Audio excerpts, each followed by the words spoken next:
The young master, practicing shooting for the first time, accidentally wounded Duke Xiao. Even though he offered a sincere apology, Duke Xiao showed no sign of holding it against him. Despite this, he faced the wrath of the nobles. Small and vulnerable, he was struck to the ground by his mother's hand. His only crime was inadvertently mingling with the nobles, a perceived threat to his older brother, Alan's, position. No matter how much he explained, he couldn't earn his mother's forgiveness. It seemed his only purpose in life was to be Alan's duplicate. 8 years earlier, on a stormy night, a carriage appeared suddenly in the slums. A beautiful, noble woman emerged. She was Lady Anna, wife of Marquis Bell. She gestured for a man to lead the way. It took me quite some time to find him. But what do you want with that child? At these words, a gleaming sword was pressed against his throat. If you want to live, lead the way. The man, terrified, dared not even breathe. Wisely complying, he quickly led them to their destination. He's there. A little girl knelt on the ground, playing in the mud. One glance at her beautiful blonde hair, and Anna knew this was the one she sought. The man cautiously gestured towards his own head, implying silence. A pouch of coins was tossed at his feet, more money than he'd seen in his lifetime. Today's events must remain secret. Of course, my lady. I wish you a pleasant evening. Anna instructed her men to ensure the man's silence. As you wish. Living in the squalor of the slums, the beautiful Korea was a sparkling jewel from the dirt. Anna slowly approached Korea. It's raining so hard. Why aren't you inside? Korea slowly looked up. Mama is working. At the word working, a smile touched Anna's lips. Is your name Korea?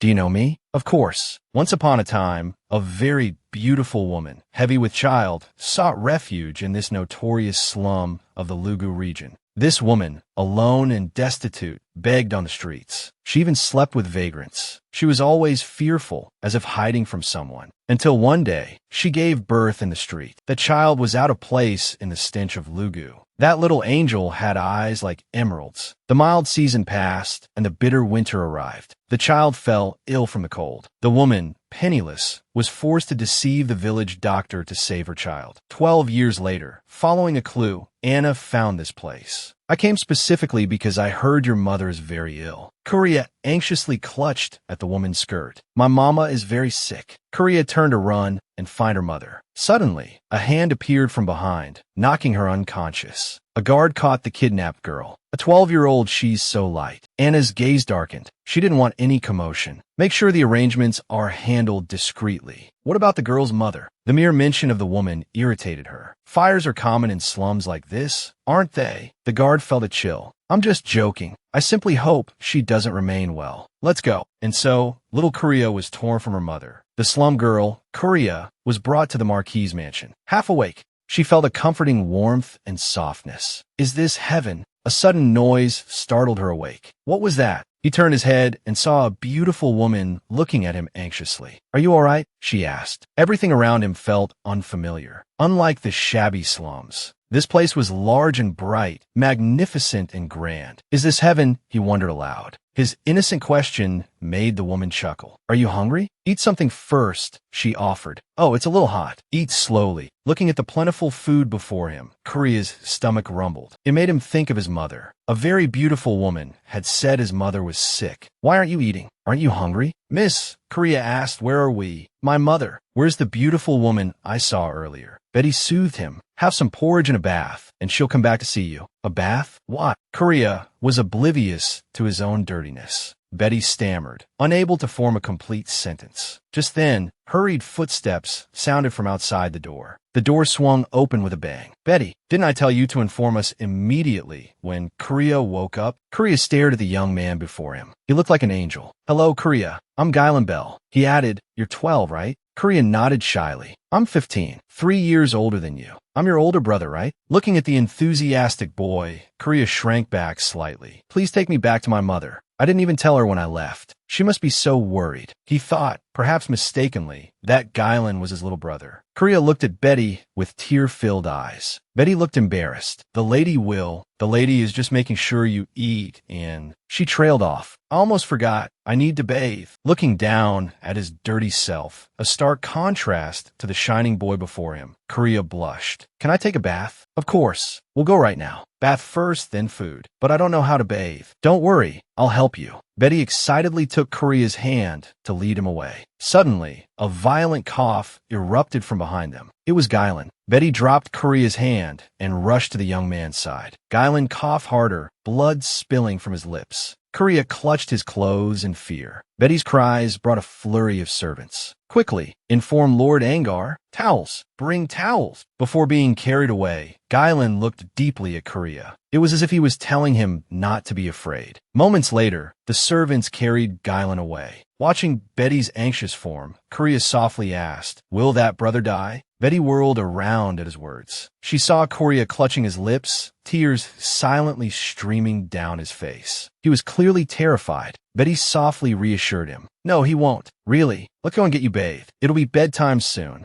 "Okay, miss," Korea said, gripping Betty's hand tightly, as if drawing strength from her. The splash of crimson on the bedsheet was a stark reminder. "Will he be all right?" he worried silently. Still reeling from the horrific sight of the angelic boy coughing up blood, Korea, barely recovered from his fear, was brought to Lady Anna's room. He faced the beautiful woman's scrutinizing gaze. Korea was cautious. He bowed respectfully to the lady. "Much better after a wash," she observed. He thanked her profusely for the delicious food, but all he wanted was to see his mother. At his words, Korea felt enveloped by the icy aura emanating from the lady. Sensing his fear, Lady Anna smiled and extended a hand towards him, beckoning him closer. Though afraid, he steeled himself and approached her, desperate to see his mother. "Korea," Lady Anna began, her voice chillingly calm. "I'm sorry, but you won't be seeing your mother again." Korea's pupils contracted sharply at her words. "Your mother committed a grave crime. She stole something very precious." Korea couldn't believe his ears. The thought of never seeing his mother again was unbearable. Despair washed over him, his eyes welling with tears. "Your mother, she stole something irreplaceable from me, and now it's gone forever. So, she must be punished. Don't you agree?" As Lady Anna's composure began to fray, Korea, in a surge of desperate courage, clutched at her skirt. "I'll find it for you. Maybe you just misplaced it." Huge tears streamed down his face as he spoke. "My mother isn't a thief." At his defiant words, Lady Anna's hesitation vanished. She gestured, and a servant, Betty, immediately presented a delicate box to Korea. Inside lay a pair of sharp scissors. Korea's eyes widened as Lady Anna picked them up. What she said next would change his life forever. "Korea Bell," she declared, "from now on, as long as you live as Korea Bell, both you and your mother will be safe. I promise you that. But I'm Korea, not from today onwards. You are Korea Bell. Short hair will suit you, Lien." And so, as Korea watched in stunned silence, his beautiful, long hair was cut off. Unable to process the shock, Korea curled up into a small ball, gasping for breath. Kind Betty comforted him daily. Lien's mother isn't being punished. She's receiving treatment. The lady isn't a bad person. So, as long as you're obedient, you'll see Laura. At the name Laura, Korea's eyes snapped open. "You know my mother?" Betty smiled. "Of course. And this is your father's house, too." It was the first time Korea had heard anyone mention his father. He followed Betty's gaze to a large portrait hanging on the wall. The man in the painting had the same hair color and the same sorrowful eyes as Korea. He remembered his mother's words. "Your father has beautiful, pale golden hair and striking emerald green eyes. Lien looks just like his father." "Mother, what is going on?" Korea's presence here was solely to be a replica of Guylan Bell. They really did look alike. Korea, who should have been living in the slums, now stood in the Marquis's mansion, disguised as a boy. He was the Bell family's hidden daughter, brought here because his half-brother, Guylan, was gravely ill. No one knew when Guylan might die, and the vast Bell family couldn't be without an heir. Until Guylan recovered, Korea had to live as Korea Bell. This was the price of seeing his mother again. Apparently, a noble family without an heir was looked down upon by others. And so, Korea, a girl, was being raised as a boy. If anything happened to Guylan, the Bell family would have a successor. After all,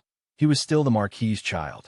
They look so much alike, but Korea is almost too pretty. The moment he saw his father's portrait last night, he'd suspected. Perhaps his mother hadn't stolen an object at all. Everything here was so complicated. He wasn't sure that Lady Anna would really return him to his mother, even if he obeyed. This place, filled with flowers and opulent decorations, was a world away from the Lugu region. A sudden gunshot startled him. What was happening? He looked towards the sound and saw a young man lowering a gun. He seemed quite pleased with his performance. Sensing the weight of the situation, the young Kuria turned back. Such a handsome older brother. Such a beautiful younger brother. Their paths intertwined in the midst of it all. Just then, Gailan appeared as if from nowhere. Kuria bowed respectfully to his brother. He was met with a crushing embrace. "You're finally out of your room. You have no idea how worried I've been." Kuria could barely breathe in his brother's tight hug. Gailan finally released him. He enthusiastically introduced his younger brother to Claude. Hearing the affectionate tone, Kuria abruptly pushed him away. Claude had approached him unnoticed. Kuria hesitated for a moment. Looking up, he met Claude's gaze. Claude studied the young boy before him. He gave a slight humph, and turned away. What did that mean? The young man picked up his gun again, broke off a piece of earplug, and gestured for Kuria to cover his ears. Kuria didn't understand. Claude had to verbally tell him to cover his ears. Though unsure why, Kuria obediently complied. Only then did the young man smile. Remembering the previous loud bang, Kuria flinched and covered his ears. Claude loaded, aimed, and fired in one fluid motion. Bang, bang, bang. Birds scattered from the trees. The delicate scent of lavender mingled with the sharp tang of gunpowder. This was Kuria's first impression of Claude. Don't you find it unsettling, suddenly having another brother? Why unsettling? Because it's proof of deception. Gailan placed the gun on the table and spoke calmly. Deception comes at a price. My brother, Lien, has already paid a heavy price for deception. Tension hung thick in the air. Neither of them yielded. Regardless, I'm happy to have another brother. You needn't worry, Claude. Despite their similar appearance, Kuria was nothing like Gailan in other respects. Watching Kuria diligently practicing pronunciation, Claude smirked. This kid's a bit gloomy. Kuria, a girl from the slums, was abducted by the Marchioness without warning and forced to become the young master of the Bell family. To properly impersonate Gailan, her brother, she diligently studied reading and arithmetic. But without her mother, she couldn't eat or sleep well. Gailan noticed Kuria's weight loss. He'd heard she was performing well in her lessons. Instead of praise, Lady Anna offered only snide remarks about how she wasn't as good as her son, Gailan. Gailan disagreed. Kuria had only started lessons a week ago. Such progress was commendable. He felt his mother shouldn't put so much pressure on his brother. Seeing her son constantly defending an outsider, Anna's anger flared. It seemed she would have to speak with Kuria privately when Gailan wasn't around. Kuria kept her head down throughout, silent. Only after Lady Anna left did she slowly raise her head to look at her angelic brother, who had finally returned to school. Gailan told her about his encounter with Claude. Claude, it turned out, was the young master of the Ihar dukedom, the ruling family of the Northern Territories. They were the same age. Kuria thought he seemed incredibly handsome, but also terrifying. Gailan enthusiastically invited her to hunt with them next time. Kuria immediately refused, having never touched a gun before. It's all right. Everyone has a first time. A commotion erupted outside the door. The young Marquis has returned. Hearing that their father was back, Gailan sprang from his chair. They ran out to find the servants lined up, ready to greet the lord of the castle. Gailan was the apple of his father's eye. He doted on his son. Kuria stood at a distance. Kuria felt only a sense of estrangement towards the man before him, his father. The Marquis, noticing Kuria, quickly lowered his head, startled. Kuria felt a growing unease as his father approached. The Marquis crouched down before him, calling his name. Kuria timidly looked up to see his father holding out his arms, beckoning him closer. He hesitated for a moment, then, with tentative steps, slowly walked towards his father. In the next instant, he was enveloped in a warm embrace. His father gently ruffled his hair, and a strange, unfamiliar feeling welled up inside him. Tears began to well up in his eyes. "Welcome home, Carrion." What the Marquis didn't know was that Kuria was already weeping silently. "I was told it was a girl, but the Carrion I see is dressed as a boy. How can my lady dress a girl as a boy? We don't need a daughter. He only needs to pretend until Gailan recovers. For the sake of the family, I only hope he can temporarily serve as a stand-in. For the family's benefit. That's truly cruel." What's truly cruel is that the Marquis could show such affection to a child born of. I initially thought the Marquis's affair was just a fling. I believed he would soon come to his senses. But just as Guylan was learning to walk, that woman's belly began to swell. Because she might have been carrying a son, the servants started to cater to her whims. And the day Guylan had his accident, I felt like the sky was falling. I'm certain that woman was to blame. Because the woman was pregnant, I could only send her away. I will never forgive her for what she did to me. And from that day on, Guylan has been inching closer to death. The Marquis now only wanted to know how Carrion's mother was doing. But how could Lady Anna tell him? She wished the woman dead. A sturdy man leaned down to comfort his wife. He swore on the family's honor that he would never forgive that woman.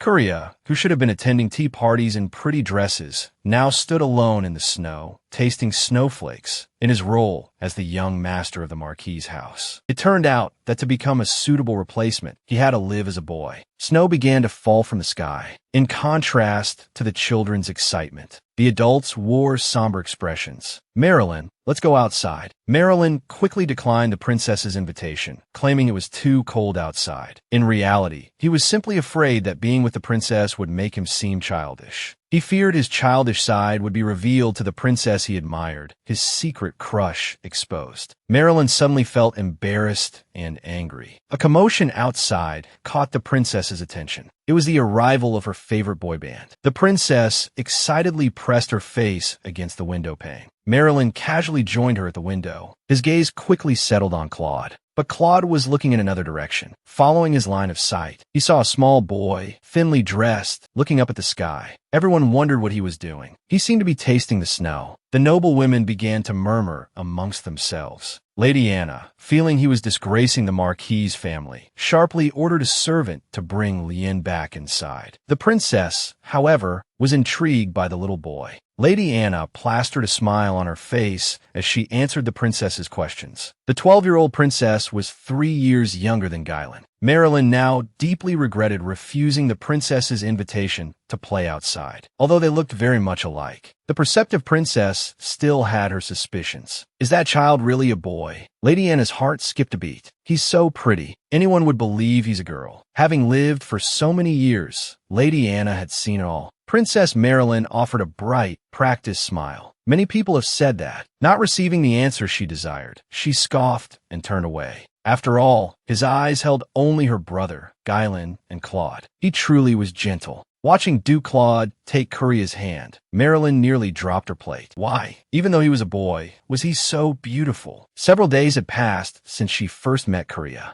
After the royal tea party, Claude went alone to the shooting range. He was there to meet someone. From afar, he could hear the Bell brothers bickering. The moment Kuria saw Claude, her heart sank. Until that moment, she hadn't known that Duke Claude would be her instructor today. Now, she felt like crying. But Claude didn't respond, instead lifting a rifle and examining it. May I ask you a question? Why do you always imitate me? Kuria hadn't expected her intentions to be discovered. Her face flushed crimson. She was just curious. Curious about what? The taste of snow. Thinking of this, Claude couldn't help but chuckle. Isn't that something only vagrants do? He handed her the rifle. Before Kuria could even react, Claude was already behind her. So what does snow taste like? Answer me, Kuria. Quickly, they were standing far too close. Kuria felt her heart pounding in her chest. She was both nervous and afraid. Her hands began to tremble uncontrollably. In her panic, the rifle discharged. Kuria's eyes widened in horror as she watched the bullet fly wildly off course. And at Duke Claude's hand, which he hadn't had time to pull away, now grazed and burned. Her mind went blank. Seeing Claude injured, everyone cried out in alarm, yelling for a doctor. But Claude calmly said, "It's not necessary." The attendant's faces paled. "It's just a small burn. There's no need for fuss." Then, he heard a soft sob behind him. Turning, he saw Kuria crying. He started to ask if she was hurt. "Why are you crying?" But Kuria didn't answer. Instead, she knelt in the snow, frantically packing a snowball, oblivious to her freezing hands. Claude was utterly confused. A moment later, Kuria grabbed his injured hand and pressed the snowball against the burn. Whether from the cold or fear, Kuria trembled. The thought of having injured such an important person and the punishment she might receive made her squeeze her eyes shut in terror. After a long moment, she whispered, "Please forgive me. It was all my fault." Just then, Marilyn and the others arrived. Marilyn anxiously pushed Korea aside. Taking out her handkerchief, she grasped Claude's injured hand. "I've already sent someone for a doctor." Princess Rosina had also followed. Guylan politely greeted her. Claude, disliking Marilyn, immediately pulled his hand away. Marilyn turned and glared at Korea, scolding her. "You idiot! You're too young to be handling such a dangerous thing as a gun. How could you be so careless?" Korea flinched back, terrified. Suddenly, a large hand landed on her shoulder. "Are you yelling at my brother?" Korea's body trembled, but he hurt Duke Claude's hand. Guylan's face darkened. He spoke slowly, each word precise. "So, I ask you again, are you yelling at my brother?" Marilyn, startled, admitted her outburst and quickly apologized to Guylan. Guylan, however, pulled Korea closer. "You should be apologizing not to me, but to my brother." His voice softened. Korea apologized to his grace. Under Claude's gaze, Korea bowed deeply, forcing herself to maintain composure. "I'm sorry, Duke Claude." Korea's sincerity brought a sense of relief to Guylan. Marilyn, however, remained deeply troubled. A clear laugh suddenly rang out, and Marilyn's handkerchief fluttered to the ground. Sensing Duke Claude drawing closer, Korea abruptly looked up. Claude extended his injured hand. "Do it again." Korea didn't understand what he meant. "Do it again like just now?" Korea's shot had been far more powerful than a simple snowball. During his first shooting lesson, the young Korea had accidentally injured the esteemed Duke Claude. Even though he had apologized sincerely, the Duke showed no sign of holding him accountable. He still endured the scorn of the other nobles. Small and vulnerable, he was struck to the ground by his mother's hand. Simply for inadvertently mingling with the nobles, he had somehow threatened Guylan's position. No matter how he tried to explain, his mother remained unforgiving. His wide, round eyes filled with disbelief. He couldn't believe his mother could utter such cruel words. "You have the nerve to cry? How pathetic. Remember this. All you need to do is stay alive. If you dare steal Guylan's spotlight again, I will not spare you." These words, every single one, reached Claude, standing just outside the door. He found it absurd. The victim himself hadn't pursued the matter. What was this so-called mother so agitated about? Outside, the snow fell heavily. The faint sound of a child's sobs carried on the wind. It was Korea. Punished by Lady Anna, he wasn't allowed inside. At this moment, he desperately longed for his real mother. Suddenly, a dark shadow fell over him. Someone was approaching. He looked up sharply. It was the injured Duke Claude. Claude crouched down beside Korea and, mimicking Korea's earlier actions, packed a snowball. He placed it gently against Korea's swollen cheek. The Duke's unexpected gesture startled Korea. Both their hearts began to race. "So, this is what it feels like." The experience ended. Claude stood, brushing the snow from his hands, and turned to leave without another word. The vast garden was once again empty, leaving Korea alone, as if the Duke had never been there. The Marquis, upon learning of the incident, argued with Lady Anna. "Korea is our child too." Slapping him was too much, but Anna insisted that she had punished Korea for the sake of the Bell family. "If he doesn't make any more mistakes, I certainly won't hit him again. If it were Guylan who had disgraced the Bell family's honor, I would have done the same." The family could be ruined by a child's mistake. It was the most ridiculous thing the Marquis had ever heard. He didn't know who was truly disgracing the family. With that, the Marquis stormed out. It turned out that a diamond mine had been discovered in the neutral northern territories. If the emperor didn't intervene, the mine would belong to Princess Ahar, and the kingdom of Johar was already making moves. Even if it was just to counter their machinations, the Bell family needed to support the Duke and strengthen their forces. Just then, a servant rushed in with urgent news for the Marquis. Guylan was gravely ill. He was having difficulty breathing. Korea, after injuring Duke Claude and being punished by his mother, was kneeling in the snow when news arrived of his brother's critical condition. By the time the Marquis arrived, Guylan had lost consciousness. Even the Empire's finest medicines were proving useless. This was practically a death sentence for Guylan. Just as everyone was at their wits' end, Claude appeared. He proposed crossing the neutral territories to reach Greer. Apparently, the greatest physician, Dmitri Danner, as far as the Marquis knew, was the royal physician of Sergio. But what he didn't know was that the physician was indebted to Duke Ahar, and Claude was unwilling to lose his close friend. Hearing a glimmer of hope, Lady Anna clung to it like a lifeline. As long as it could save her child, she was willing to gamble everything. "Please, consider it carefully."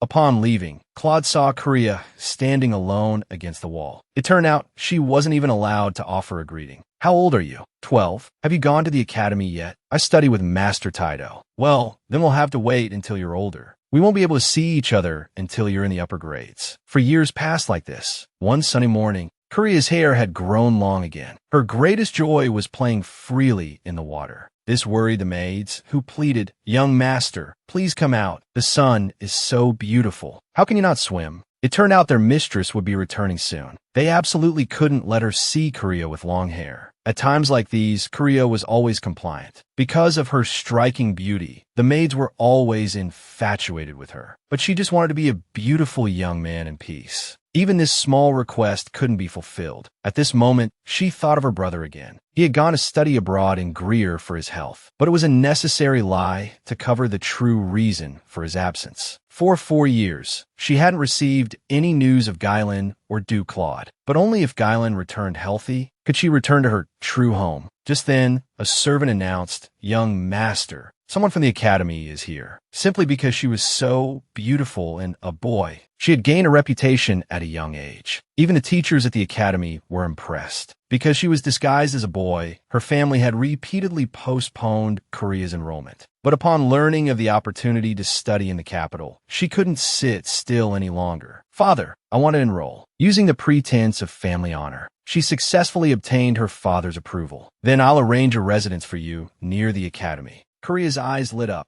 With the matter settled, the delegation from the academy prepared to leave. But among the crowd, an inconspicuous man with a handlebar mustache repeatedly scanned Korea's name. In truth, her insistence on going to the capital had another, deeper reason. The Donlu Kingdom was in the capital, and her mother was in the Donlu Kingdom. This was her last chance to find her mother. As she daydreamed about the future, a dark shadow fell over her. She had seen this man before. He was her future alchemy teacher. The man's name was Eddie, and he was currently looking at her with a disturbingly appraising gaze. Korea felt uncomfortable under his scrutiny. Excessive beauty often invited trouble, not just for humans. It's the same for all living things. As he spoke, his large hand rubbed against Korea's shoulder. "No matter where you go, there will always be people who dislike you. You need to be careful," pampered young noble. Because she was a girl, the Marquis wouldn't allow her to travel to the capital alone. He arranged for a maid, Pepe, to accompany her. "You've wanted me to wear a dress for a long time, haven't you?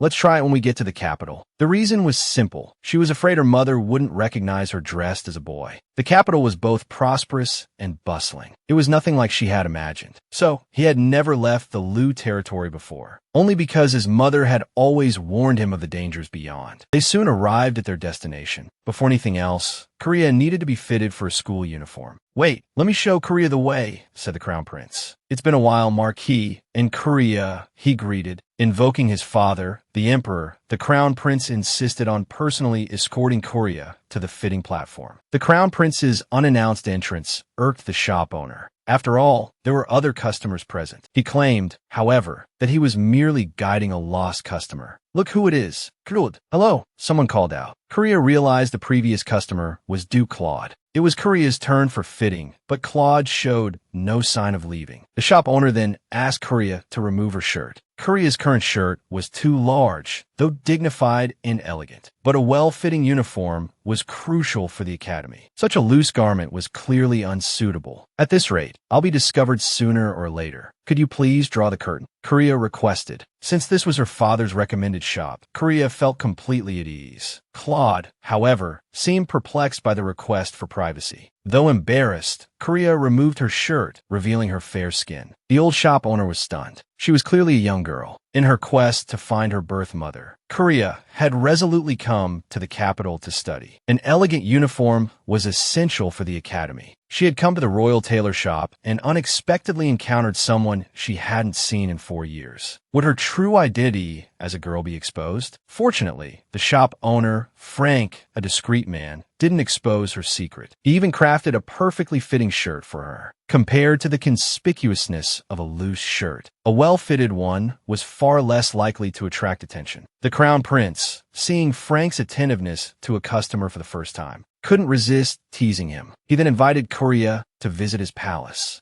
This led to the current situation. Unable to ride a horse, Korea was forced to share a mount with Claude. This close proximity flushed her cheeks crimson. Duke Claude leaned closer. "You should be laughing, Korea. Don't look like I've kidnapped you." Korea blushed even deeper. Why is the road to the palace so long? She wondered, feeling both awed and apprehensive on her first visit. "The palace is magnificent, and you two are friends of my brother," the crown prince remarked. Claude, however, responded sarcastically. His tendency to flatter irritated Korea. Seeing this, the crown prince rushed to comfort her, but Claude stepped in front of him. Apparently, the crown prince had teased someone in a similar manner before. He appreciated beauty in all forms, including men. This had led to a humiliating experience for the person involved. There was no need for Korea to suffer the same fate. Besides, Korea was exceptionally beautiful and would undoubtedly attract unwanted attention. The crown prince seemed unconcerned. Korea found both of them exasperating. She turned and walked away briskly. "I wasn't flattering anyone," she called back. "I was being considerate of their feelings, Your Highness. I don't expect to gain anything by flattering people." With that, she hurried past Claude. This series of actions amused him greatly. How interesting, he mused. Korea and the others arrived at the crown prince's palace. Looking at the array of exquisite pastries, her stomach rumbled. Claude couldn't stand it any longer. "Don't just stare," he said. Korea replied haughtily. "I'm admiring their beauty." But the crown prince saw right through her. Korea locked up and rode over in a carriage. "You haven't eaten yet, have you? These two are devils, aren't they? Doesn't Korea care about saving face? Well, I suppose I could manage a bite." The crown prince took a skewer of grilled squid and placed it on her plate. Hesitantly, she took a small bite and chewed slowly. The next second, her eyes lit up. How can anything be this delicious? Princess Rashina is finally getting engaged to Korea's brother, Gailan.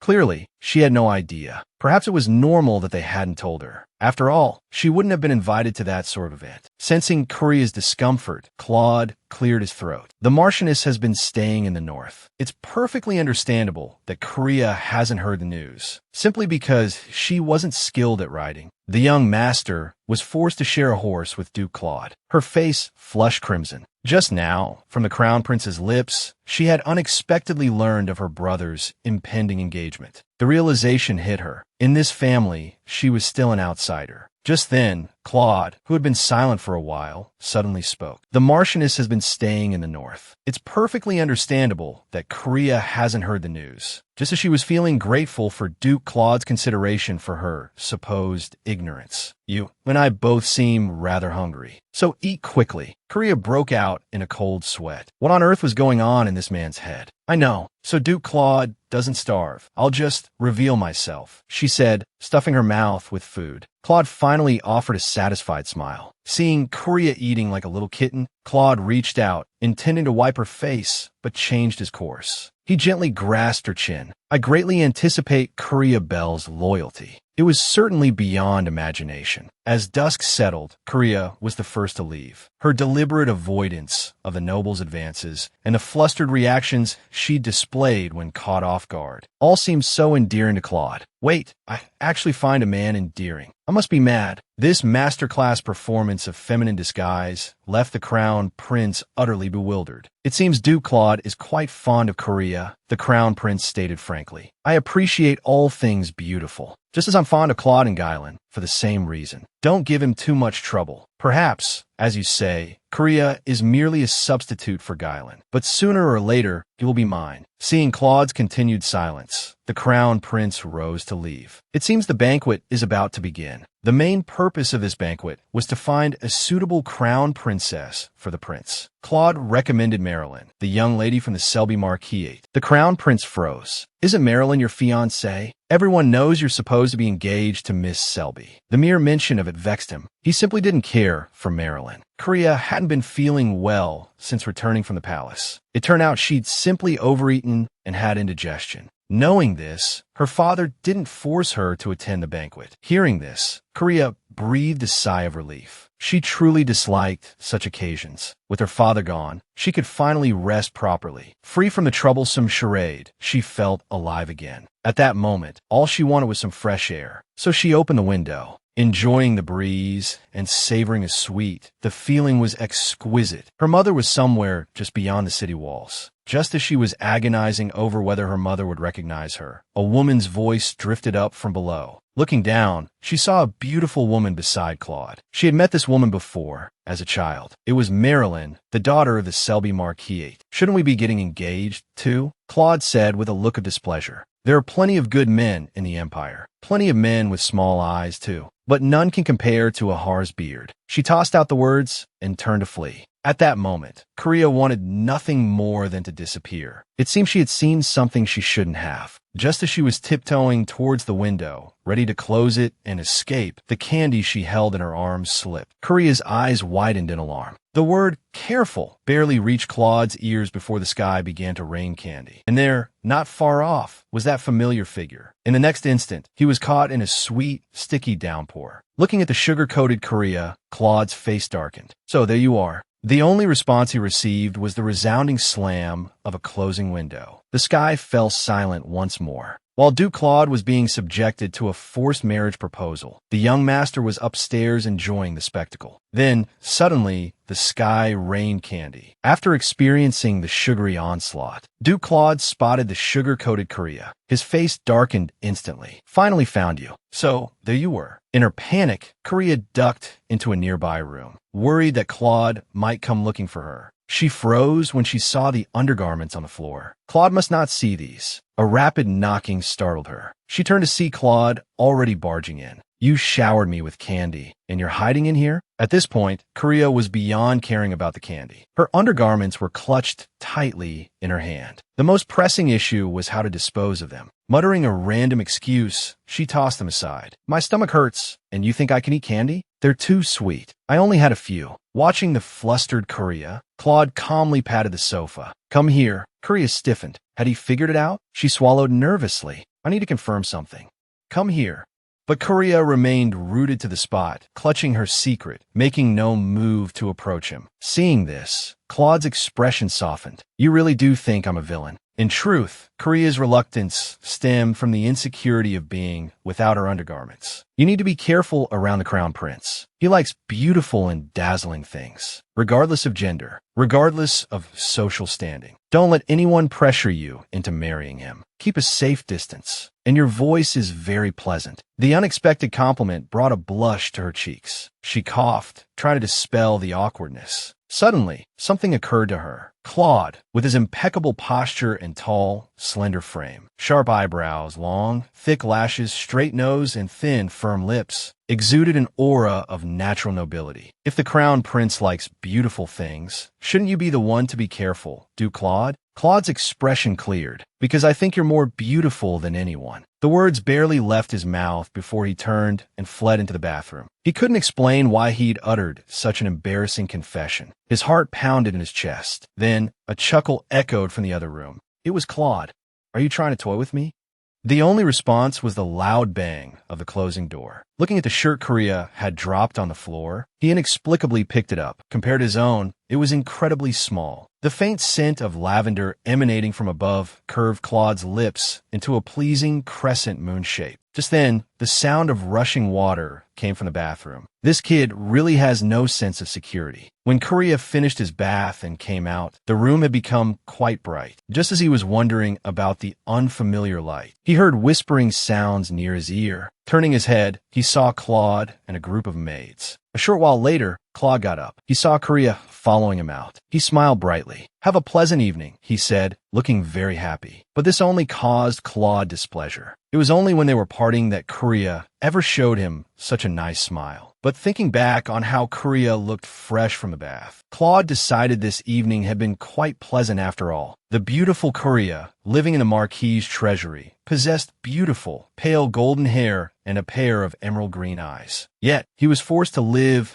as the young master of the Marquis. His older half-brother, Guylan, was seriously ill. The family needed a replacement for Guylan, and Korea was the unlucky one. During the 4 years his brother had been abroad, no matter how many letters he sent, he never received a reply. It turned out that the Marchioness had been obstructing their correspondence. Missing his sister terribly, Guylan sought a reliable helper. The man's name was Ian Sigrio, the third prince of the kingdom of Johor. Over the past 4 years, they had become the best of friends. Guylan entrusted the letters to him, asking him to send them to his sister, Korea. He had long wanted to meet the angelic sister his friend raved about. "All right, I'll deliver it to your sister," Ian said. "To be precise, I'll deliver it to your sister Korea's hands." By the time Guylan reacted to Ian's presumptuous plan, Ian was nowhere to be seen on the stool. As Guylan watched in utter shock, Ian vaulted out the window and ran off with the letters. Just then, Anada's voice called out. Guylan felt a lump in his throat when he thought of his mother, who had caused a disruption in communication between him and his sister. He was grateful that this foreigner was so close to his son. However, due to political reasons, Anada didn't want Guylan to be close to Ian. Although Guylan always obeyed his mother verbally in Anada's eyes, her son was indeed drifting further and further away from her. In order for his mother to recognize him, Korea had to wear a girl's outfit. However, due to the recent crimes targeting noble women in the capital, although Korea looked like a boy, he could still be mistaken for a young lady at first glance. Betty was worried about her parents, but this didn't faze the highly intelligent Korea. He made up an excuse about a gift and successfully convinced Betty. "All right, then I'll go prepare the carriage. But you must be careful." She looked up, but the two were already gone. They were now galloping freely down the street. Meanwhile, outside the Selby Marquis, soldiers surrounded the area. It turned out that Marilyn had been poisoned by an unknown assailant last night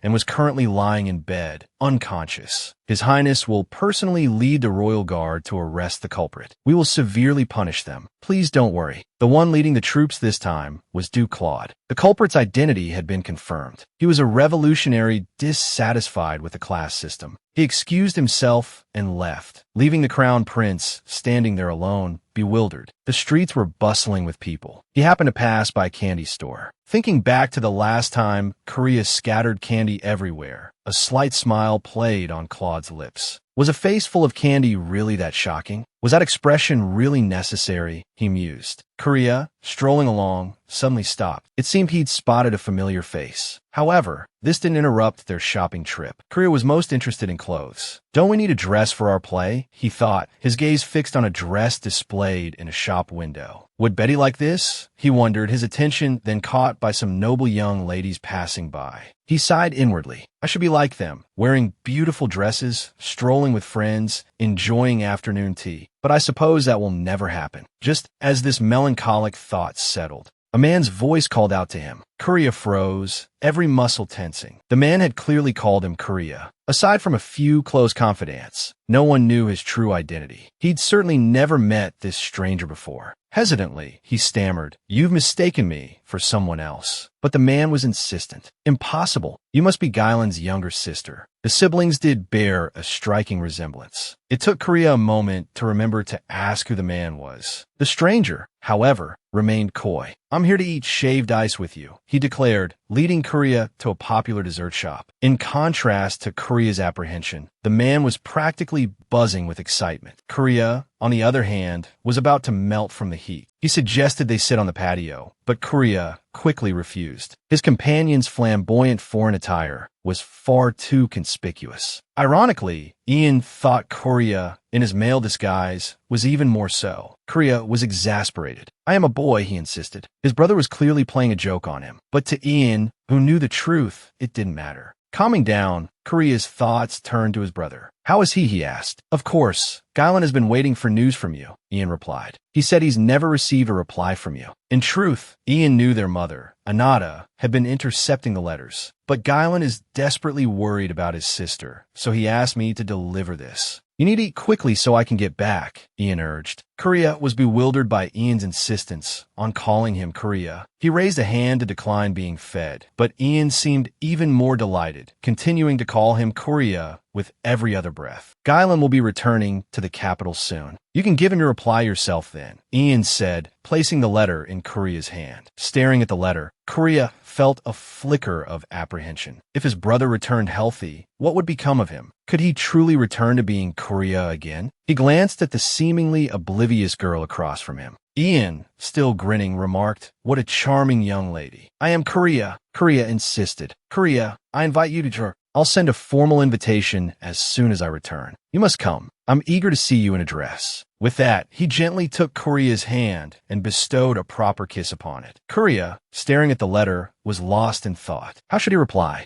Suddenly, a plate of delicate pastries appeared before him. It was Betty. She had brought 5 new dresses for him, and Pepe had arrived as well. I heard you went out for ice cream with a rare foreigner, Betty said, her tone laced with concern. You should be more careful when you go out alone without me. Don't you know what happened to Lady Marilyn? You must be more cautious, especially now. What if something happened to you while I wasn't there to protect you? Seeing Betty's genuine worry, Korea reassured her, I bought Pepe a dress to thank him for accompanying me to the capital. He deserves it. As always, Betty was the first to concede. He could never win an argument against her. Then, a sudden question popped into Korea's mind. How did the Count's family find me 4 years ago? Betty's hands, busy arranging the dresses, paused. Master, why do you ask so suddenly? It was because of a servant who ran into Laura. Madam has already married her off. As soon as these words were spoken, Cadian's face fell. Sometimes he wondered why that person had insisted on choosing him. It turned out that Jiayan's life had been in danger. With Anata busy every day, and the people around them gossiping about the sick Jiayan, everyone was discussing the issue of the heir. Relatives were putting pressure on Anata, wanting her to adopt one of their sons. But once he had an adoptive mother, even if Jiayan recovered, those covetous relatives wouldn't let him go. So they found Cadian, simply because he was expendable. That was the truth. Jiayan had recovered and would soon return to his original life. So he decided to tell Betty his true thoughts. He wanted to find his mother. He also wanted to know why the Marquis scholar had chosen him in the first place. This question had always troubled Lien. He finally took this opportunity to voice his doubts to Betty. But the moment he learned the cruel truth, he couldn't bear it any longer. He was going to find his mother, to reclaim Cadian's life. He rushed out of the room,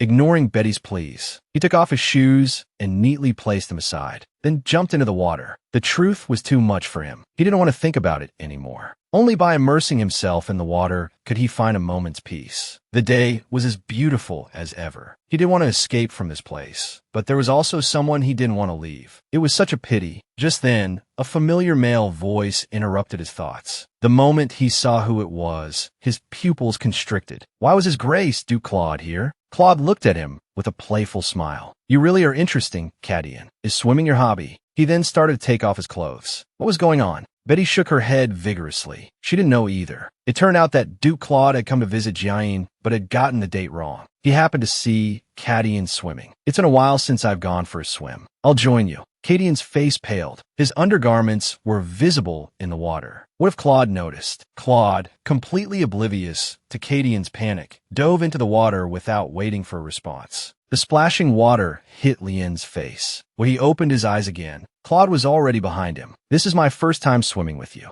Cadian was submerged in the water, his undergarments faintly visible. He fearfully covered his chest with his hands. This action caught Claude's attention. He dove underwater. When he opened his eyes again, Claude was already behind him. This is my first time swimming with you. Lien panicked and plunged underwater. He had to escape immediately, but Claude caught his hand. He looked back questioningly and saw Claude giving him a charming but threatening look. His heart pounded. He used all his strength to break free from Claude's grasp. In his panic, he accidentally opened his mouth. The intense discomfort forced him to surface. Seeing the girl choking and sputtering, Betty was very worried, but Claude mocked him for his poor diving skills. Lien was instantly furious. It's because you suddenly grabbed me. Then I'll give you another chance. Lien wasn't falling for it. He turned and left, leaving Claude alone in the water, looking bewildered. Betty worriedly draped a shawl over Lien. Looking back, she saw Claude calmly getting out of the water and walking past her sit on the camping chair. She sighed deeply. Come sit and rest. You could do that much, can't you? After much hesitation, Korea obediently complied. You don't need to be so bundled up in this weather. You shouldn't catch a cold now. Korea bit her lip, fearing she might cry. The strange fellow, Claude, muttered this and drifted off to sleep. Just as Korea was about to leave, Claude called out to her. How about I stay awake and play with you instead of sleeping? Don't tease me. I'm not a child. You're a child. I'm 16, you know. Yes, he's 16, Korea thought, and Galen will be back soon. Then, Claude suddenly asked about Korea's plans. According to noble law, second sons couldn't inherit any property. It'll be too late if you wait until after graduating from the academy to find work. I'll take care of it myself, Korea replied. Come work as a steward for the Hall family. I'll take you in. Korea was utterly bewildered. She had always thought Duke Claude disliked her. Besides, she had other aspirations. I haven't decided yet, but it won't be as a steward. Although I don't know what you want to do, it certainly won't pay as well as being a steward. The money doesn't matter, Korea insisted. What matters is being able to do what I want to do. Her gaze was resolute as she spoke, leaving Claude at a loss for words. Only the rustling of leaves in the wind broke the silence. Korea, stop your chattering. Wake me up in an hour, Claude said, turning over and settling back down to sleep. Korea found Claude truly perplexing. He asked her a question, then refused to listen to her answer. I rode my horse here, and I'm a bit tired. I need to sleep for a while. Why don't you lie down too? Claude's handsome face and captivating smile sent a blush creeping up Korea's cheeks. She bit her lip, remaining silent. She was supposed to forget this place, yet beautiful, unforgettable things kept happening here. Things that happened while he slept. She couldn't fathom what he was thinking. Korea clutched the water pendant at her chest, then gently tucked it under Claude's head. Seeing the slight upward curve of his lips, she slowly withdrew her hand. Korea pulled her collar higher. A girl living as a boy for 4 years. The moment she learned the cruel truth, she resolved to leave this place. Yet beautiful, unforgettable things kept happening. How could she possibly bring herself to leave? Although Claude had been the one to suggest sleeping, Korea had fallen fast asleep as well. When she awoke, she was lying in bed. Night had fallen. Betty, what happened? How did I get here? It turned out she had fallen asleep outside, and Claude had carried her in. Her face flushed crimson. She was thankful Claude had left after bringing her back. Otherwise, she wouldn't have known how to face him. Korea ate her dinner absent-mindedly, worrying about her weight. Hearing Betty's reassurance that she was, in fact, lighter than before, she couldn't bring herself to feel happy. The next time they met, Claude would surely ask why a man was so easily moved to tears. Such sentimentality was common for adolescent girls. In truth, Korea now looked more like a graceful young woman. Anyone with eyes could see she wasn't a man. I heard young Master Guyland has recovered. How long do you intend to live like this? Betty, you're overstepping, Korea admonished. But Betty had a point. Even if Korea wanted to hide it, she couldn't forever. Prince Lian had expressed his anticipation of seeing her in women's clothing. Claude, too, had said that even he thought she looked, even if it was just to find her mother and return to a normal life, she couldn't afford to become entangled with those two any further. Soon after, Guyland returned, scooping Korea up in a hug the moment he saw her. Brother, you've changed so much. I almost didn't recognize you. You've grown up too, Guyland replied. Korea was stunned by her brother's newfound health. But Guyland's next words brought her crashing back to reality. Korea, you look just like a graceful young woman now. The Marquis had also returned with him. He simply gave his siblings a cold stare. When Korea tried to greet him, he turned and walked away. Talion, I have something to tell you. Come inside with me first. He gulped nervously, fear and helplessness swirling within him. Guyland, beside him, remained silent, his hand gripping Talion's tightly. Talion's golden eyes were wide. Let's go in. The setting sun cast a long shadow, making Guyland appear even taller. You've been apart for so long. You and Guyland are still so close. Have you been in contact privately? No, this is the first time we've seen each other in 4 years. So, the day after tomorrow, you're going to the capital? Yes, thanks to Mother's arrangements, I've been enrolled. Tidal spoke very highly of you.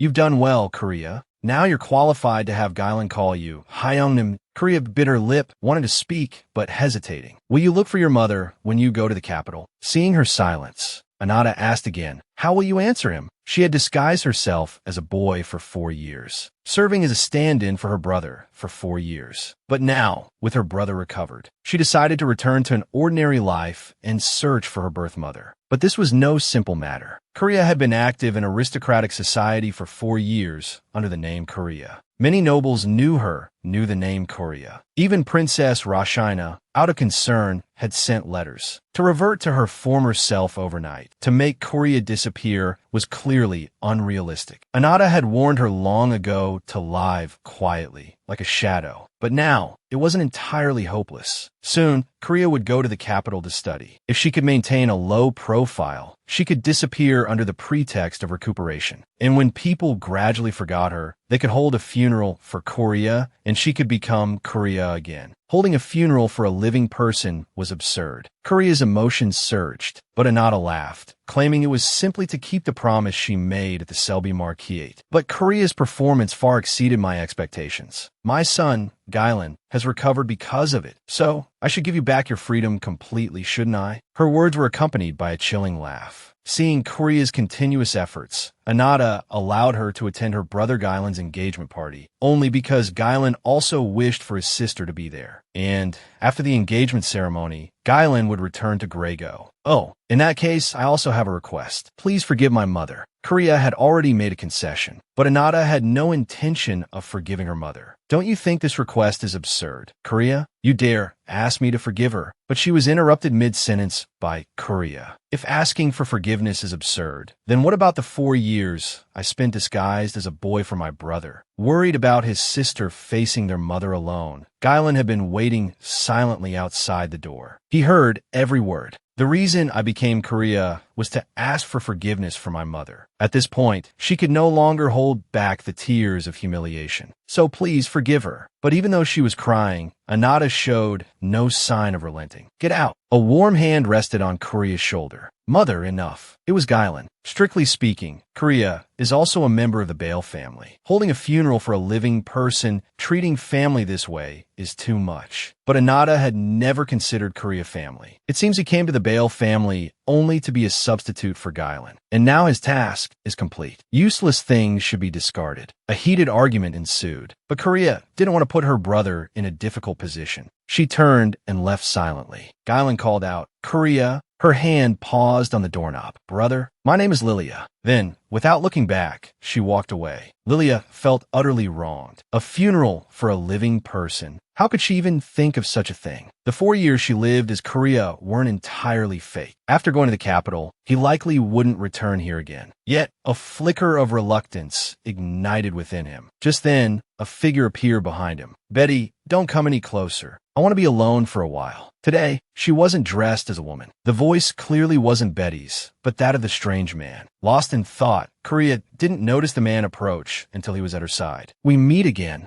Korea, why are you crying here? She had been disguised as a boy for 4 years. Finally, she could live as a girl again. But the condition was that a funeral had to be held for her, for Korea. A funeral for the living. How absurd. Anata, her mother, was discarding her like a used tool. Anata wouldn't agree to the conditions Korea proposed. Liam was utterly distraught, so she ran to the riverbank to cry, only to be discovered by the foreign prince. Liam, Korea, why are you crying here? Meanwhile, at the Selby Marquis, preparations for a grand event were underway. Today was the day of a celebratory banquet for Marilyn's recovery. Noble families from all over had been invited, even Princess Rashina. The venue buzzed with congratulations for Marilyn's restored health. But Marilyn's gaze was fixed on someone else. Claude, the Duke, the object of her fervent, secret affections. Rumors circulated that they were to be married. Marilyn approached him and looped her arm through his, only to be unceremoniously rebuffed. Now that you're well, Miss, we'll be taking our leave. But the party hasn't even officially begun. The truth was his friend, Gylan, had returned. They had arranged to meet. But today was also the celebration of Marilyn's recovery. Unwilling to let Claude go, she tried to detain him, but was met only with his look of displeasure. He didn't want to upset her. Resigned, she conceded. Thank you for your understanding, Mississippi. With that, Claude bid the princess farewell and departed. The crown prince, ever well informed, had heard that the young Marquis Gylan had brought a guest, the third son of the king of Lowen Sergio. Rumor has it he's a warmonger. We can't underestimate the Grego's savagery. That prince is surely just like the king of Lowen Sergio. Anything he wants, he'll get, no matter the cost. Yet, Gylan seemed to hold this foreign prince, Talion, in high regard. As the crown prince voiced his disapproval to Gylan,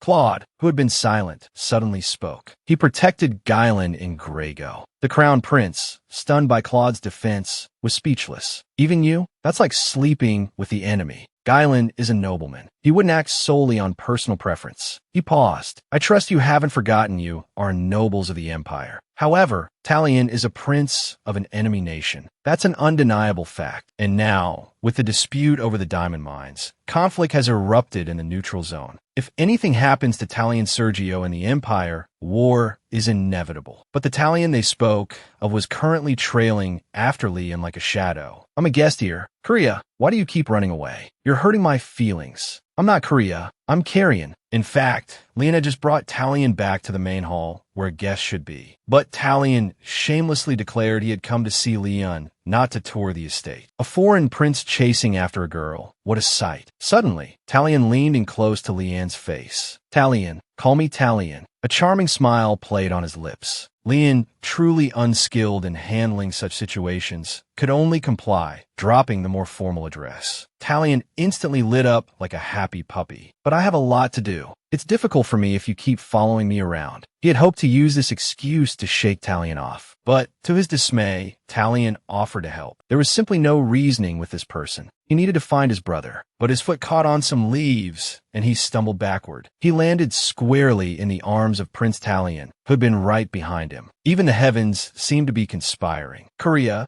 he, momentarily stunned, inexplicably stiffened. Looking at the man's smiling face, he realized he'd misspoken. See, you really are Korea. Leon stood and pushed him away. Honestly, you're hopeless. A familiar male voice called out from behind Leon. Turning, he saw his brother Guylan glaring at the two of them. Leon, I specifically told you to stay put and wait for me. This guy was flirting with my sister while I wasn't looking. Guylan stepped forward, protectively shielding Korea. Leon also shifted his demeanor. In the tomb, the siblings, united against a common foe, looked remarkably alike. Seeing this, Leon hastily explained that he was bored and had simply followed a familiar scent, which led him to Korea. This bizarre behavior made Guylan instinctively recoil in disgust. Are you some kind of animal? Sniffing people out. The man considered him a brother, yet all he seemed to want was to woo the man's sister. This underhanded behavior drew Guylan's ire. He'd explicitly told him to stay put and not wander off. Seeing the situation turning sour, Leon offered a flimsy excuse. He'd only stumbled upon Korea because he'd caught a familiar scent. Are you an animal? Following scents. Before this, Guylan had also heard that his friend had secretly sought out his sister. He'd gently asked Korea, he didn't harass you, did he? After all, Leon was a prince of a foreign land. Accusing him of harassment to his face wouldn't be very diplomatic. Contrary to his expectations, Korea didn't accuse Leon of harassment. Instead, she offered a bright, sunny smile. He just shared some ice cream with me. Talion, are you an angel? Leon's heart melted. Since his sister had spoken, Guylan couldn't very well press the matter. Elsewhere, distinguished guests had arrived at the Marquise, the Crown Prince and Duke Claude. The Crown Prince had always been rather unfriendly towards the kingdom of Sigrio. But while you were busy courting Prince Talion, I was having a delightful conversation with a lovely Korea. This statement was immediately met with Claude's disapproval. Your Highness must remain by my side. He wasn't about to let the Crown Prince have Korea all to himself. Although Korea was merely Guylan's replacement, Claude always felt a surge of happiness whenever he saw her. He found her quite intriguing. The Crown Prince's gossipy nature began to stir. A few days prior, Claude had suggested that Korea come work at the ducal estate, a proposal that had been flatly rejected. But that hadn't deterred him. On the contrary, it made him want Korea even more. She was a rare talent amongst the nobility, a stark contrast to those heirs who effortlessly stumbled from one disaster to another, squandering their family fortunes. How could he not be captivated? After the two princes exchanged brief pleasantries, Claude, standing behind the Crown Prince, caught Talion's attention. So you're the master of Decasa.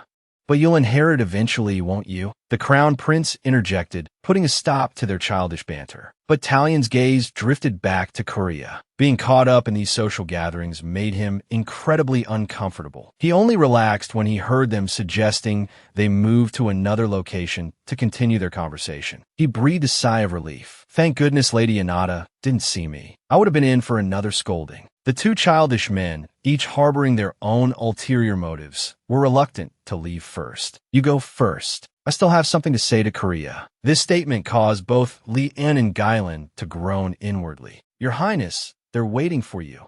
Later wasn't the answer Talion wanted, but seeing Korea's uneasy expression, Talion ignored the prompting and strode towards her. Lian was taken aback. Talion looked directly at him and explained, "You're wrong. Korea, you're the most important person to me. You haven't answered my question. Why were you crying earlier?" Claude was forced to stand there like a piece of furniture. Were these two just ignoring him completely? This is so irritating. Just then, Guyland stepped in again to save the day. "Princely and of Lowen Sergio," he called out formally. The full title and address carried weight. Lian quickly backpedaled, claiming he was only joking. Seeing this, Claude finally relaxed and left them. Lian sensed Duke Claude's clear annoyance and felt a pang of guilt. "Duke Claude Selby, huh?" The two men, vying for Korea's attention, continued to subtly insult each other, both openly and in their thoughts. But the object of their affections wasn't even present. Treated as a mere stand-in for her brother, Korea wasn't even allowed to join the dinner table. Anata, Korea's mother, feared she would steal the spotlight from Guyland. Yet, the guests, many of whom favored Korea, inquired about her absence. Anata cheerfully lied, claiming Korea was resting due to feeling unwell. She attributed Korea's supposed poor health to the fact that her bandages had been removed. Claude didn't believe a word of Anata's fabricated story. All he could think about was Korea crying earlier. In truth, even if Korea had attended the banquet, the sheer opulence of it all would likely have made her nauseous. That's probably why she was deliberately avoiding the event. It seemed Claude would have to make do with sweets for sustenance today as well. The thought brought the sweets before him to his attention. "You, take this to Korea Belmond," he instructed a servant. Meanwhile, Lian, also concerned about Korea not eating, remarked that skipping meals was a bad habit. This thoughtful gesture impressed the crown prince, raising Li in his esteem. "If Korea's health worsens, I'll take her to Gur this time," Lian declared. Anata was startled by this unexpected offer. She couldn't allow Li and to disrupt her plans. Then, to her further dismay, Guyland intervened. "Thank you for your kindness. If her health deteriorates, we will consider your offer." Lian wasn't merely being polite, he was serious. In this place, a child without the means to protect themselves would struggle to survive. Perhaps Gur would be a better option. "I don't think this is a suitable environment for Korea." "What do you think?" Duke Claude Selby. Caught off guard, Claude could only stammer in confusion. I was asking about the meat. That meat comes from Gur, doesn't it?" At this, Claude, without hesitation, spat out the meat he had just eaten. "Forgive my rudeness, but Gur's cuisine truly doesn't suit the imperial palate." "Is that so?" Lian replied with a knowing smile. "It doesn't look very appetizing either. It's not made from spoiled meat, is it?" The crown prince, sensing the escalating tension, quickly interrupted. Only then did Claude cease his verbal assault. "Excuse me, I must take my leave. I'll be sure to attend the after-dinner drinks." He had no desire to remain in Li An's presence a moment longer. "Talion Belmond avoids me at all costs, yet he's thick as thieves with that foreigner. How infuriating." Just then, he saw a servant carrying a tray of food. Startled by Claude's sudden call, the servant nearly dropped the tray. He learned the food was meant for Korea.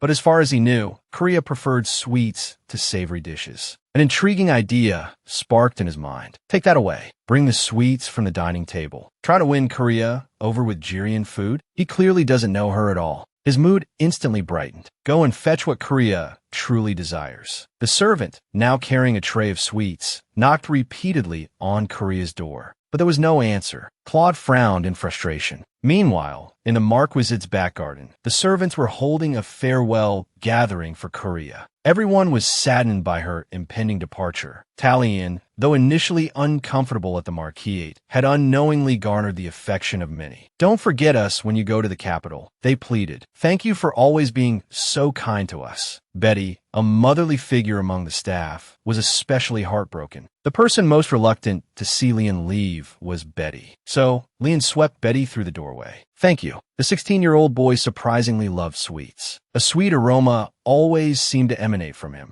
The usually aloof Duke Claude was utterly captivated. He intercepted the fragrant food scent by his rival mid-delivery. He swapped it for Korea's favorite candies. Haha, it seems I'm the only one in the world who truly understands you." But he knocked on the boy's door for a long time, yet the boy was nowhere to be seen. It turned out that tomorrow was the day Korea was leaving for the capital. Everyone in the valley was reluctant to see him go. They gathered together to throw him a farewell party. Like a father sending his son off on his first journey, Guylan repeatedly warned Leon not to get hurt. Don't wander around outside late at night. Be especially wary of those who are too kind to you, especially those who try to entice you with food. Be careful. Of course, the most important thing was to find his mother. Encouraged by these words, Leon felt full of confidence. In truth, this might be the last time he saw these people. Just then, a large bowl of candy was placed before him. He looked up in confusion, but the servant girl simply bowed respectfully and left. Just as he was wondering who had sent the sweets, a familiar head of hair caught his eye. It was Duke Claude. Relieved, he picked up the bowl of candy. Ever since he was little, he had always found Claude intimidating. It was hard to define him in a single word. He made people nervous, afraid of being mocked. He also had a penchant for occasional pranks. He was like the scent of lavender, sometimes inexplicably thoughtful. Korea picked up a candy and put in his mouth. The sweet taste instantly spread through his mouth. Honestly, I'm not a child who likes sweets anymore, but his burning ears betrayed his true feelings. The next day arrived quickly. Guylan was the first to arrive to see him off, looking haggard. Learning that his mother wouldn't be there to see him off, while not entirely unexpected, still left him feeling a little disappointed. Seeing this, Guylan pulled Leon into a hug. But mindful of propriety, Leon pulled away. Seeing a chance, Ian rushed forward, also wanting a hug from Leon. But he was completely ignored by the siblings. Brother, please give my regards to Mother. We'll see each other in the capital. I'll be going now. Turning back, he saw Ian standing there looking dejected. Leon sighed and finally gave him a proper farewell. It was because Prince Ian always did things that put him in awkward situations. Just then, a figure flashed past. It was the Crown Prince. He looked even worse than Guylan.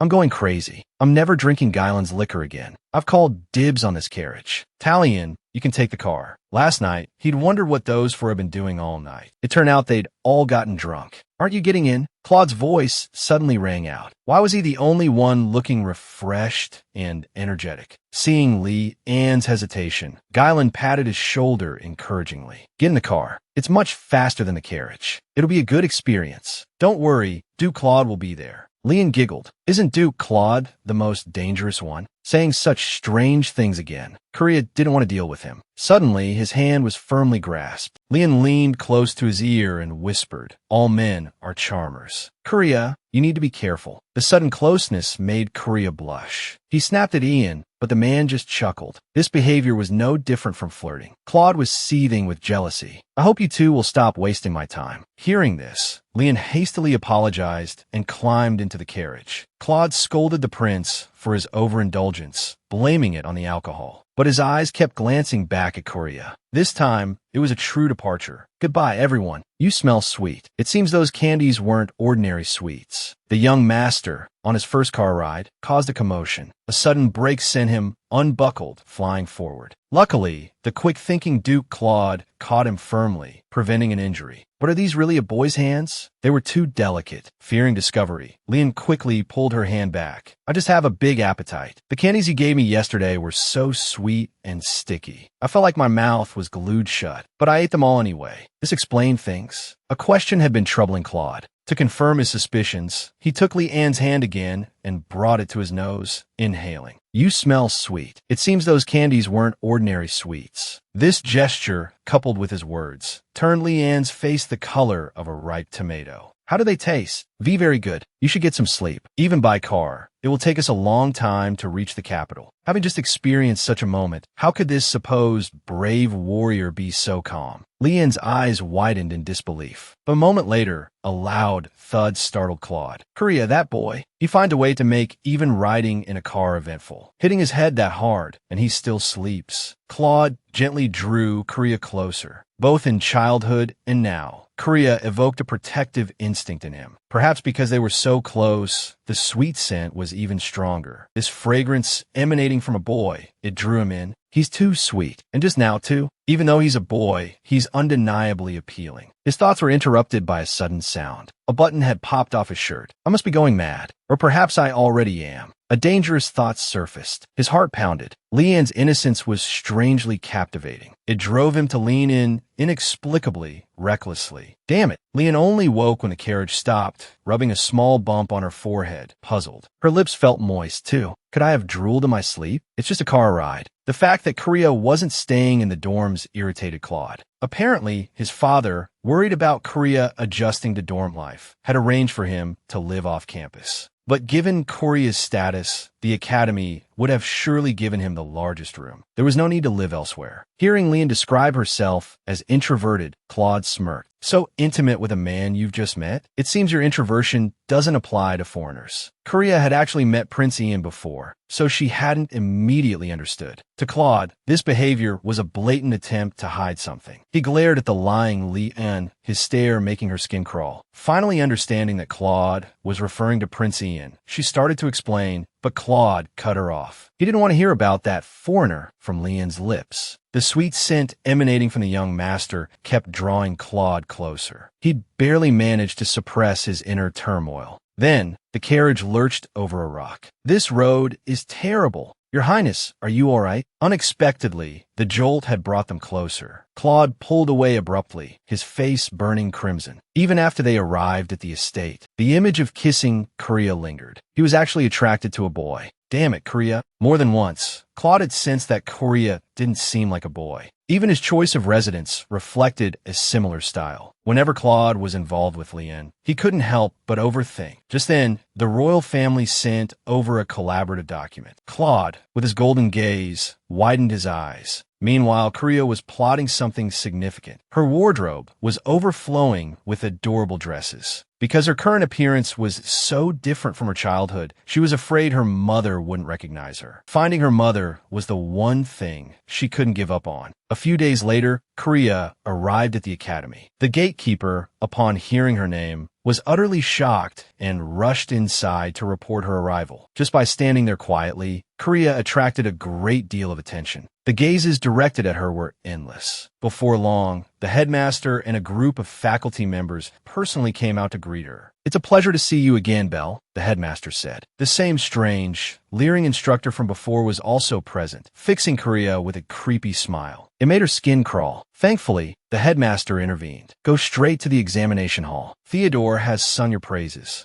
Everyone is curious about your exam results. On the way to the examination hall, the surrounding chatter was incessant. That's Belmar. How can a man be so delicate? Suddenly, a familiar figure blocked her path. Seeing who it was, Korea was overjoyed. It had been several days since she last saw Claude. Yet, faced with her greeting, Duke Claude turned his head away. His sudden avoidance left Korea bewildered. Even after she entered the examination hall, the whispers continued. Did you see? He's so pretty. How can he be so petite? I heard he's a bastard. Claude heard every word. Greetings, Duke Claude. Did you see? I haven't seen him in 4 years, and he's still so sickeningly sweet. I never thought he looked like a man. With that demeanor, who would call him a man? The blonde-haired young man sneered, oblivious to Claude's increasingly contorted expression. He continued his relentless mockery of Korea, and he reeks of vulgarity. He's obviously a bastard brought in from somewhere. How could the Marquis allow such a person to enroll? He has no shame. Claude had finally reached his limit. He stood up and glared at the young Earl Thorin, who suddenly realized the crudeness of his words. It won't be long before you lose your tongue, Claude threatened. Thorin broke out in a cold sweat. If you want to keep your tongue, stop gossiping. You, a mere earl, dare to speak ill of the Belle Marquis' family affairs, a family deeply favored by the Emperor? Are you brainless? Is your head filled with horse dung? How else would you dare gossip about the Marquis' private matters? By the end of Claude's tirade, Thorin was flushed crimson. Still defiant, he clenched his fists. I admit I was wrong to speak so freely, but with Korea's appearance, won't he become prey for those with unsavory inclinations? Thorin's words gave Claude pause. I'll keep your concerns in mind. Becoming prey for those with unsavory inclinations? You have quite the imagination, Claude retorted before entering the examination hall. Upon entering, he saw Eddie standing before Leanne. As Claude approached, Eddie's expression became increasingly clear. It seemed Thorne's concerns were not entirely unfounded. Simply because of his delicate features, the young master was facing criticism on his first day, and he was being targeted by a teacher with a less than stellar reputation. Watching the teacher's wandering gaze, the young duke's fury reached its peak. When he had studied under Theodore,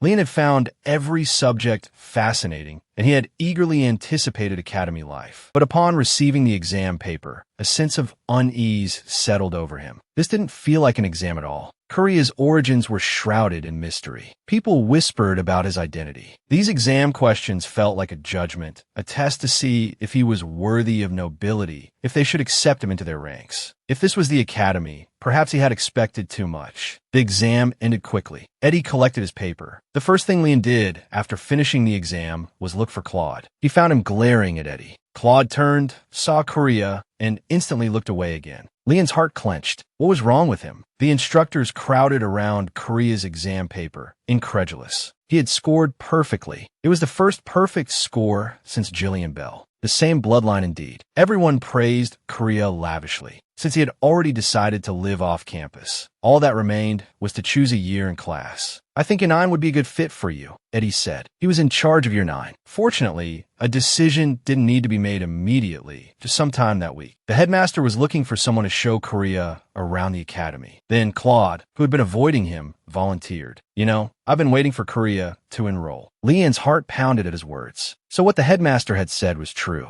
The next moment, an arm slipped around her waist. Not only that, but Claude nudged Leon closer to his side. And so, Leon stiffly exited the classroom. The Crown Prince's gossip-loving spirit ignited. Once they were alone, Claude's demeanor changed. He warned Leon not to go into Year 9. He didn't want to explain why. Just don't go into Year 9. Korea pestered him with questions. Eddie, the teacher in charge of Year 9, has a bad reputation. Didn't you sense anything from his gaze? Korea scoffed, and I thought you were going to say something important. Don't you understand what I mean, Your Grace? I'm a student. I'm not interested in gossip about professors. Right now, he had no time for anything else. He just wanted to advance quickly. His brother was back. His stepmother wouldn't let him stay here forever. He just wanted to find his mother as soon as possible and avoid any further complications. A professor's sexual orientation is irrelevant. As soon as he said that, an imposing figure loomed over him. Irrelevant? You really think so? Thinking Claude was just being difficult, Korea continued, rather than worrying about that. I heard the academy has a huge stable. Don't change the subject. Go to Year 8. Going straight to Year 9 is too much too soon. You haven't adjusted to academy life. You'd be buried in books for a whole year. You should have just said that from the beginning. Claude turned and whistled. A moment later, a horse galloped towards them. Just as Korea reached out to greet it, Claude stopped him. He'll bite you. Apparently, the horse was only friendly with its owner. But then, seeing Korea's eager expression, Claude relented. Do you want to ride him? He immediately refused, however. Korea's delicate, glistening lips brought back pleasant memories. Honestly, doesn't he have any self-awareness? Claude Sudonly leaned closer.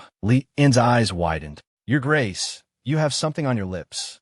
What? What is it? Claude turned away, his ears flushing red. We'll tour the academy another time. Just then, one of the family soldiers approached. Claude quickly sent Leon away. His Majesty has suggested integrating the Duke's private army into the capital security force. That would allow Your Grace to personally command them. The criminal who harmed Miss Marilyn shouldn't have gotten far. They're likely hiding in the Lu Kingdom. We must find someone very familiar with the roads. We'll move tonight. After 4 years, the young master finally donned women's clothing again. He needed to hurry to find his mother. He hesitated, wondering if his hair color was too conspicuous. His maid, Pepe, offered a comforting reminder. It's been so many years. If even your hair color has changed, how could your mother possibly recognize you? Reassured, Leon finally left. He hired a carriage. Please wait for me in the north. I'll come out from that side. It was unexpected that a noble young lady would be so familiar with the roads of the slums. After instructing the coachman to wait for him, Leon, with a heart, embarked on his journey home. Just a little further, and he'd be there. Around that corner, he would see his beloved mother. Lian excitedly ran towards his mother. Little did he know, a fateful encounter awaited him around the corner. With a bang, he collided with someone. The force of the impact sent him stumbling backward. At the critical moment, someone caught him tightly, just as he was sighing in relief. Claude, above him, was already speechless with shock. Hearing the familiar voice, Lian's heart lurched. He looked up to meet the Duke's incredulous gaze. Why was Claude here? Lian was momentarily stunned. After Claude called out to him repeatedly, he spun around abruptly, pulling his hat down to cover his face. The sudden appearance of the Duke had frightened him to the core. If his true identity were discovered, the consequences would be unimaginable. But the next second, the man's apologetic voice came. I beg your pardon. I mistook you for someone else, Mississippi. At that moment, Claude wondered if he was losing his mind. How could this woman be Courier? Faced with Claude's barrage of questions, Lian only shook his head silently. If this continued, he would be exposed sooner or later. Courier backed away fearfully, but the Duke relentlessly pressed closer. He lowered his head, trying to see the woman's face. Can't you speak? He hadn't expected his clumsy acting to actually fool the Duke. Seizing the lifeline, Lian nodded vigorously. So you can understand. If you're lost too, let's go together. Torn between the lost Claude and his longing for his mother, he struggled to decide. Soon, Lian noticed something. Claude had been making marks on the walls along the way. He really was lost. What to do? He couldn't just leave him. After careful consideration, Lian finally mustered the courage to run in front of Claude. He stretched out his arms and pointed towards the exit, motioning for the man to follow him. In the end, he chose to help Claude get out first. The woman before him was clearly very familiar with the roads of the Lu Kingdom. Are you a local? Claude asked, but Courier didn't react. Soon, they reached the agreed-upon location. Suspecting he'd been tricked, Claude's expression darkened. Hey, you were pretending to be mute, weren't you?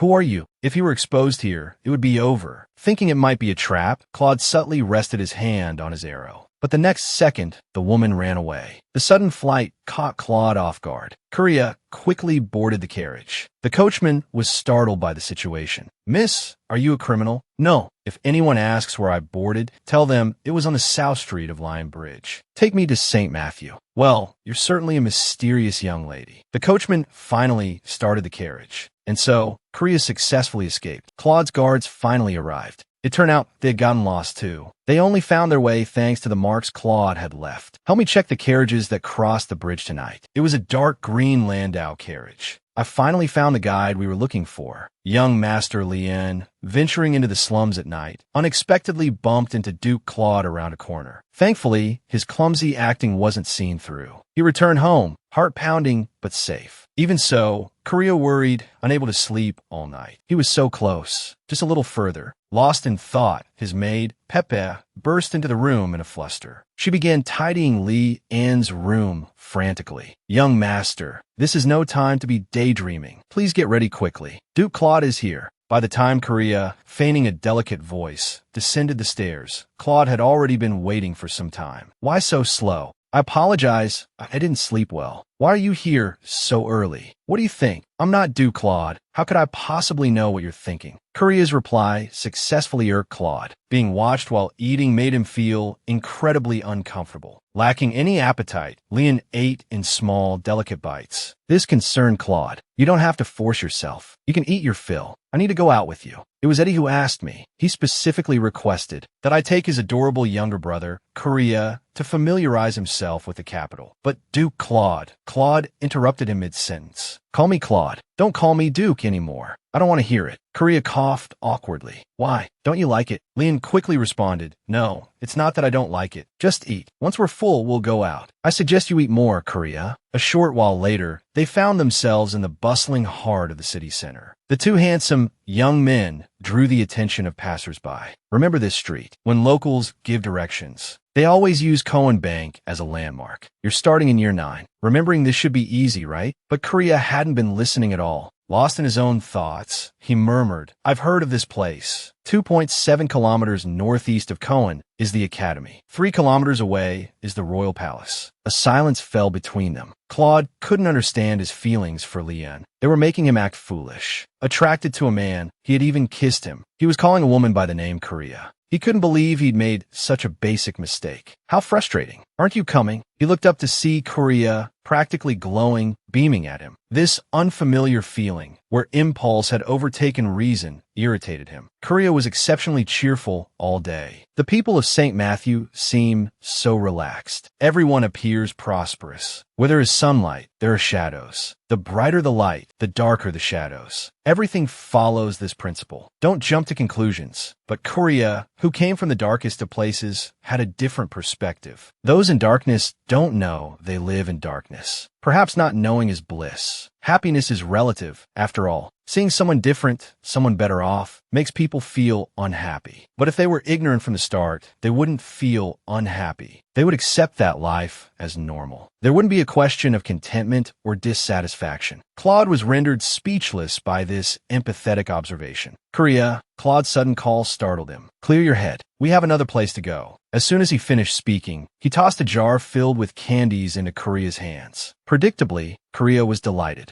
Still a child, so easily appeased. Korea, indignant, retorted, I just like sweet things. Stop treating me like a child. I'm not treating you like a child. You just are one. The young duke isn't that much older, Korea muttered. Claude, seemingly aware of his slip-up, quickly changed the subject. We've seen the light. Now, let's experience the darkness. We're going to Lu Kingdom. We'll enter through the north entrance. Lian's heart lurched. Had his trip to Lu Kingdom the previous night been discovered? To appease the young master, Duke Claude produced a jar of candy from seemingly nowhere and tossed it into his arms. Undeniably, the young master was quite pleased. Lian had thought the matter of exploring the slums was over. Who could have predicted Claude would invite him to journey inland? Could he be so lucky again? Lian was filled with unease throughout the journey. Going to the Lu Kingdom so suddenly, perhaps Claude already suspected something. After much hesitation, he finally couldn't bear it any longer. The Lu Kingdom you speak of, is it the place I know? Unexpectedly, Claude countered with a question. What was the Lu Kingdom like in Lian's understanding? Lian shook his head, a look of repulsion on his face. What else could it be? I've heard it's a place one should absolutely avoid. One shouldn't even entertain the thought of going there. But these words couldn't bring Claude any sense of satisfaction,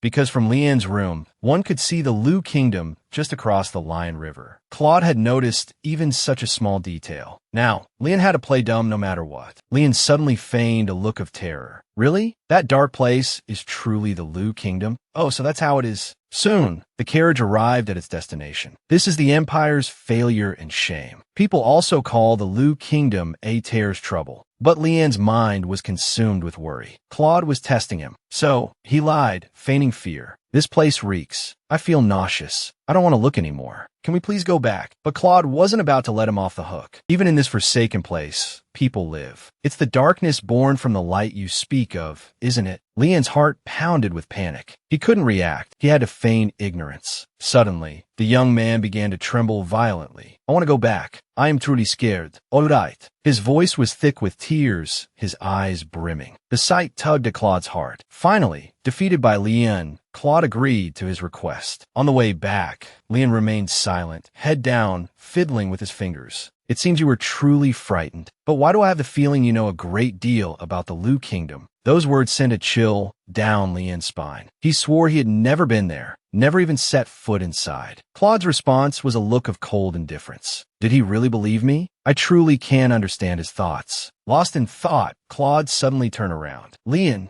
straightened up, feeling like a deer caught in headlights. I have an appointment for dinner. I'll just take you home directly. These were, in Lian's opinion, the most beautiful words Claude had uttered all day. He breathed a sigh of relief. But Claude wasn't satisfied. It's also quite boring when someone is always the same. Lian was bewildered by the nonsensical remark. Are you that happy? Every time I say I want to go back, you seem particularly pleased. A thoroughly confused Lian, in an attempt to appease Claude, made excuses the rest of the way. They soon arrived at Lian's residence. He had already bid Claude farewell, but the man walked straight past him towards the house. I'll just wait here until the carriage arrives. Lian was thunderstruck. His expression left Claude speechless. Can you please not look at me like that? Being with you always makes me feel like the villain, you know? Lian immediately realized he'd overdone it. Scratching his cheek, he apologized to Claude. Only you would openly dislike me. I don't openly dislike you. Then you secretly dislike me? Just then, a horse nearby caught Claude's attention. It seems you have a guest. Or perhaps an uninvited one. As soon as he stepped inside, Leon sensed something was amiss. The servants were lined up, awaiting his arrival. Leon mouthed the words,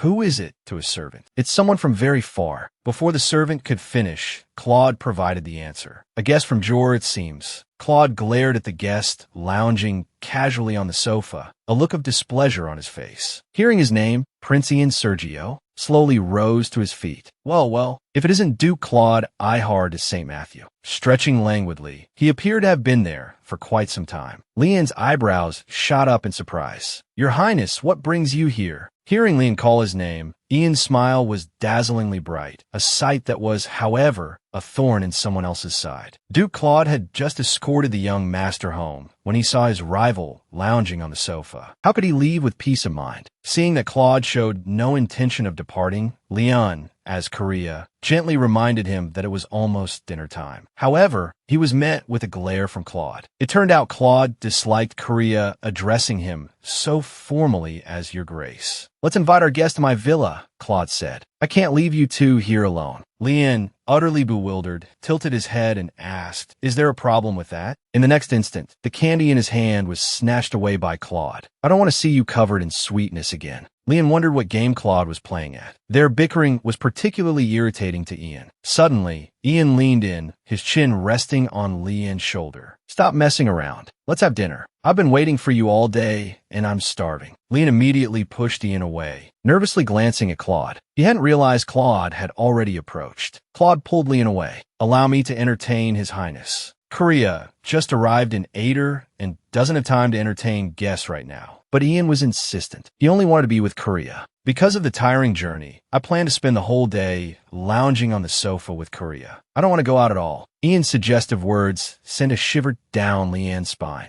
"So you should go back, Duke Claude." The scene changed. Claude was already at the prearranged dinner. The girl from the Piengian family reminded him of Korea. That person always made him feel restless. So, before he'd even taken a bite, he rushed back. The driver asked him where he was going. To his surprise, Korea's house slipped out, shocking the driver. "I meant the villa." He recalled how Korea had stood between the two of them, and lounging on the sofa, and Duke Claude, "I will escort His Highness to the Marquis residence. So please return." The fact that Korea hadn't called him Ian Sergio, but simply Ian, inexplicably irritated him. For so many years, Korea had only ever addressed him as Your Grace. That damned prince definitely had ulterior motives towards Korea. Just then, the knight Anya, whom he had tasked with investigating, sent him a message. There had been a breakthrough in the matter Claude had asked him to look into. That night, there was only one coachman driving a green Landau carriage. He said a noble lady got off in St. Matthew. He doesn't know what happened after they parted ways. But the only noble residence near there belongs to the Claude family, and his villa hasn't received any guests. This can only mean the coachman is lying. Meanwhile, Leon stared at the candy, completely puzzled. Even Ian had told him to eat properly and have less sweets,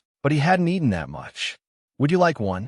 The sudden offer caught Ian off guard. He happily accepted the candy from Leanne's hand. As he took it, his tongue brushed against Leanne's hand. As if not satisfied, he even kissed Leanne's hand. Leanne's face flushed crimson. "Please maintain your royal decorum." Just for a misplaced candy and a stolen kiss, the young master was so startled he stumbled backward, urging the maid to bring a towel quickly. He accused the foreign prince of such a disgusting act. He was about to flee, but Ian caught him. Now that no one was there to interfere, he wanted to have a proper chat with Korea. So, after Ian's repeated pleas, Leon reluctantly sat down. "Duke Claude, doesn't he know you're a woman?" He hadn't expected such a blunt question. Leon warned him to be careful of eavesdroppers, but Ian, completely disregarding Leon's feelings, continued to ask how long he planned to live with his current identity. Seeing Ian's serious expression, Leon patiently answered. He didn't expect Ian to suddenly draw closer in the next moment. Apparently, his father, the emperor, wished for him to marry into the Kayan Empire's nobility. Undoubtedly, it was the easiest path to diplomacy. Hearing this, Leon assumed Ian wanted him to help with introductions. Unexpectedly, Ian flatly refused, because he intended to formally propose to Marquis Bell. Following this, the two stared at each other in speechless silence. Regaining his composure, Leon hastily questioned him. "Are you mad? But you know I'm a woman. How about an engagement next year? We'll hold a formal ball. You'll make your debut in society and return as Courier Bell. Unless you have a man you're interested in. Suddenly, Ian's gaze sharpened. Could it be Claude Ihar, the Duke? His thoughts exposed, Leon vehemently denied it. Seeing this, Ian didn't panic. After all, there was still a year. He could help Leon completely escape that monkey-like woman as he thought of Anya. Unexpectedly, Leon was still unwilling, simply because he knew deep down he wasn't truly a nobleman. Disappearing quietly was the best choice. The unaware, Ian still refused to give up, earnestly trying to persuade Leon. Suddenly, Leon stood up abruptly. Proposing to someone you've only met 3 times is far too presumptuous. Besides, I only want to be a good second son to the Bell family. Then you'll just have to have a funeral. Leon froze, dumbfounded. You were eavesdropping? An elegant marquis's wife should speak softly. Did only I hear that? Holding a funeral for the living. The marquis's wife has quite frightening ideas.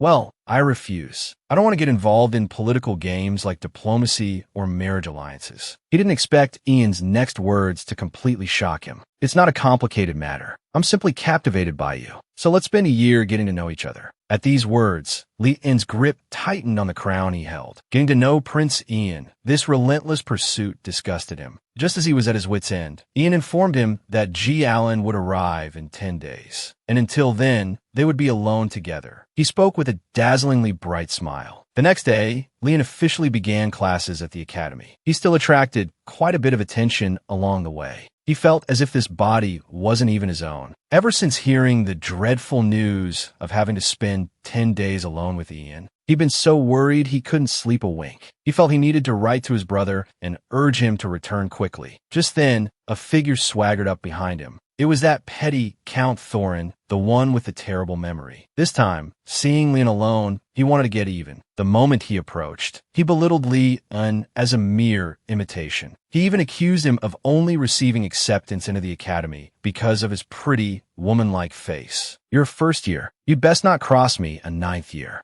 Otherwise, you'll only tarnish the Bell Marquisite's reputation. You know, don't you, Courier Bell? You're the family's disgrace. It seemed Thorin's information was truly lacking. Leon placed a hand on Thorin's shoulder and replied, each word precise. I'm on an errand for the Marquis. Your disregard for me, I can only interpret as an insult to the Marquis himself. Speaking ill of the Marquis, it seems Count Thorin is confident in bearing the consequences. Also, I'm not a first year, but a 9th year. We'll be seeing each other often. Since Count Thorin dislikes me so much, you should just stay out of my way. After 4 years, the young master finally saw his birth mother again. Just 2 hours prior, Leon had been summoned to the headmaster's office because he'd told Count Thorin he was a 9th year, even though Claude had explicitly warned him against choosing the 9th year level. Leon could only lament the Duke's ill-timed words. The appearance of a military officer startled him. After all, getting into a fight with another student so soon after enrolling could very well have brought the guards down on him. The officer's sudden question made him jump. Is your voice always this soft? The officer asked, correcting his posture. I'd like to know if you have any experience with weapons like daggers. Not expert level, but some familiarity. Leon realized the officer was here to recruit someone specific. Someone who can disguise themselves as a young noble lady. Recently, there have been attacks specifically targeting them. The nobles are terrified. They're keeping their daughters indoors. So, the culprit has started targeting younger children. To catch the perpetrator, the military wants to use a child as bait. But the combat team is full of burly men. They need a young boy. That's why they've come to the academy. Korea's appearance fits the bill perfectly. All you would have to do is appear at designated locations. Places like the library near Ruber, the theater, or the train station. Liam was still unsure, but his gut instinct leaned towards refusal. Just then, a carriage approached. A lady with curly hair inside caught his eye. He froze, his eyes widening. It was his mother, the woman he'd been longing to see. Forgetting everything else, he ran towards the carriage. Wait, please stop, he cried, but two legs couldn't outrun four. He couldn't even call out mother. It was unbelievable to have come so close to his mother, only to miss her in such a way. Meanwhile, Claude learned of the military's proposal. He asked if Korea had agreed yet. Hearing that Leon hadn't, he breathed a sigh of relief. Still, he was curious. Whose idea was it to have Korea dress as a girl? The other person remained tight-lipped. They countered, asking why Claude was so upset. Korea Bell is the Marquis's second son and a dear friend's beloved younger brother. If a single hair on his head is harmed, everyone involved will face the consequences. At that moment, a visitor arrived. It was Lien, returning unexpectedly. He had decided to accept the proposal. Claude emerged as well. After nodding to the officer, he ignored Lien, walking right past him, clearly avoiding him again. There was no time to dwell on it. Lien was ushered inside by the officer. For this operation, they not only had the support of a guest from the Duke's residence, but they were also borrowing personnel from Serbia. In truth, it was Mary who had recommended Lien to the officer. She'd said no one was more suited for this task. She also asked the officer to relay a message, an invitation for Lee and to visit the Marquis of Serbia's residence in 4 days. Ever since seeing the woman who resembled Lee and in Ruber, Claude couldn't stop his mind from racing. Hearing that Lien was going to participate in a dangerous operation, a simmering anger rose within him, uncontrolled. Yet, it was none of his business. But anything involving Lien, he couldn't ignore. Just then, the Crown Prince arrived. He brought news of Lien's acceptance into the 9th grade. Claude's face darkened considerably at the news. I hear you even humiliated Count Thorin. Korea is certainly interesting. Although the Crown Prince had been preoccupied with official matters in the royal city lately, he had heard about Lien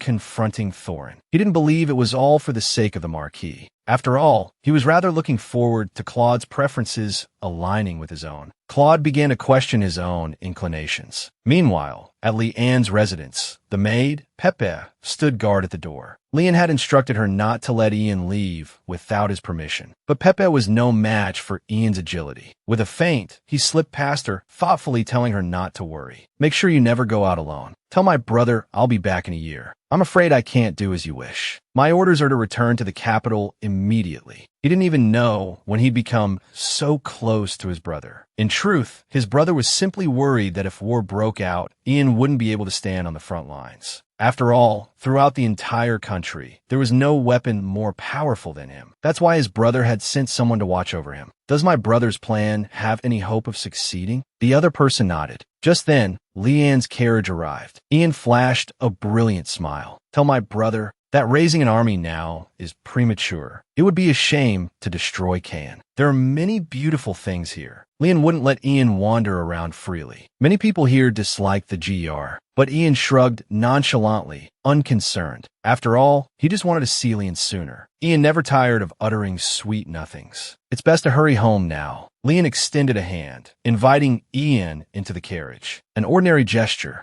yet it caused his heart to flutter as Ian lightly took his small hand. What are you dawdling for? Every time I see you, I want to turn into a puppy. Lien was bewildered and asked Ian what he meant. His only reply was a burst of laughter. One day, a week after starting school, G. Allen approached Lien, who was alone, and asked if he was adjusting to school life. But Lien's mind was preoccupied. He hadn't seen Claude attend any classes. G. Allen told him that Claude wasn't at the academy to study, but to keep an eye on the Crown Prince, who was a bit too free-spirited. Just then, a light rain began to fall. It was during the rainy season that he had left Ruber, and now he was back during the rainy season again. His chance encounter with his mother had given him a lot of hope. He couldn't give up on finding her. Lien, after class today, could we? Before the other person could finish, Lien quickly slipped away, leaving G. Allen dumbfounded. Lien really is adorable. If he threatens you, just stab him here and here. Respond. Just a moment ago, Lien had arrived at the Marquis of Serbia's residence as agreed, to help catch the culprit behind the serial killings. He had accepted Mary's uncle's proposal, because at the academy, there was no one more suited to dressing as a woman than him. Accompanied by the maid, Pepe, Lien arrived at the dressing room, ignoring the Serbia butler's suggestions. He chose a brown wig, fearing that Claude would recognize the honey-colored one. Seeing that the butler had no intention of leaving, Pepe, in a burst of protective energy, declared, "The young master hates being waited on." The next second, the butler was locked out. Elsewhere, Mary was deeply moved. I can't believe His Grace, the Duke, would come personally. You really were worried about me, weren't you? Claude was speechless. But I'm fine now. You didn't need to come yourself. Claude couldn't listen any longer. I believe that to quell the noble's anxieties, the Duke's family should show their support. Then you didn't need to personally escort Lien, did you? That question struck a nerve. He hadn't intended to get involved, but upon learning that Eddie Kakon had requested to escort Lien, he had gasped and ultimately volunteered to wade into these troubled waters. After a cup of tea, Lien's transformation was complete. Claude's eyes nearly popped out of his head. What kind of beauty could make him so indulgent towards Mary? Following his gaze, he saw Lien, a strikingly graceful figure of a young woman. Even he, who considered himself quite handsome, felt a pang of self-consciousness. Sensing that burning stare, Lien abruptly looked up. Their eyes met, and for a moment, the air thickened. Lien, snapping back to reality, quickly lowered his head. Claude's heart was a whirlwind of emotions. You're quite the chameleon, he thought. No one would ever guess this is the second son of the Bell family. Lien, outwardly cheerful, inwardly cursed. Only now did he realize Claude was there as his bodyguard. You accepted such a strange proposal, dragging me into this mess. Why didn't you refuse? And yet, you treat Mary differently. It's utterly preposterous for me to appear before such a beautiful young lady like this. Mary, however, was still fixated on the brown wig Lien had brought without permission. Panicked, Lien could only offer the excuse that the original color was too conspicuous and had to be toned down.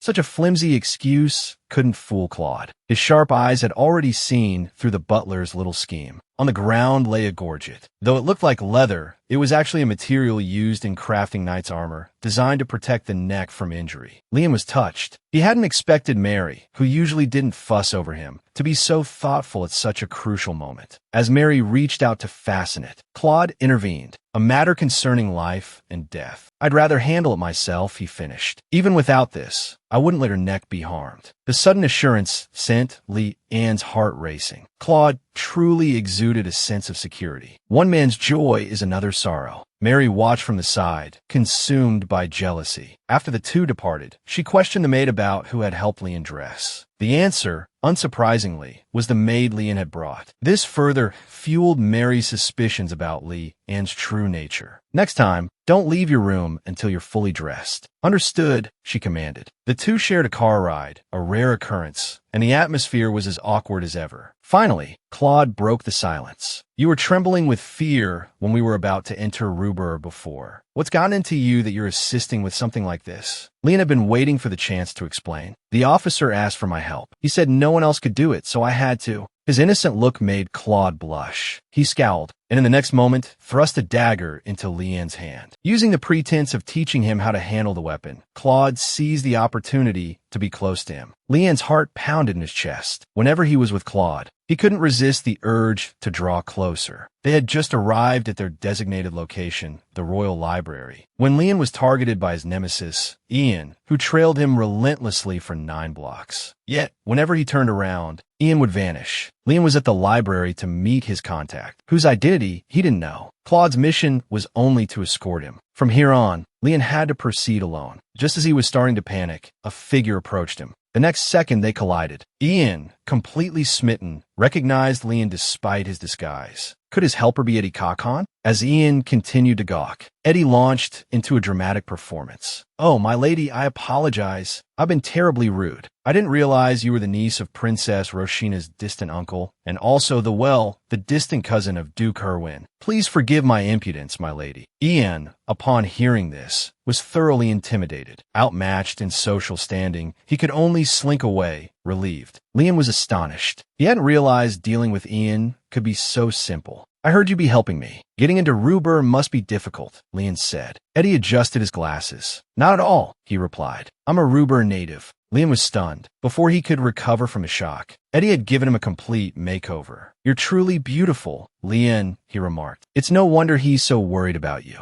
Utterly sinful. He stepped closer as he spoke, his manner unsettling. Ignoring Eddie's disturbingly lecherous expression, Lien steered the conversation back on track. Let's skip the pleasantries and discuss the plan. Eddie finally got down to business. I know the roads of Ruber are like the back of my hand. Tonight, they'll kidnap you. You'll let yourself be captured and taken to their hideout. I'll immediately signal the police. They plan to raid the murderer's den. Absolutely. Lian agreed without hesitation. Entering Ruber directly might be the fastest way to find her mother. Having concluded the official business, Eddie reverted to his usual self. After you graduate, have you considered returning to the academy as a teacher? His gaze, undisguised and unsettling, made Lian freeze. Before she could answer, Eddie lurched forward, invading her personal space. Come work for me. I've always wanted a bright, sharp student like you as a disciple. Lian, utterly disinterested, took a step back, only to be firmly grasped by the lecherous Eddie. He had a burning question for Lian. How do you do it? You're clearly a man, yet your disguise as a woman is flawless. His hands, restless and unwelcome, traced the lines of Lian's palm. Do you even wear women's undergarments? Lian cried out in alarm. She finally understood Claude's warning. She hadn't expected this beast to prey on his own students. Shoving Eddie away, she drew the dagger Claude had given her. I'm warning you. Keep your hands to yourself. The threat only seemed to pique Eddie's interest. We're both men. What's there to be shy about? I'm just curious how you manage it. I wasn't trying to harass you. Backed against a wall, Lian was terrified. Lian, in her second attempt at wearing women's clothing, had caught the eye of the academy's supervisor, Eddie Kakon. He grabbed her hand, intending to check if she was wearing women's undergarments. Lian, unable to bear it any longer, drew the dagger Claude had given her and pointed it at Eddie. But this only seemed to excite him further. Lian was trapped, with nowhere left to retreat. Then a familiar, deep voice cut through the air. A moment later, a dagger was pressed against Eddie's throat. Claude had arrived, ready to defend Lian. I warned you not to lay a hand on my students. Just an hour ago. After completing his escort mission, Claude met with the military. The suspect's hideout was near the central tower. The informant hadn't revealed the exact location. The suspects changed their hideout daily. It was possible their network spanned the entire Ruber region, and Eddie Kakon had agreed to help. This map was his creation. Are you referring to Eddie Kakon from the academy? Yes, he should already be at the library, meeting with Lian. Claude's head dropped to the news. Lieutenant Brighton, if a single hair on Lian Bell's head is harmed, you'll all pay the price. Claude raced to the library, arriving just in time to witness the scene. He was furious. You're overreacting. This is perfectly appropriate. Eddie, seeing Claude's rage, backed away nervously. He only relaxed slightly when Claude demanded an apology. Duke Claude Shod, you don't need to be so overprotective. Lian isn't a child. He's about to have his coming-of-age ceremony. He's a grown man. Claude had never encountered someone so shameless. I should cut out your tongue. He reached out, but the person in his arms held him back. Claude's anger didn't abate. Lian was simply afraid Claude would act rashly. Besides, the library was full of academy students. This scene would damage the Duke's reputation. Claude suppressed his fury. This is my final warning, Eddie Kakon. But Eddie just laughed. Do you have any right to judge me? The words struck a nerve. Seeing Claude's hesitation, Eddie decided to retreat. He apologized to Lian and left. Lian tried to reassure Claude, but he didn't seem to hear. He was only concerned with what that repulsive man had done to Lian. He couldn't believe it. He'd seen it with his own eyes, yet Lian still lied, claiming he hadn't done anything. Claude couldn't bear to imagine what might have happened if he hadn't arrived in time. He grabbed Lian, forcing him to meet his gaze. I told you to be careful, but I didn't know that street person was Eddie Kakon. It hurts. Let me go. Let you go. And then what? You'll just hide behind someone else again. The question struck Lian dumb. When will you ever act like a man? The way you look, the way you act, it's just pathetic. Unjustly accused, Lian felt deeply wronged. I've never hidden behind anyone. If you find me pathetic and annoying, then don't help me. I can handle my own affairs. I've managed perfectly well up until now without your grace's help. Why are you treating me like this? What have I done to anger you? Is it because I'm not like a man? What does it even mean to be like a man? Lian's voice cracked as he poured out his frustration. The next moment, Claude shoved him against the bookshelves. He'd meant to express concern, but the words twisted on his tongue. You irritate me. You're an eyesore. Damn you, Lian Bell. Lian stared in disbelief. His eyes wide, he whispered, I know. No, you don't. I said I know. I've known ever since you called me a counterfeit. Humiliated tears welled up. Claude sucked in a breath. He hadn't realized a childhood taunt had stuck with Lian for so long. Ian stepped up to Claude. Please forgive my impertinence, your grace, Duke Shod. I'll try my best not to appear before you. Lian's trip to the Royal Library had not only failed to uncover the culprit, but it also led to an unpleasant encounter with Duke Claude. Not only did he not find the culprit, but he also had a falling out with Duke Shod. Dejected, he returned home. To avoid worrying his maid, Pepe, he lied, claiming he was simply tired from wearing the formal attire. As if on cue, his stomach rumbled, reassuring Pepe, who then took her leave. Gazing out at the night, Lian's thoughts were a whirlwind. Claude's words, "Damn you, Lian Bell," kept echoing in his mind. Just then, Prince Ian of the enemy nation appeared. He had been captivated by his chance encounter with Li Un in his female attire. He longed to relive the moment, but Lian had already changed back into men's clothing. He was curious why Lian had dressed that way, considering he had always refused Ian's previous requests. Since it was a covert operation, Lian hadn't told Ian about it, simply saying he had something to do that day. Reaching out, he gently brushed Ian's hair. "What happened to you? Your hair is all wet." Lian's touch was something Ian craved. Wagging his metaphorical tail, he leaned closer, startling Lian.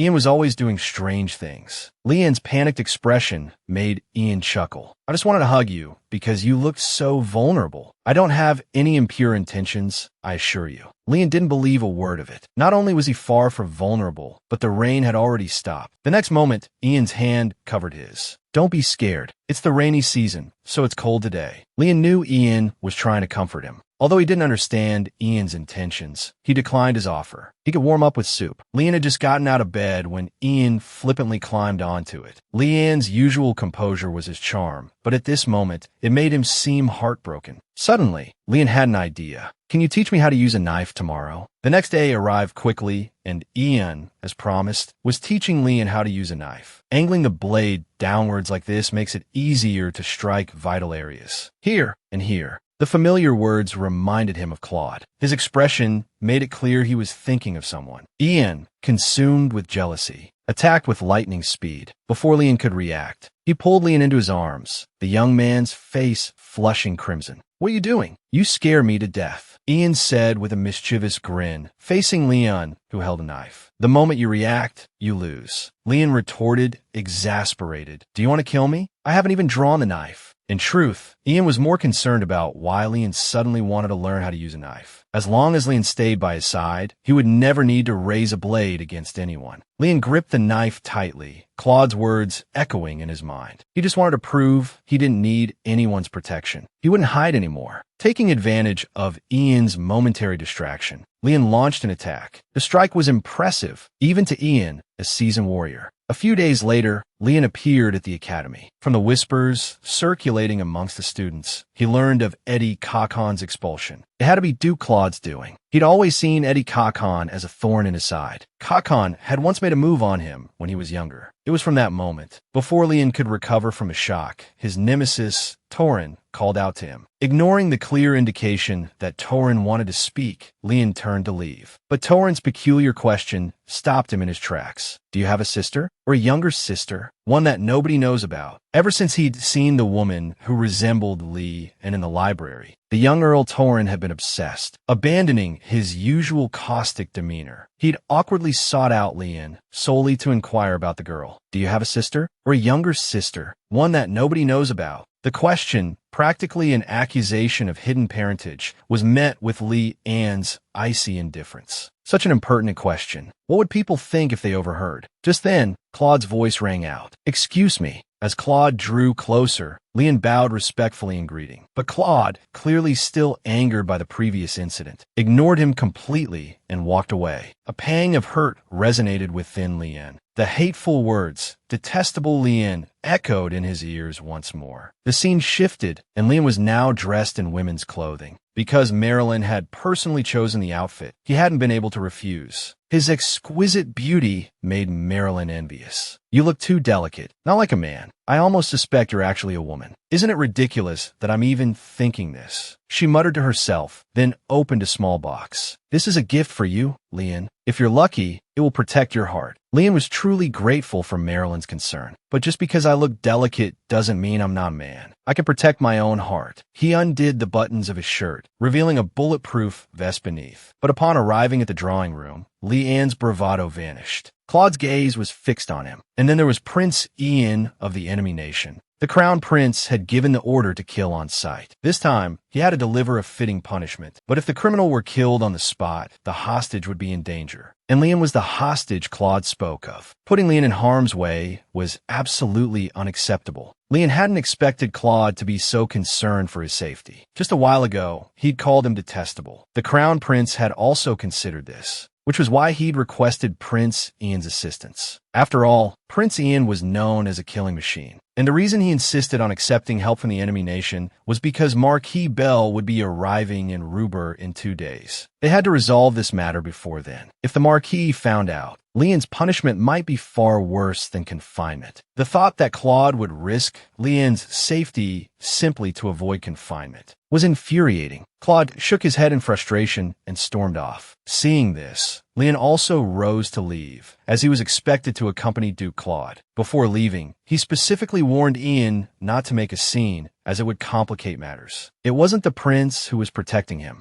It wasn't the prince who was protecting him. It was the dagger at his hip. On the road to Ruber, Lian was so embarrassed he was practically digging his toes into the carriage floor. He tried to break the awkward silence by speaking to Claude. "Where are we going today?" But Claude acted as if he hadn't heard, keeping his gaze fixed out the window, silent. "I heard Eddie Kakon was expelled." Lian continued, pushing further. "Without a guide, well, definitely. I could be our guide." He'd finally managed to pry a response from the Duke. But Claude's reply was unexpected. "I'll guide us." If Lian remembered correctly, the last time Claude had acted as a guide, it had resulted in the Duke becoming quite notorious. "Don't worry, I've memorized everything," Claude said. "We've already made arrangements. The informant in Ruber will leak your information to them. That will give them an excuse to kidnap you. Everything will go smoothly after that." Having said this, Claude fell silent once more, lost in thought. Lian finally voiced the question that had been plaguing him. "A few days ago, I saw a woman who looked exactly like you." His heart pounded in his chest. He lowered his head, trying to appear calm. "Haha, even our hand are the same size." Lian chuckled nervously. "There must be someone out there who looks like me. Lots of people have said they've seen a woman who resembles me. Torin said so too." But Claude wasn't so easily fooled. "I'm looking for that woman. I want to confirm something. I think you might be that woman," said Lian. "Are you crazy?" Lian blurted out, "I'm going crazy because of someone." After they disembarked, they wandered around the outskirts of Ruber. They walked close together, but Lian felt a distinct difference this time. If he's the culprit, he wouldn't want to be seen with Duke Shad, Lian thought. Claude, seemingly unconcerned, flashed a devilish smirk. "Let the culprit think, CA. Lian's my lover. That's their excuse to kidnap him. Because outwardly, CA, Lian doesn't look like my sister at all.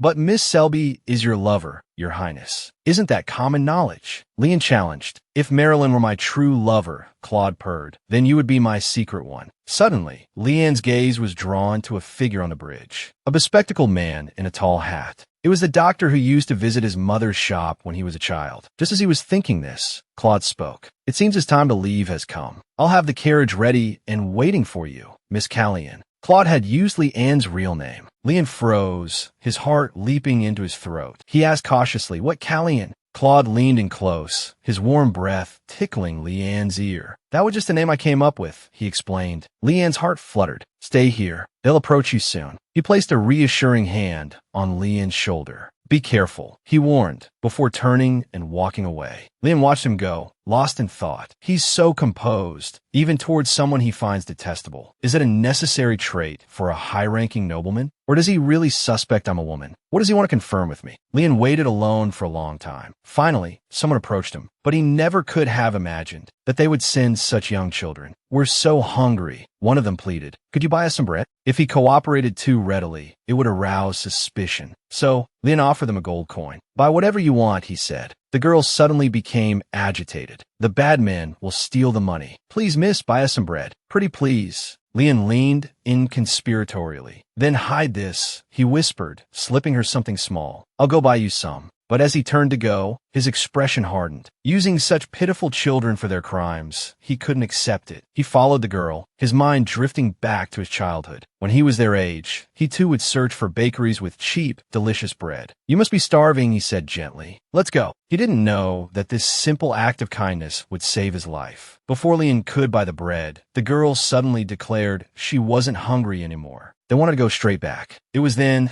that Lian noticed the path behind the girl. It was a small road leading to Ruber. Rubur. The culprits must have had people lying in wait there. "Miss, could you do me a favor?" the older sister asked. She then whispered something in the girl's ear and, with a smile, sent the two siblings on their way. So much bread. Leon left it all at the bakery, asking the owner to give it to the children when they returned. He took only one loaf for himself. Having made these arrangements, he set off on the road to Rubur. Sure enough, there were people waiting in ambush. He was promptly knocked unconscious by the assailants. His handbag fell to the ground. "What? This isn't much. I thought we were kidnapping a noble lady. But why does he look so familiar? Let's just take him. As for why he looks familiar, we'll figure that out when we get there." To lure out the real culprit behind the serial killings, Li-un, disguised as Duke Claude's secret lover, allowed himself to be kidnapped. Claude soon arrived at the scene. By following them, he could find the culprit's hideout, but he couldn't wait for the police. He had to get to Li-un immediately. The next moment, Prince Ian of the enemy nation appeared beside him. He wanted to go with Claude. "Your Highness, it's best you stay out of this. Leon has been kidnapped, and you expect me to stand idly by? This is part of our plan. Strictly speaking, this is a matter for the Kayan Empire. But for Claude, it was Leon's business. For Ian, it was a personal matter concerning Leon." This gave Claude pause. "What exactly is Leon to your Highness?" Ian stopped dead in his tracks. "Someone I intend to spend my future with." Amidst the rising tension, the siblings from earlier appeared. They recognized Leon's bag instantly. The hot-headed Ian immediately drew his sword. "Where is the owner of this bag?" Claude stopped him at once. "Please put your sword away, your Highness. They're children." At Claude's words, Ian suddenly smiled. If Claude knew Leon wasn't a man, he doubted he'd be so calm. "It seems you don't understand. The more innocent, the more cruel." It wasn't Ian who spoke, but Claude, striding towards the children. "Please spare us. They said if we brought the lady, they'd let us go." Just then, the bakery owner came running. "These children are innocent. They're terrifying. None of the residents dare disobey them. I saw him go down that alleyway over there." The little girl, trembling, gathered her courage. "That lady told me to hold on to this, and said if I met a handsome man with blue eyes, I should give it to him." She opened Li-un's bag. The loaf of bread inside looked strangely out of place. Sure enough, looking up, they saw the mark Leon had left. Breadcrumbs would guide them. Meanwhile, on a dilapidated boat by the river, you saw it, right? Duke Claude dotes on him. This time, it'll definitely be different from Maryland. What about the children? They saw our faces. We can't leave any witnesses. Leon, blindfolded, was thrown to the ground. One of the kidnappers was about to cut off his finger to send to Claude, but the doctor stopped him. He looked so familiar. "I'm sure I've seen him somewhere." Leon slowly opened his eyes to see a group of kidnappers standing over him. His relaxed nerves instantly tightened. The doctor crouched beside him, studying him carefully. Except for the hair and eyes, he really looks like Laura. He couldn't believe how much his daughter had grown. Realizing this, he snatched the word "mama" from his lips for Leanne's sake. But he was met with Leanne's fury. "Why are you targeting women and children? Why are you doing such despicable things?" The doctor, speaking formally, continued to justify himself. "You live in luxury every day. This doesn't seem like a question you should be asking. You have weapons in your hands. You should at least be going after people who are also armed. You don't actually think you're dispensing justice, do you?" The badly injured kidnappers instantly darkened. But Leanne's accusations continued. "This is a crime. What's next? Murder?" Then he was cut short by a sharp blow. "Stop your nonsense. I can be sure you're not Laura. It seems I was mistaken."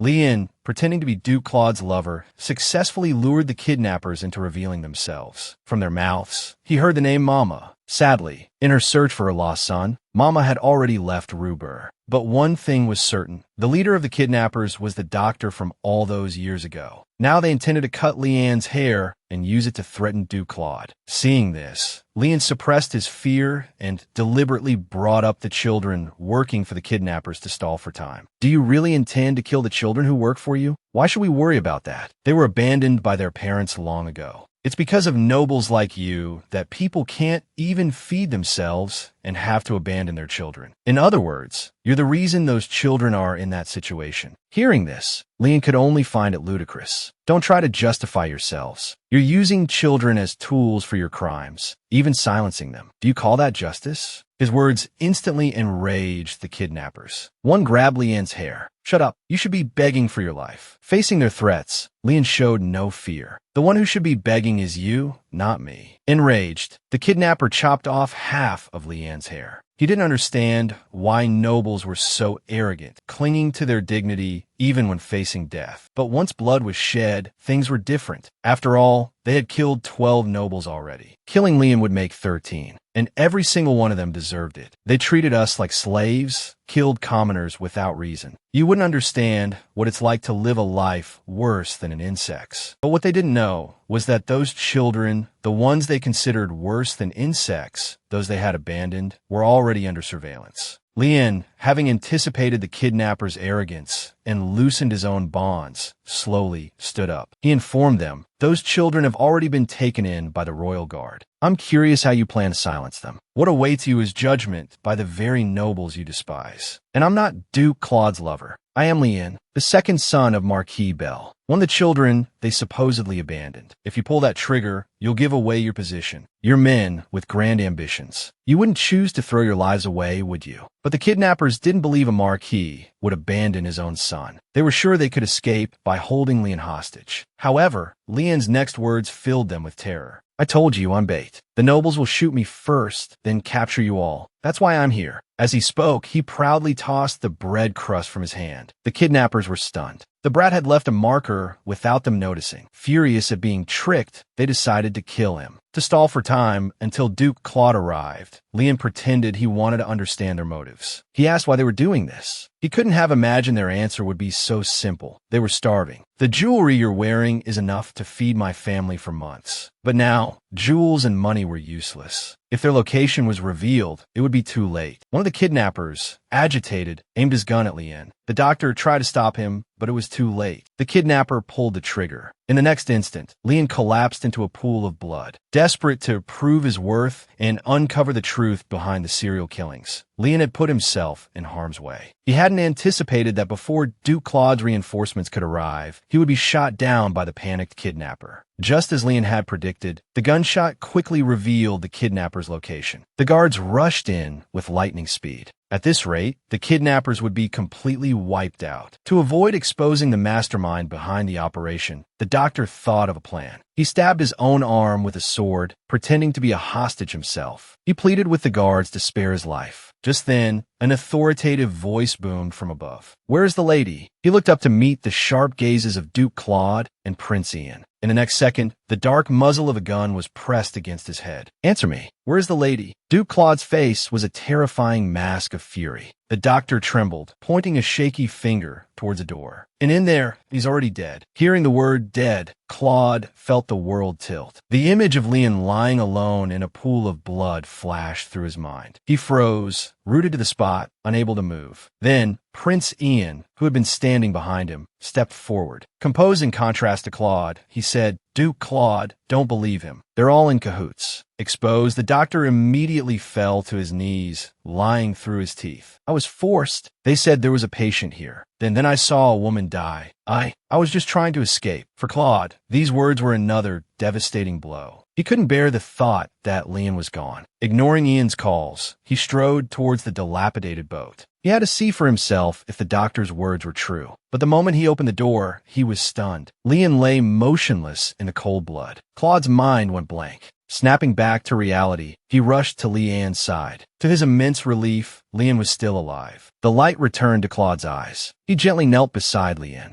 At that very moment, Lian opened his eyes and whispered, "Your Grace." Relief washed over Claude. He anxiously checked Lian for injuries. It turned out that in the critical moment, Lian had stabbed one of the kidnappers. Because the wound wasn't fatal, the kidnapper was still alive. Lian had captured one of them. But none of that mattered now. All that mattered was that Lian was safe. Just then, a guard rushed in. "Your Grace, the boat is sinking." The last one to escape scuttled it. Claude whispered, "Lian, can you stand?" Ian's voice came from behind him. "I'll take him. He needs a doctor. I can handle this, Your Grace. Let's go home." And with that, Ian lifted Lian from Claude's arms. This tender scene was a painful sight for Claude. He seethed with jealousy. Why was it Ian and not him? The guards approached. Claude's face was a thundercloud. "Pursue the remaining kidnappers. Apprehend the witness. That doctor. Arrest this one too. Find out who owns this boat." Having issued his orders, he left the scene. He was completely unaware that his own home was about to be stolen. Prince Ian carried the injured Lian back to his residence. He carefully tended to the wound on Lian's face. As he reached for the other injuries, Lian gently pushed him away. "Let Pepe do it." Ian chuckled softly. "I assure you, my skills are superior to your mates. After all, this sort of thing is rather commonplace for me." He paused. "Why did you do something so reckless?" Lian lowered his gaze. "Because I could help." Understanding dawning in his eyes, Ian deliberately applied a bit more pressure to the wound he was cleaning. This fool, risking his life for such a reason. Moreover, Lian's actions were far too serious. Even if he didn't want to look, he knew. The more he looked, the more he would discover. Before Lian could figure out what exactly Claude would discover, he was startled by Ian's next shocking words. "Actually, I quite like that side of you, but I don't want you to be in danger because of it." Hearing this, Lian was instantly irritated. "Ian, please stop joking. Saying things like you like me." His words were cut short by Ian's sudden interruption. "Carrion, do you still think I'm joking?" After the question, he put on a practiced, fake smile and abruptly leaned in. A sudden, unexpected kiss landed on Lian's cheek. The sudden stillness gave him goosebumps. Lian hadn't yet processed it. Is this punishment for tempting others? Ian was utterly bewildered. Who exactly had he tempted? But Ian didn't offer an answer. Instead, he patted his backside and left. Outside the room, Pepe, who had been anxiously waiting, bowed respectfully. "Go help your master change clothes. If there are any serious wounds, tell me." Despite Ian's seemingly calm demeanor, Claude's words, "He's my carrion," continued to bother him. Could it be that his rival already knew about carrion?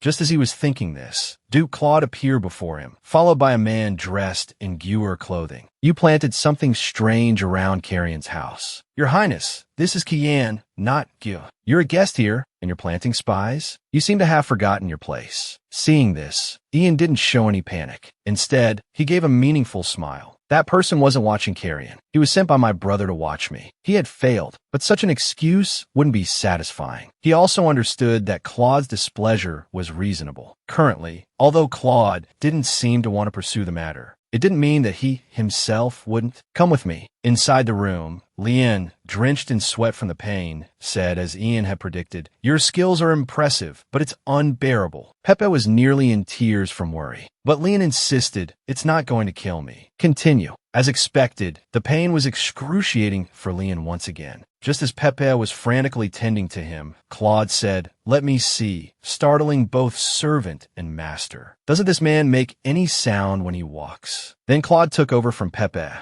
He wanted to see how badly Lian was injured. After confirming that his arm was all right, he wanted to check his ribs. Lian immediately crossed his arms defensively over his chest, putting on a look of defiance. Claude was instantly annoyed. "You're clearly rejecting me now." I'll have Pepe bandage me later." Seeing this, Claude didn't press the issue. He simply told him to lie down and rest. Lian was still curious about the reason for Claude's sudden visit. Could he still suspect that he was the woman he met in Ruber? To avoid unnecessary trouble, he mustered his courage and lied to Claude. "Your Grace, I'm not the woman you're looking for." For a moment, the room was so quiet that only the gentle patter of rain could be heard. "Why would you suddenly say that? Weren't you here to confirm?" Claude's hand reached out and gently caressed Lian's cheek. The atmosphere became somewhat ambiguous. "About that. Now, whether you are or aren't that woman, it doesn't matter." After nearly losing Lian forever, Claude finally understood his own confused feelings. Now, whether Lian was male or female didn't matter, because those foolish police officers readily believed slander. The doctor they had finally caught escaped. Now Claude needed a witness, and that witness was Lian. But considering Lian's current physical condition, he didn't intend to do so. Besides, he himself remembered the doctor's face. He still hadn't explained the purpose of his visit. Seeing him constantly browsing through books, Lian came to an improbable conclusion. "Could it be that you're here to read?" Claude looked at him, speechless. "Seriously?"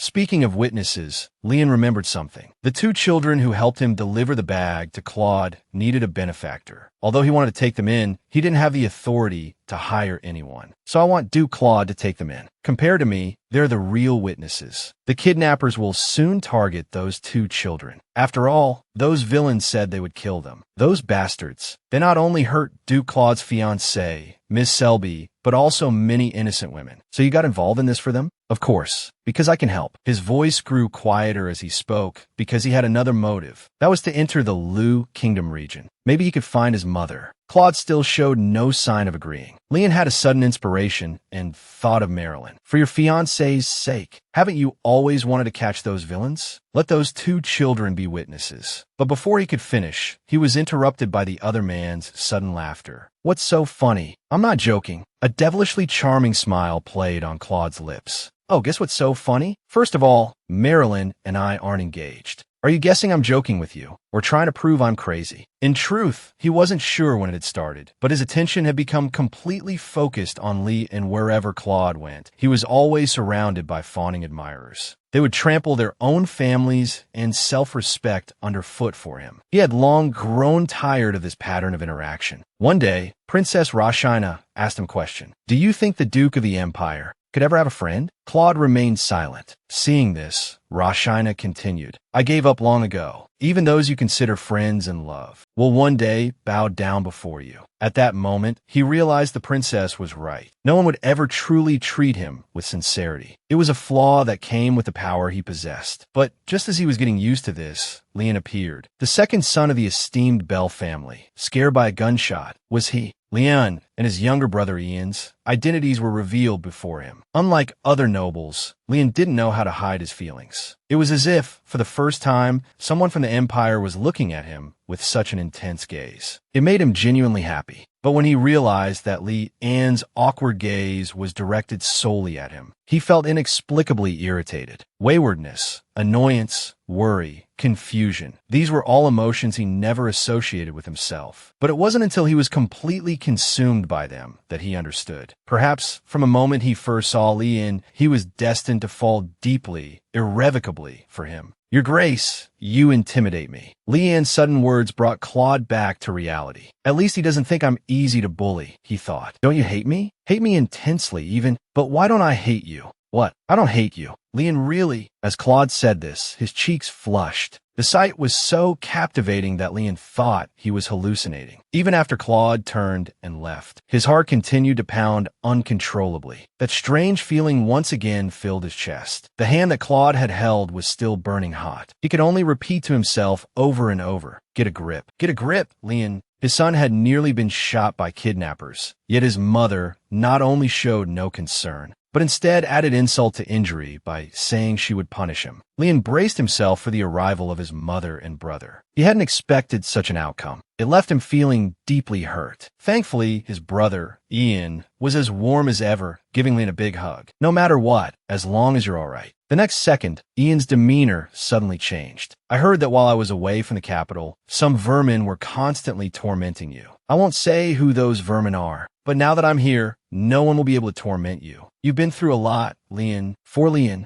his brother was truly an angel sent from heaven, effortlessly dealing with the vermin that had been plaguing him. Not only that, but Ian's arrival in the capital for the succession had single-handedly conquered the capital's social circles. Princess Rosina von Witzmann, the heir to the Marquis of Bell, favored by the Emperor. It wasn't just these titles that held sway. Ian himself was truly charming and capable in every aspect. Just as Leon was internally celebrating his brother's triumph, a throng of people quietly surrounded him. Goodness, it really is Callian. You look just like Marquis Shao. Please pass a message to Marquis Ian Shao for me. Startled by the sudden commotion, Leon froze, then took off running. If you have business with my brother, go find him yourselves. He had thought that with his brother's return, no one would notice him. He hadn't expected that these people would try to get close to Ian through him. To escape the throng, Leon stumbled into a place he'd never been before. The frantic run aggravated his wounds, sending stinging pains through him. Only then, catching his breath, did he notice the room's furnishings. He hadn't even known such a room existed in the academy. A faint scent of lavender hung in the air. Preoccupied with his surroundings, he looked for a place to rest. But the firm surface beneath him made his eyes widen in surprise. A sudden sound made Leon jump nearly out of his skin. He had inadvertently stumbled into Claude's private quarters. A shriek ripped through the air, followed by a firm hand encircling his waist as he tried to scramble up. Quiet, you're making my head ring. I was sleeping. In my private space. Is there a problem with that? Lian immediately stammered that he hadn't known, and certainly wouldn't have intruded if he had. There was still the small matter of Claude's arm, which remained firmly around his waist. Could you let go of me? I'll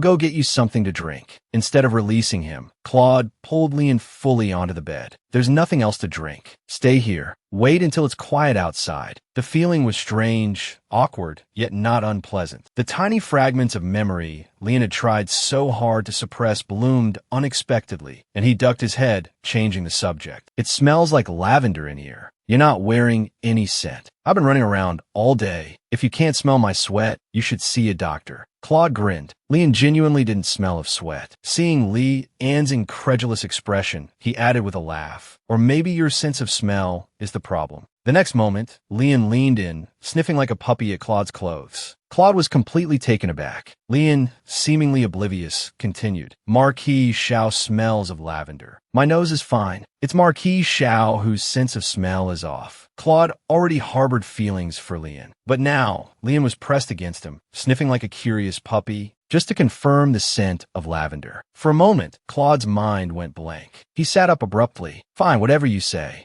Lian was startled by Claude's sudden movement. It seemed the commotion outside had died down. To hide his embarrassment, he decided to make his escape. He hesitated at the door, voicing a lingering question. But Marquis Claude, why didn't you ask about what happened on the boat that day? Claude looked at Lian, a flicker of surprise in his eyes. I stepped in to protect you. The rest doesn't concern me. Those words hit Lian harder than the close proximity moments before. He was utterly flustered. The only response Claude received was the resounding slam of the door. He was equally flustered. He was being driven mad by Lian. At the same time, Lian's heart pounded in his chest. A daring thought arose. Could Claude have realized he was a woman? Or could he like him as a man? As he wrestled with these possibilities, the voice of Prince Ian from the enemy nation sounded behind him. Injured to the point he could barely walk, he nonetheless bounded about like an enthusiastic puppy. Ian and Claude remained oblivious to his affections. His adoration was always so blatant, a constant, unspoken "I miss you" radiating from him. But a certain villain persistently thwarted any opportunity for connection. I'm taking a huge risk just to see you. The villain in question was none other than John, Kalian's older brother. John was currently holding someone responsible for his younger brother's injury. So, he pressed, to apprehend the culprit who assaulted the noblewoman. Eddie Han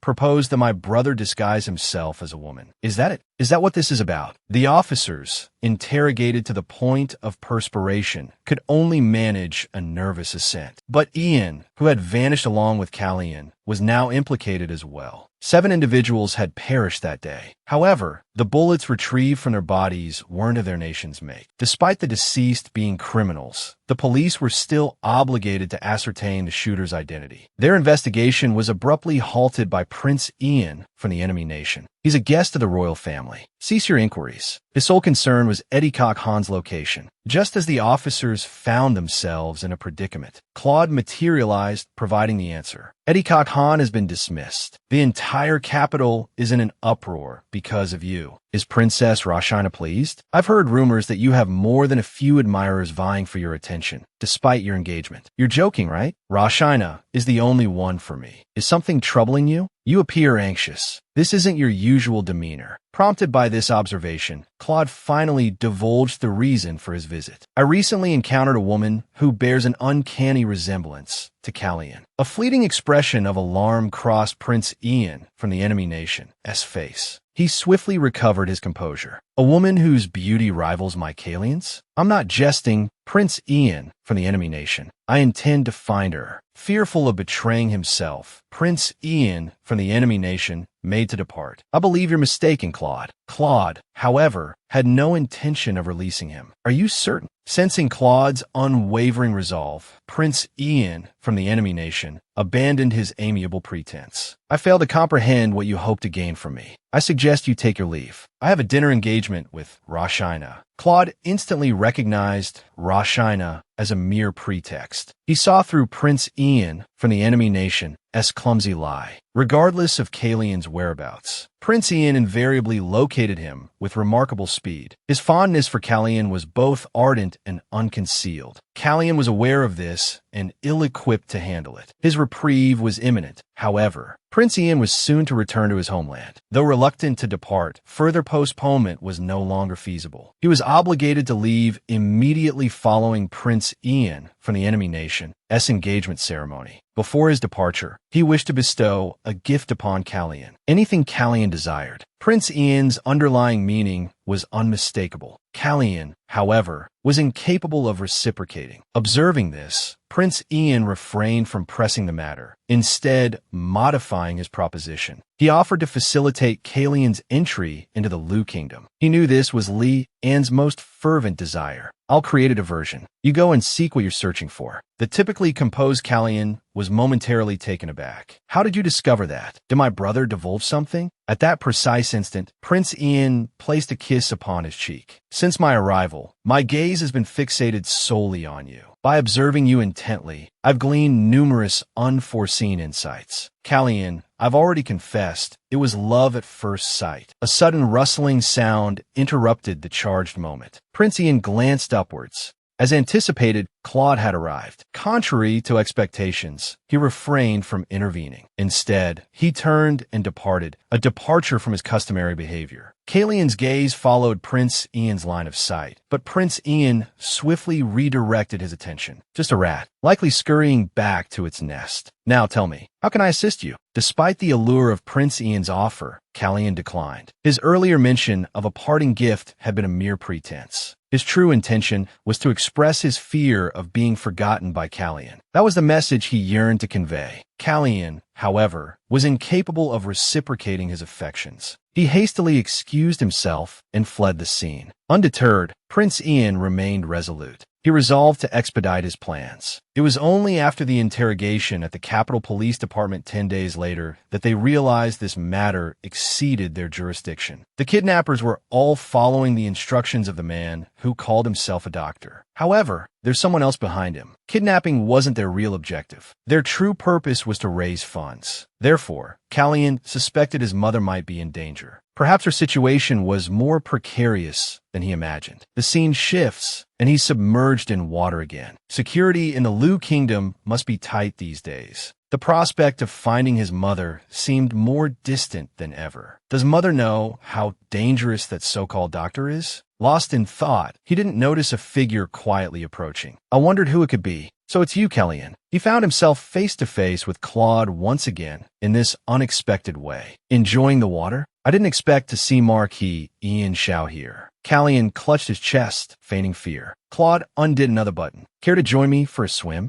It's the first time since leaving Kosovo. I haven't swum in ages. I'll come in too. Kalian was struck dumb. Why you? You're not hunting. I am hunting, but there's a certain wild beast that keeps appearing in my hunting grounds. After 2 seconds of rapid mental processing, Kalian stammered, Are you referring to me? Think what you will. As he spoke, he buttoned his shirt again. Kalian, puzzled, asked, Aren't you coming in? Claude chuckled. You really were hoping to swim with me, weren't you? Kalian quickly backpedaled. He realized Claude had come hunting with Prince Ian. He simply didn't want anyone else to see Kalian like this. Wait until I'm out of sight before you come out. And it's best not to swim any further out. The water's deeper than you are over there. Kalian bristled. This depth is nothing to me. His indignant display made Claude laugh. Really? You're not a child anymore. It was the first time Kalian had seen him smile so brightly. It was captivating, almost mesmerizing. A single moment of feigned sweetness, yet it was hard to forget. But for him, his true self appeared false in the eyes of others. This false life was truly awful. It's revealed that Prince Ian confessed his feelings to Kalian once again. Unfortunately, Claude stumbled upon them. He couldn't be as nonchalant as Ian, but he found Kalian as a man utterly adorable. It was an undeniable truth, one that even he found frightening. The experienced Prince Ian recognized it instantly. Love. It seemed even the esteemed Marquis Ian Xiao wasn't immune. It was time for him to experience the torment, that terrible, inescapable emotion. A few days later, at the royal banquet, news spread that Marquis Ian Shao had brought the culprit who attempted to harm his fiancée to justice. It became the topic of conversation. For a time, Marilyn became the object of everyone's envy, greatly satisfying his vanity. But the appearance of one person made him frown. That person was Callian. He'd heard that Callian had made a significant contribution to the recent suppression campaign. Just then, the Empire's three most handsome men entered, immediately capturing everyone's attention. Claude's eyes first sought out Callian. Marilyn caught this subtle gesture. The atmosphere between the three suddenly shifted, becoming strangely charged. The scene changes. Callian escaped to the back garden. Attending the event with the Marchioness was exhausting. After John's engagement ceremony, quietly returned to Kosovo. Today, observe the other nobles carefully. If you're confident you can handle the honor and disgrace, I'll give you a choice. But if you decide to be a nobleman, you'll have to live disguised as a man forever. And why was his mother so insistent on giving him a choice? Lost in thought, a male voice called out to him, "Callian, long time no see." He looked up to meet Marquis Ian Shao's fierce gaze. Callian immediately turned and fled. Ever since their last encounter in the library, when he was dressed as a woman. "You're like a bad penny," Ian said, his voice laced with a hint of amusement. "That woman in the library the other day, it was you, wasn't it? I heard all about it, though I fail to see how it's any of your business." "And yet you called me impertinent," Claude retorted, a flicker of annoyance in his eyes. "It was Marquis Shao who asked the impertinent question in the first place." Ian's lips curved into a sly smile. "You're just a pale imitation of John, Marquis Shao, and just as impertinent. Besides, does it really matter if it was me? Could it be that you were captivated by my feminine disguise?" Claude flushed crimson, Ian's pointed words striking a nerve. "If you want a contest," he snapped, "then challenge me to a proper duel. These constant skirmishes are tiresome."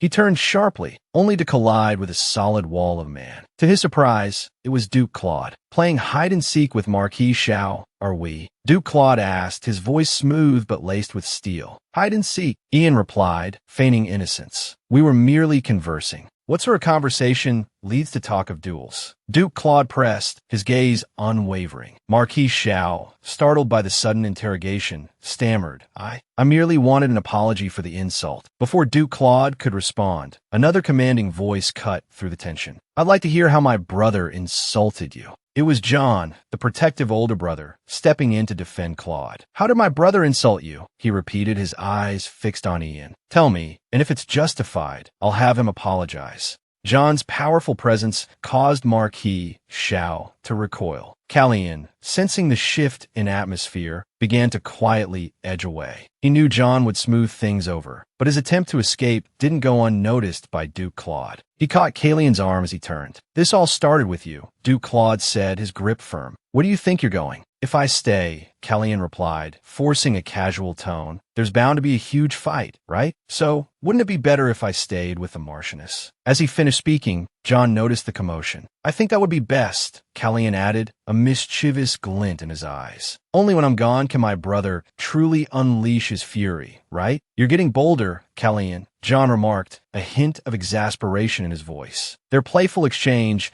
caught John's attention. "My sister's romantic entanglements are truly never-ending," he muttered to himself. "Ian, go inside," John instructed. Ian, relieved, scampered off without a backward glance. John, rubbing his temples, turned his attention to Marquis Shao. He had something more important to confirm. "During our conversation," he began, his voice low and serious, "you suddenly disappeared. Was it because of Callian?" "Of course not," Marquis Shao replied a little too quickly. "We just happened to run into each other." "If it was a coincidence," John countered, "it's quite a remarkable one." "What are you implying?" Marquis Shao asked defensively. "Overprotectiveness isn't a good look, John. Let's go back." "The overprotective one is you," John retorted. Duke Claude stopped in his tracks, his expression thoughtful. He knew, deep down, that he was the one who couldn't let go of Callian. A proposal. A proposal. The news spread like wildfire. The Imperial Prince has proposed to the Marquis Bell family. To ensure a smooth return to his own country, Ian, without Callian's knowledge, had proposed to the Marquis. He had already learned Callian's true identity from John.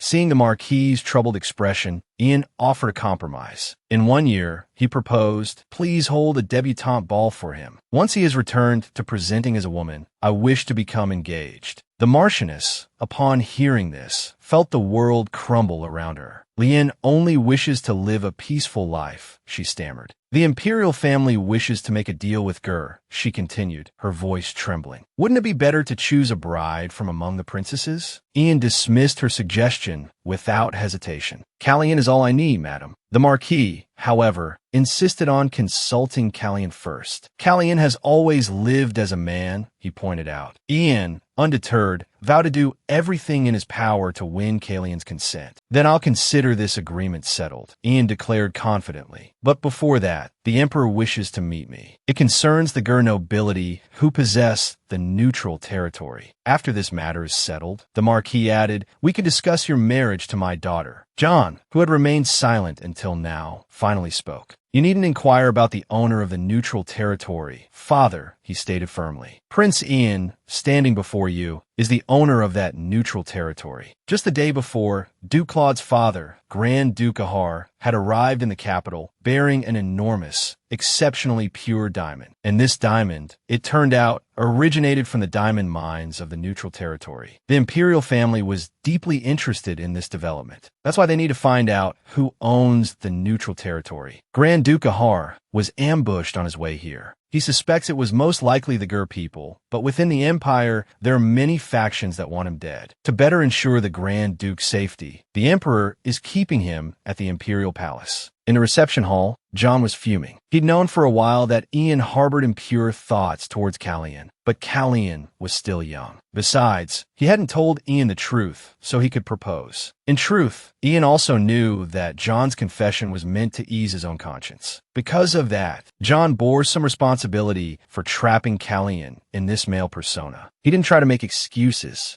To atone, he wanted to give Callian freedom to go wherever he wanted, to live the life he desired. Marrying into the Gur royal family sounded prestigious, but the moment Callian revealed his true identity as a woman, he would lose that freedom. Doing this will only make things difficult for Callian, but at least it will save his life. You don't really think the Marchioness will let him go, do you? If you do, I'm deeply disappointed in you. Besides, I will strive to ensure he has complete freedom by my side. You might think I'm being selfish, but this is my way of loving him. John felt he had completely disarmed Ian, but what he didn't know was that someone even more obsessed than Ian was close by. That person was the young Duke Claude. If Marilyn loves me, then who I love, I think you should know.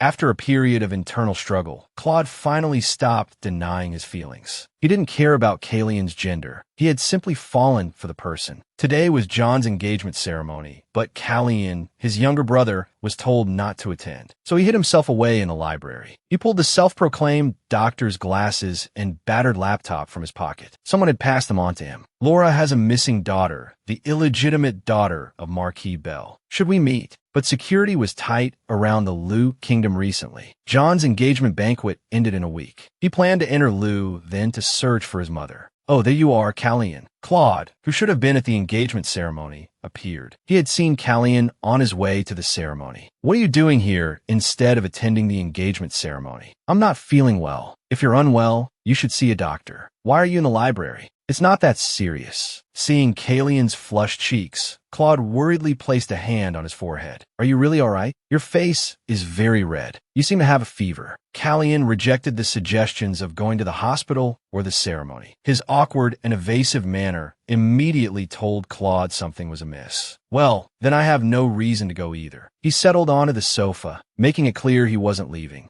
Being here with you is much more enjoyable than that boring engagement ceremony. But you can't miss it. My brother will be upset. There are so many people there. They won't notice if I'm missing. At times like these, Claude acted like a child. Anyone who didn't know him would think he was irresponsible. My father is injured, so I've been thinking about what I should do first if I become the Duke. His gaze met Callian's as he finished speaking. I must first gather people I can rely on, keep those I trust close, and then strengthen the territory. Back in Kosovo, Claude had suggested that Callian become the steward of the Ihar dukedom. But Callian couldn't understand why the young Duke would choose him. He was just his brother's shadow. Will you refuse me this time as well? Unexpectedly, he was rejected again. because he has something he wants to do, to be a teacher and educate children. But the Duke's house also has children who need teaching. Didn't you ask me about this? So Callien had asked Duke Claude before to take in Rupert's 2 children. After you begged me to take them in, you didn't come to see me even once. Callien, feigning death, was both incredulous and overjoyed. Claude truly was a good person. He had actually followed through on something Callien had only mentioned in passing. He wanted to say something more, but an unexpected guest intruded. "Miss, why are you here?" "I heard Claude, Marquis Xiao, was here, so I came looking." Hearing the commotion, Claude instantly pulled Callien into his arms. "This is so annoying. Just stay like this for a moment. Do you think we won't be discovered like this? At least they won't discover us. If Marilyn believes I'm on a date with someone else, maybe she'll lose interest in me. I'll pull you closer in a moment." No sooner had he spoken than Callien was pulled tightly into an embrace. The librarian and Marilyn had already arrived. Seeing them, Claude glared at the newcomers with annoyance. "Can't you see I'm busy?" To anyone unaware, it looked as if he were silencing a lover. As expected, Marilyn stormed off, furious. Bearing the title of Claude's fiancée, she couldn't tolerate such an insult. But, feeling inferior, she didn't dare cause a scene. Callien, breathing a sigh of relief, felt a pang of guilt. You only needed her to see you with someone else. Why did you have to treat Miss Selby that way? There was no need to hurt her. You're worried about Marilyn being hurt. Of course, because she likes you. Now please let me go. You should hurry to your engagement ceremony. The next second, his chin was caught in Claude's grip, forcing him to meet Claude's gaze. If Marilyn likes me, then what about me? Who do I like? My dearest brother is getting engaged, but his younger brother isn't allowed to attend. It turned out this was all the Marchioness's arrangement. She didn't want the brothers to have any regrets. Claude led Ian to a secluded room. From here, not only could he freely watch the engagement ceremony, but he wouldn't be disturbed by anyone unnecessary. Am I really allowed to stay here? There's nowhere you can't go as long as I'm with you.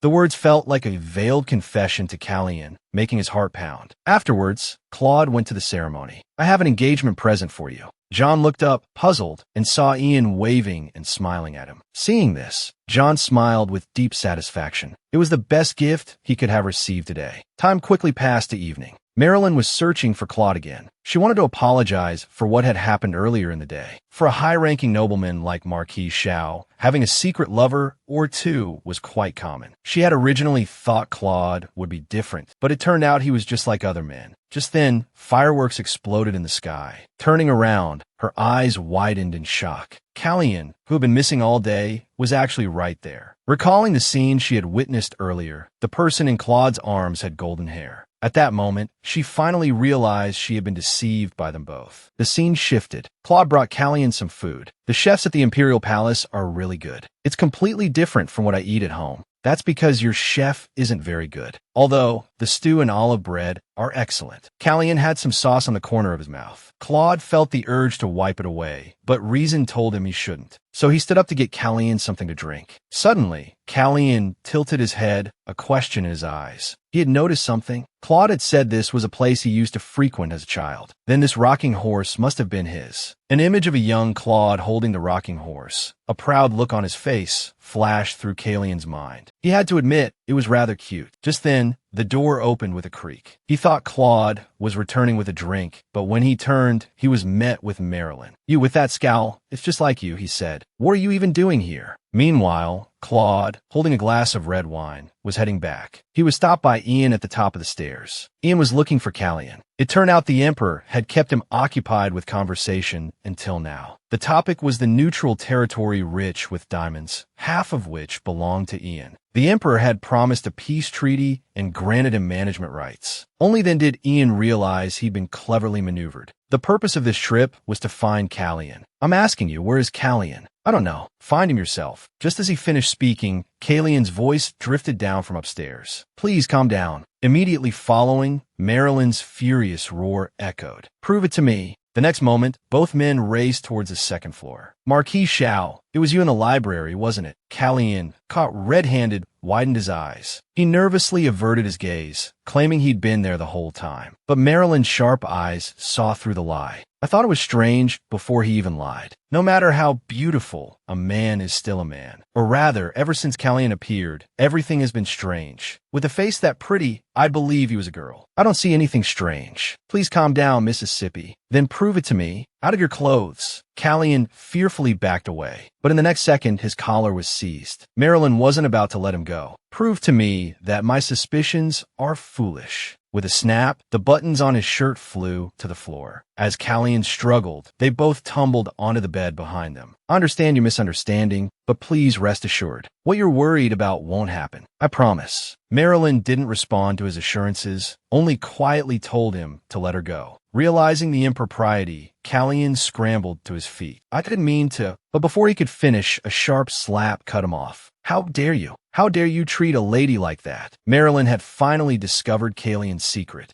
But as long as he remained Callian, he would have to live as a man. Anxious, she added a warning. You're a man now. Don't be too greedy. She turned to see Claude standing in the doorway, his arrival unnoticed. What was this situation? His fiancée pinned beneath her secret love. His secret love slapped by his fiancée. The man opens the door to this scene. What was going on? I caused Callian to misunderstand. Don't be so harsh with him. Claude was confused. Misunderstand? What misunderstanding? Ashamed, Marilyn explained. I wanted to confirm whether he was truly a man. I was rude first. He misunderstood my intentions and, in his agitation, pushed me onto the bed. Claude's scrutinizing gaze swept over Marilyn. Then he fixed his eyes on Callian. So you hit her and left a mark? Words meant to express concern for Callian sounded different to Marilyn. Blushing, she rubbed her hand and said, It's nothing. Please don't worry. But Claude didn't see it that way. If there's an injury, there must be consequences. Anyone who hurts the person I care for will pay a heavy price. Truly, those involved were blind to the bigger picture. Ian, silent until now, finally lost his patience. This is ridiculous. Duke Xiao, do you believe this woman's lies? In Kosovo, the punishment for false accusations is severe. They cut out your tongue, chop off your hands, and you're forbidden from leaving the country for 3 years. It's a pity the empire doesn't have such laws. Under this blatant threat, a chill ran down Marilyn's spine. She turned and gave Callian a pointed look. If you want to argue, Callian can prove it himself. After all, he started it. He was certain Callian wouldn't reveal the truth about his disguise. So, using the excuse of sore wrist, Marilyn made her escape to see a doctor. Watching her flee, Ian could only shake his head in disbelief. In the blink of an eye, he was shut out. At this moment, he felt utterly defeated. Just then, one of his men reported that the person claiming to be the second prince had made a move. Now, only Claude and Callian remained in the room. Callian clenched his fists, feeling deeply wronged. I caused offense. I apologize, but I absolutely never intended to seduce your woman. He was interrupted mid-sentence by Claude. Do you like Marilyn? Callian was shocked and embarrassed by the question. He looked up to meet Claude's pained gaze. Are you a man who likes women? Callian hastily denied it, explaining it was just a misunderstanding. Unconsciously, he found himself backed against the wall by Claude. I truly haven't done anything improper with Miss Selby, so please forgive me. Even now, he hadn't defended his title. Claude's eye twitched. He reached out and cupped Callian's reddened cheek. He hit you. You don't need to apologize. And I'm about to do something I need to apologize for. Callian, whether you're a beast or a man, it doesn't matter now. As soon as the words left his lips, a deep kiss landed on Callian's. Startled by the sudden turn of events, Callian's eyes widened, but he soon closed them, surrendering to the haze. The hand resting on Claude's chest instinctively clenched into a fist. An unknown amount of time passed. Claude finally and reluctantly pulled away, but the anticipated look of surprise didn't materialize. Claude, do you like men? Callian's question pierced straight to his soul. Facing a tearful Callian, Claude was about to explain when a hurried knock came at the door. Duke Xiao, are you in there? What is it? The Duke is gravely ill. Meanwhile, the Grand Duke Ihar coughed up blood. The doctor diagnosed him with having drunk poison tea. Claude rushed to his side. Upon entering, he was beckoned by his father. He gripped his father's hand, his voice trembling. How could this happen? Poisoned? How did this happen? But thankfully, you're here, Claude. From now on, Claude Dihar, Xiao Duke, will become Claude Dihar Duke. From now on, you are the master of Decasa. The Grand Duke Ihar, poisoned and on the brink of death, bequeathed his title to his only son, a pillar of the empire. Claude, a Gerlander within the empire, became the prime suspect. Ian, the Gerlander prince still within the empire, was in a precarious position. He hadn't expected his brother to be so foolish. Whether or not the poisoning was at his brother's behest, it was undoubtedly connected to him. He had to return to his own country immediately. His only concern was Callian. From this moment on, many difficult things would happen, so he intended to take Callian with him. At this crucial juncture, Ian was stopped by G. Allen. He shielded Callian behind him. Before war broke out, Ian had to hide quickly. His identity was far too sensitive. Though reluctant, Ian had no choice but to leave. He gently pulled Callian close, knelt on one knee, and kissed his hand. "I will come back for you. Wait for me." Callian looked at Ian with composure and determination. Having done this, Ian quickly departed. Everything will be all right, won't it? Soon after, Claude found the true culprit behind the poisoning, Marquis Selby. The Emperor was incredulous. Marquis Selby didn't have a motive. While the Selby family wasn't as powerful as the Ihar or Bell families, they had always been loyal to the Empire and the Emperor. And why would he conspire with Gerland to kill the Duke? Weren't you discussing marriage with the Selby family's daughter? At the mention of this, Claude's expression darkened. The Selby family is responsible for all the tea offered to the royal family. And Marquis Selby himself is very particular about the tea he provides. Therefore, he manages it meticulously. The tea my father drank was also provided by him. Perhaps their target wasn't the Ihar family, but the royal family. And we overlooked Ian. The Sergio kingdom may not want to admit it, but he saw Gellin urging Ian to hide. Could it be that Gellin also wants to oppose him? They also captured Boo, who was close to Ian, but he bit his tongue and killed himself. Your Majesty, I intend to take this opportunity to reclaim all the neutral territories. Therefore, I request your permission for my troops to go to war with, or, how is the Grand Duke? Was it really the Geralds who did this to Ian? It's not yet certain, but Ian is definitely not the culprit, and the Grand Duke is unlikely to survive the day. Hearing this, Callian's heart lurched. He was deeply worried about Claude's current situation. Could his sister and the Grand Duke share the same fate? It turns out something happened 2 years ago that Gellin still remembers. Snow was falling that day, a common occurrence, yet Claude seemed captivated by it. I remember something. What was the taste he found in the snow? That's right, he was referring to Callian. Lien, are you all right? Claude's question was cut short by a sudden shout. Talion, you are such a disappointment. I explicitly forbade you from participating, and you dared to defy my orders. Seeing their mother's fury, Gellin shielded his younger brother. The Grand Duke is critically ill now. Lien's matter can wait, but Anata wasn't about to let it go. They say blood will tell. Even Gellin has been led astray by you. You're truly remarkable, Talion. Even if he is your younger brother, there are limits. The usually good-natured Gellin finally lost his patience. Mother, please stop. Her son defied her for the first time. Anata trembled with rage. Lien, go back to where you were and wait for me. You're so impulsive defending that kind of person. You don't even care about your mother. Hearing this, Gellin radiated an icy aura. The glacial chill in his eyes seemed capable of freezing someone solid. That day, I was left by the frozen lake. Was it truly Lien's fault, Mother? Her carefully constructed facade shattered. Anata froze, struck dumb. Fighting back her guilt, she struggled to hold her ground. Gellin, what do you mean? What I mean, Mother, should be perfectly clear to you. Claude, having finally resolved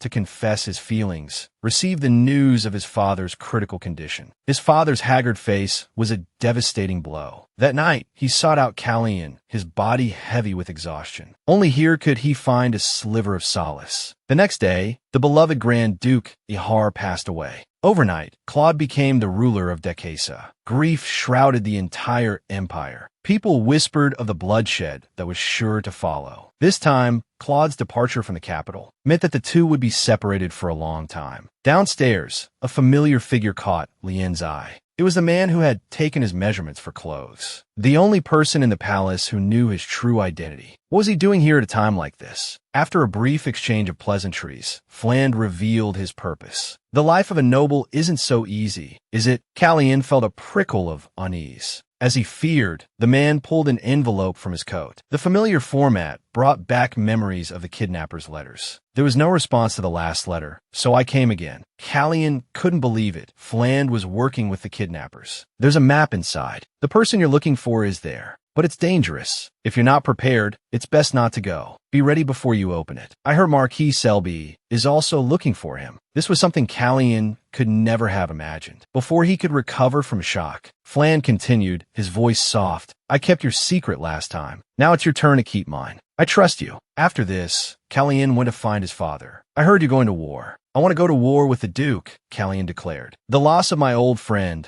Grand Duke Ahar, has left me too restless to sleep. After much hesitation, he finally mustered the courage to face his father. Father, I want to end my life as Callian Bell. Marquis Bell was utterly shocked. Have you found Laura? His father's question confirmed Flan's words. His father was also searching for his mother, but he still couldn't understand. How could his mother abandon his brother by the frozen lake? His father didn't answer his question directly. Laura, she was always good at hide-and-seek as a child. Callian grew even more confused. Wasn't mother a servant in the house? His father and mother had known each other since childhood. Why had he never heard of this before? But his father wasn't about to answer his questions. Instead, he abruptly dismissed him. However, just as one problem subsided, another arose. On his way back, the butler informed him of Prince Ian's proposal. He finally understood what Ian had meant earlier. The master is afraid you'll say you want to go to Gel. The Gel royal family is extremely paranoid and cruel, and Ian Sergio is the Prince of Gel. He is also Master G. Allen's benefactor. As the butler, I shouldn't gossip about the master's relationships, but they're bloodthirsty and tyrannical, absolutely not to be trusted. So please don't choose to go to Gel for the sake of temporary peace. Callian's mind was in turmoil. He wasn't sure if Ian's words were sincere. If war broke out, they probably wouldn't see each other again. Troublesome matters piled up one after another. Exhausted, he pushed open his bedroom door, only to find Claude inside. You always come back so late. Hello, Callian. Long time no see. Callian was surprised. What are you doing here? Aren't you supposed to be going to the Northern Territories? He had come to say goodbye to Callian. There's something I need to tell you before I leave. Callian swallowed nervously. He guessed Claude was going to talk about that day. The thought made his heart pound with anxiety. But the next second, his suspended heart plummeted. Callian, I've come to apologize. Back then, in the attic, I acted out of curiosity and impulse. I did something I shouldn't have done to you. Callian was consumed by unease. He lowered his head, his fists clenched tight. I don't understand what you mean. I'm sorry. I was rude and thoughtless that day. So just forget it. The girl, robbed of her identity, lived cautiously under another's roof, longing to return her mother. One day, a boy burst in her life. He startled her, bullied her, teased her.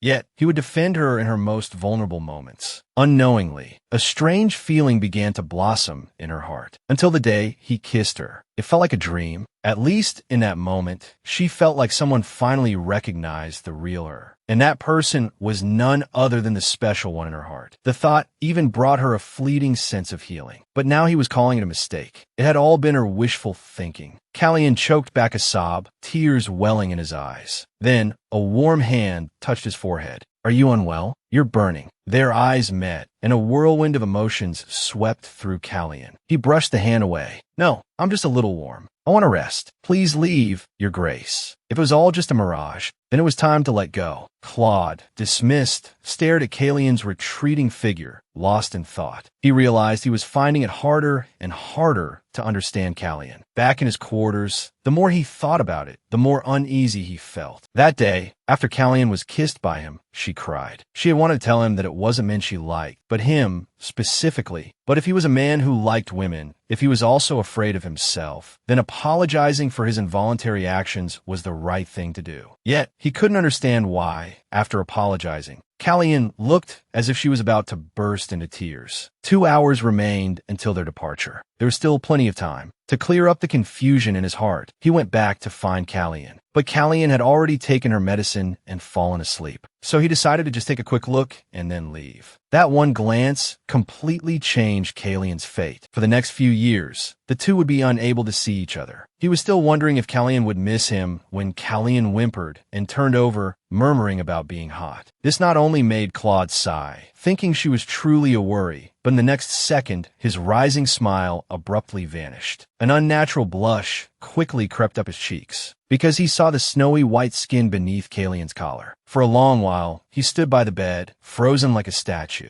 When he finally reacted, he was so shocked he could have swallowed an egg whole. He hadn't realized Kalian was a girl. "Kalian, you tricked me so well." Before leaving, he placed the iron wire lily brooch, the symbol of the Grand Duchess, on the nightstand. It represented his claim, a promise of his life. When the war was won, he would return to reclaim his name, reclaim his life, and fully possess her. Meanwhile, Kalian also discovered the brooch. Claude must have dropped it accidentally, but she had already made up her mind. Once she recovered, she would go and find her mother. After seeing her mother, she might leave immediately. So, she probably wouldn't be able to return the brooch to Claude personally, because she had decided to become Kalia again. By chance, the Grand Duke finally discovered Kalian's true identity. Overjoyed and anxious, he immediately sought out the culprit, Gellin. He tentatively instructed him to protect Kalia. Unexpectedly, he had guessed Kalian's true gender. Ignoring Gellin's shocked and stunned face, he continued, "If anything happens to Kalia, I will never forgive you. You must protect her. Don't let a single hair on her head be harmed. This is the price you pay for deceiving me, Gellin Bell." Early the next morning, the proud Marilyn knelt before the princess. It had been determined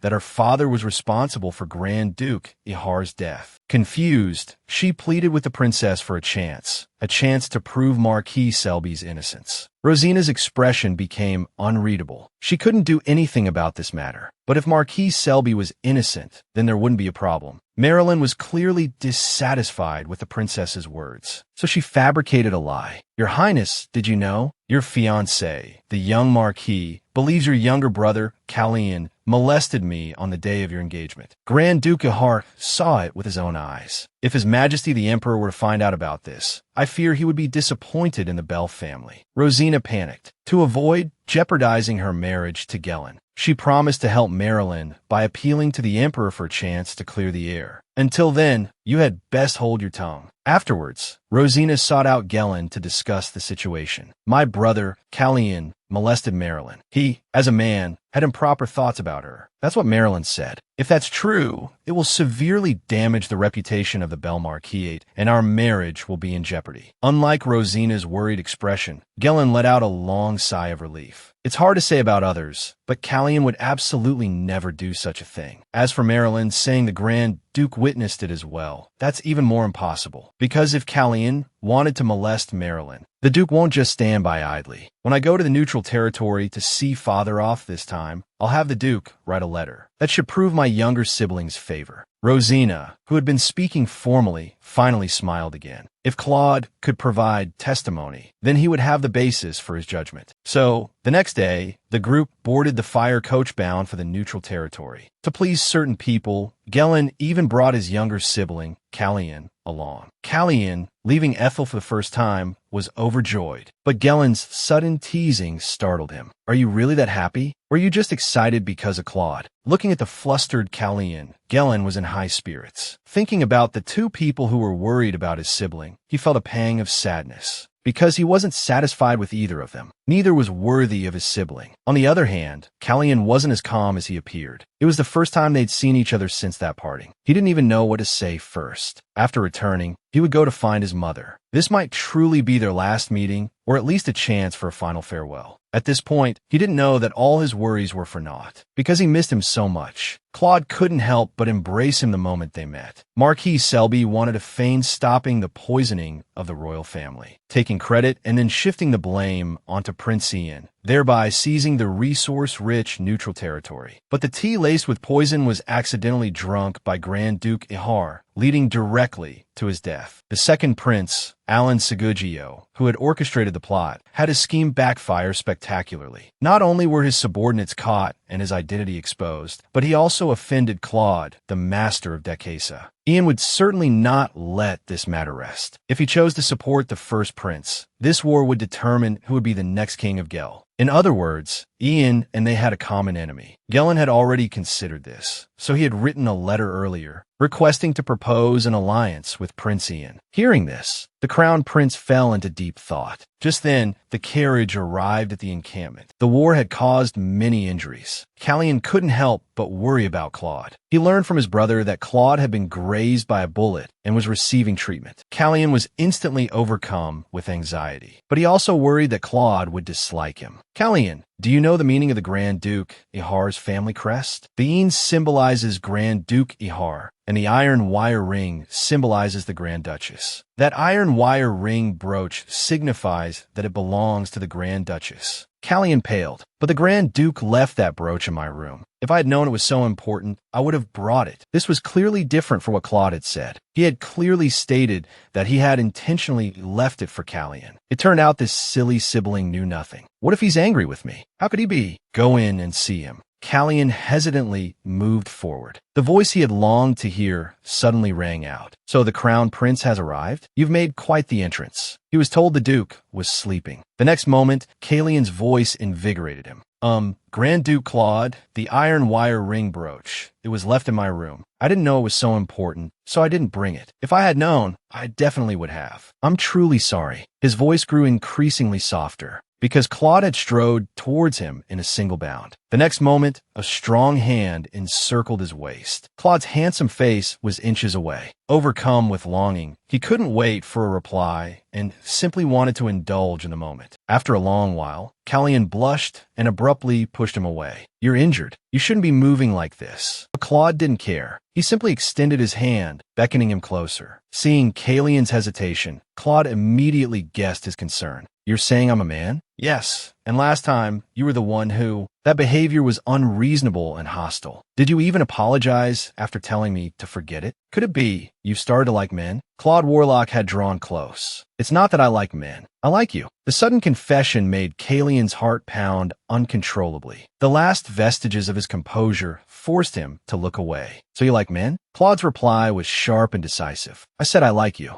Come here, Callian. I don't. The words barely left his lips before his hand was gently taken. Please, don't go far from me. His beloved stood before him, eyes shimmering. Claude could scarcely believe his eyes. He'd briefly lost his reason. Seeing that Callian was startled by his actions, he promised not to do anything that would upset him again. Callian's heart fluttered at the sight of Claude's vulnerable expression. Master, please lie down. It's a gunshot wound, after all. Be careful. You haven't even been to the hospital yet. In the next instant, his hand was caught. Claude pulled him down to sit beside him. Right now, I'm a soldier. Treatment can wait. Right now, I just want to be with you, Callian. Aren't you afraid of the war? Afraid? How could I not be? Can't we just call a truce? Revenge is the only way. I'm not just doing this for revenge. Callian learned that, for a long time, Decasa had suffered many casualties because of the war in the neutral territory. Claude wanted to take this opportunity to establish a safe Decasa, one that no one could invade. Callian stared at the wound on Claude's abdomen, lost in thought, even if it means giving up your life. At those words, Claude suddenly smiled. No, my life is precious. I can't give it up. There's only one person I would give my life for. Was the journey here difficult? It was all right. It's just that I couldn't bathe properly on the road. It's very uncomfortable. Speaking of which, he realized how dirty he was. He probably even smelled. In the next second, he sprang to his feet. I have to go. But his escape lasted barely a moment before Claude caught him firmly. Where are you going? Everyone outside must be resting. Please lie down. We were talking. His words were cut short by the resounding announcement of the Crown Prince's arrival. Claude's displeasure was evident. But by the time the Crown Prince and his entourage arrived at the tent,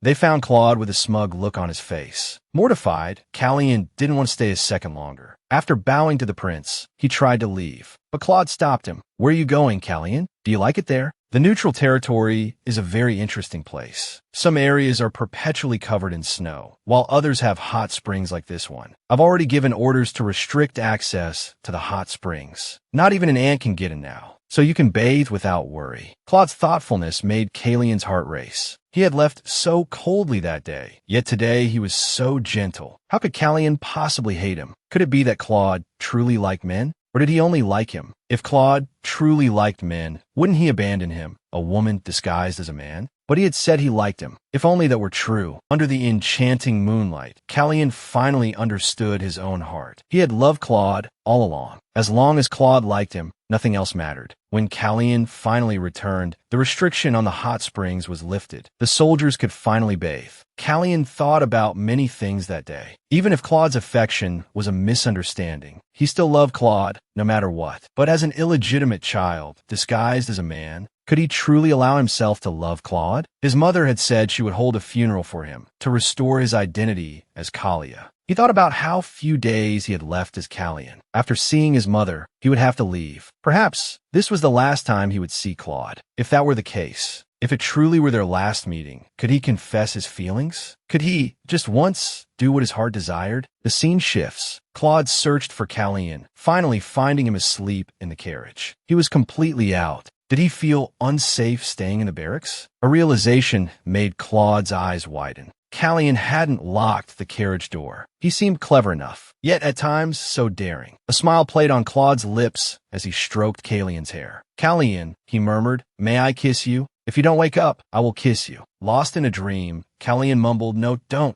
The name Ian pricked him like thorns. Claude's sensitive nature, so that's how it was. "Ian Sagugio must know you're a woman. I'm the only one who's been fooled." Discovering that his rival knew Callian's true identity first, the Grand Duke's jealousy seethed. The very next day, he took Callian to his rival's headquarters, a high vantage point, to declare his claim. Just last night, the normally oblivious Claude had finally realized something about Ian Sagugio, supposedly knowing Callian's true identity. Thinking back, it seemed Ian had known all along. But how did he know? Did Gellin tell him? Or did Callian let it slip? More importantly, he knew Callian was a woman and still lived with him. The thought made Claude grind his teeth until dawn. Callian finally awoke. The first thing he saw was Claude's handsome face. He stared for a long time, a daring thought forming in his mind, and he acted on it. He sat beside Claude and brushed his hair away from his face. This, however, woke Claude. "What are you doing?" Callian didn't flinch. Instead, he grew bolder, touching Claude's ear. "Nothing, just this." The innocent Claude blushed. "Teasing a sleeping Grand Duke, you're quite brave." Claude stepped out of the carriage. He had somewhere to take Callian. Before they left, he needed to confirm something. "Can we really go this far? Who would dare say otherwise?" "Callian, can you see over there? That's Ian Sagugio's town. They can see us from there too."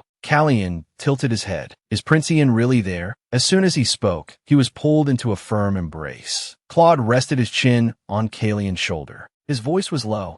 "What? Do you miss him?"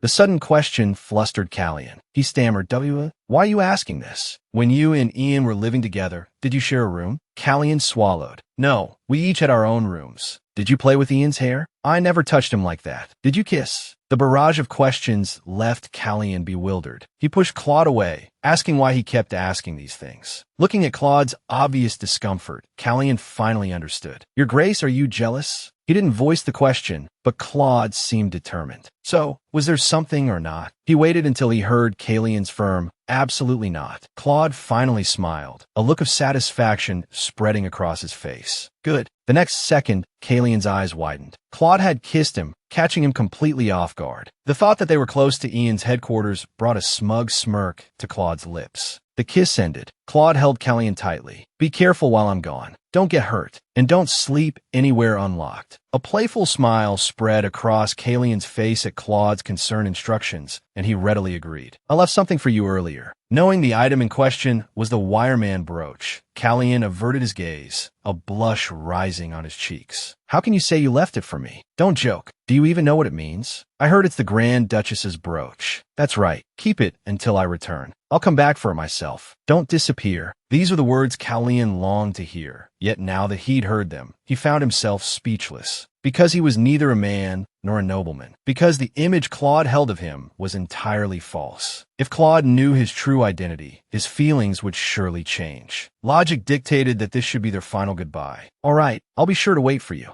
He knew he shouldn't, but his mouth moved of its own accord. He desperately wanted to accept this affection, however fleeting. He He wanted to see Claude smile just one more time. After a brief farewell to his father, Claude appeared, leading a horse. He first handed a letter to Jillian, asking him to deliver it to the princess. I'll make anyone who hurts my people pay. Don't tell Callian. There are other things I need to tell him myself when I return. He still firmly believed Callian was completely unaware of the truth. Only after giving these instructions did he call for Callian. This is my father's mare. Her name is Reliance. I'm entrusting her to you. Looking at the two of them, Claude added, I mean for you to take care of her. If anything happens, you can ride her to Decasa. She'll always find her way back here. With that, he turned and left without a backward glance. In the midst of war, could one truly make a promise to see each other again? What if Claude were to fall in battle? Would he regret this? The thought spurred Callian to run after him. It was the last chance, after all. Even if his feelings had never been reciprocated, he wanted to confess them now. Wait, lean your ear closer. I like you too. I won't say it again. So you absolutely must come back alive. It's all right if you're injured, but you must return. Callian's sudden confession was so startling that Claude couldn't believe his ears. When he finally processed the words, his heart pounded in his chest. All right, he agreed, gently pulling Callian's tie loose. But you must promise me something in return. When the war is over, you will stand at the front during my victory celebration. I'll take this as a token. We have something to exchange later. With a respectful bow, Callian departed. Claude stared after his retreating figure, lost in thought. He said he likes me. Haha, no matter what happens, I have to go back. Marilyn had intended to clear her father's name by falsely accusing the princess's fiancé's younger brother of assault, since only the two of them were present. She was certain Callian wouldn't reveal his true identity and accuse her of lying, but she'd miscalculated.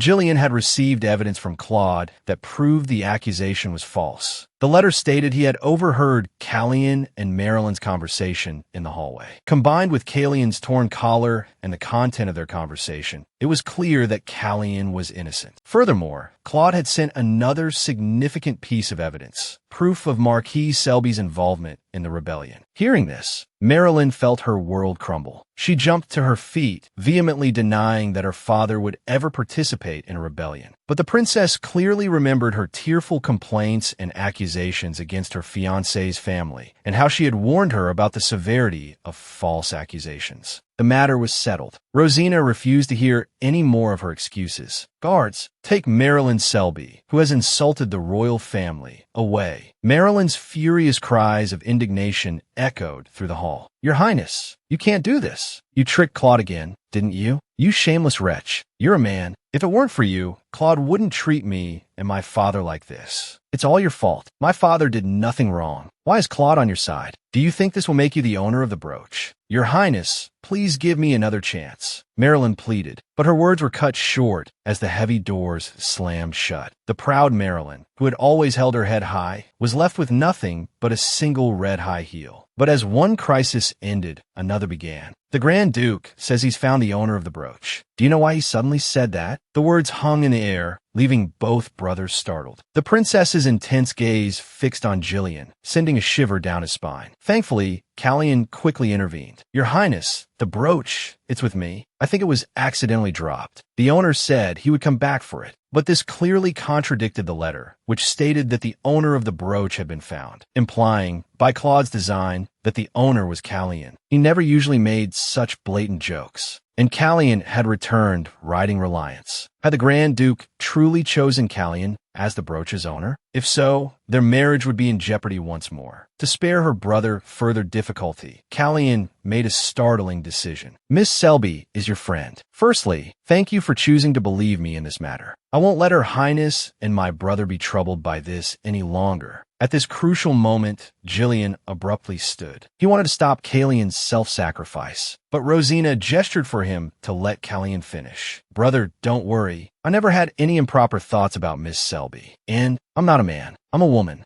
I know this is shocking, but I don't want my brother to lie to your Highness on my behalf any longer. Nor do I want your Highness to misunderstand the Grand Duke. Of course, the Grand Duke doesn't know I'm a woman yet. I just want to assure your Highness that what you fear won't happen. As Callian finished speaking, Rosina abruptly stood. Instead of reprimanding her, she gently embraced Callian. She patted Callian's shoulder reassuringly. Every noble family has its unique circumstances. I understand. For the first time, someone understood Kalian's plight. Tears welled up in her eyes. This confession brought Kalian a sense of relief. She insisted on excusing herself to give the couple some privacy, but not before offering them a heartfelt blessing. The two of you are truly well suited. You seem to be deeply in love. If you were to marry, you would be happier than anyone. Rosina and Jillian beamed at her words. After Kalian left, Jillian revealed everything about Kalian to Rosina, so she could help in the future. As for Kalian, still unaware that her secret had been discovered by Claude, Rosina assured Jillian that she would handle the situation. She would guide Kalian and ensure she met royal standards as the Duchess of Earhar by the time Claude returned. She also thought Kalian was strikingly beautiful and would look stunning in a formal gown. Elsewhere, a young girl ran away from home, seeking her birth mother. As she dreamt of their joyful reunion, the unwelcome sound of a carriage approaching from behind shattered her fantasy. The woman who raised her had followed. Her escape plan ended abruptly. Anata's face contorted with rage at Kalian's defiance. She grabbed Kalian roughly, and a stinging slap landed across her face. How dare you betray me after I raised you? If I'd known you were so selfish, I should have left you to starve in the gutter. But Anata seemed to forget that Kalian had never asked for any of this. Her life with the Marquis had been entirely Anata's doing, but he would never admit his mistakes. If you didn't have those feelings, would you and the Grand Duke, Claude, be on such familiar terms? If you were planning to leave secretly like this, you should have lived quietly as I warned. Even the Grand Duke and the Princess are asking about you. If you disappear suddenly under these circumstances, what will people think? You should consider the damage this will do to the family. Mother was right. Who would remember someone like me for long? With the war, the domestic situation is in chaos. The Grand Duke and Her Highness the Princess will soon forget us. Shouldn't you be happy to have resolved this burden on your heart? But the Marquis personally instructed Anata to take good care of Kalian until his return. Claude also instructed Jillian to protect her. If we can't keep our promises, how embarrassing it will be for Jillian and me. And these instructions are things Kalian never knew.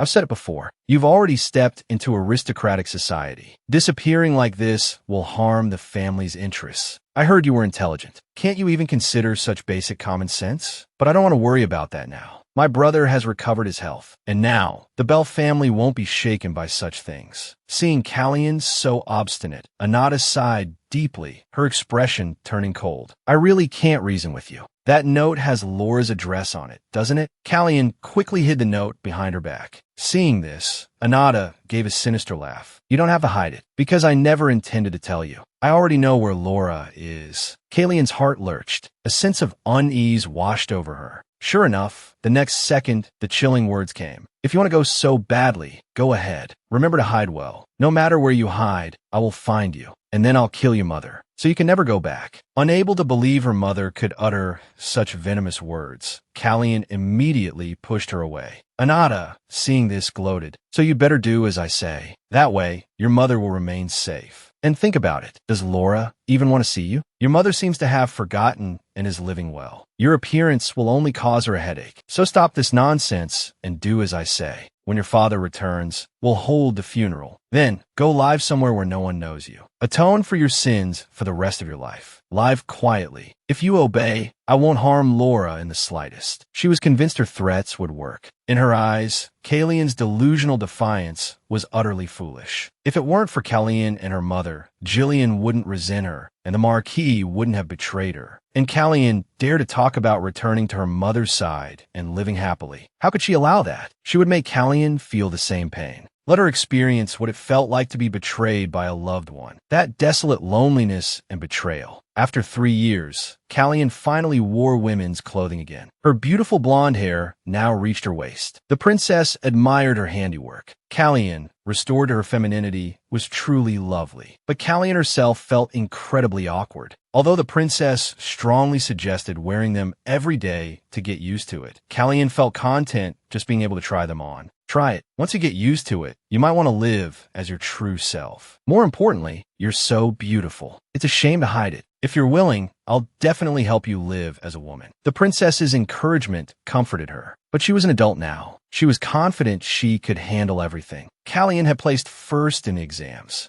The princess was congratulating her when they heard a hurried knock at the door. There's news from Dekesa. The Marquis Bell has been captured by the Daiku. Grand Duke Irhar has already organized a rescue. With two of the most important people in her life in danger, Kallian was consumed with worry. Inside the military camp not long ago, it took 3 years to finally take down Alan Sergio's head, and the enemy they captured was being interrogated. But simply waiting for the results wasn't a solution. Just then, Prince Ian arrived with good news. He found where Marquis Bell was being held, but he wasn't willing to share this information freely. After the war, he likely wouldn't have another opportunity like this. So, he couldn't let this chance slip away. Your Highness, the Crown Prince, please grant me permission to marry the only daughter of the Bell Marquis family. A marriage supported by the Imperial Crown Prince would be ideal. Claude was the first to object to Ian's blatant opportunism. Seeing this, the Crown Prince put on a theatrical performance. The Marquis family only has 2 sons, but Ian saw right through him. You needn't pretend to be unaware of the truth. Don't you already know? The Marquis' second son is actually a woman. I'm not trying to force a marriage. I simply wish for your Highness's blessing once I've persuaded the Marquis and won Kallian's heart. Seeing things take a turn for the worse, Claude hastily intervened. Time is of the essence. We should end the war swiftly and return home victorious. But his suggestion was ignored. Very well,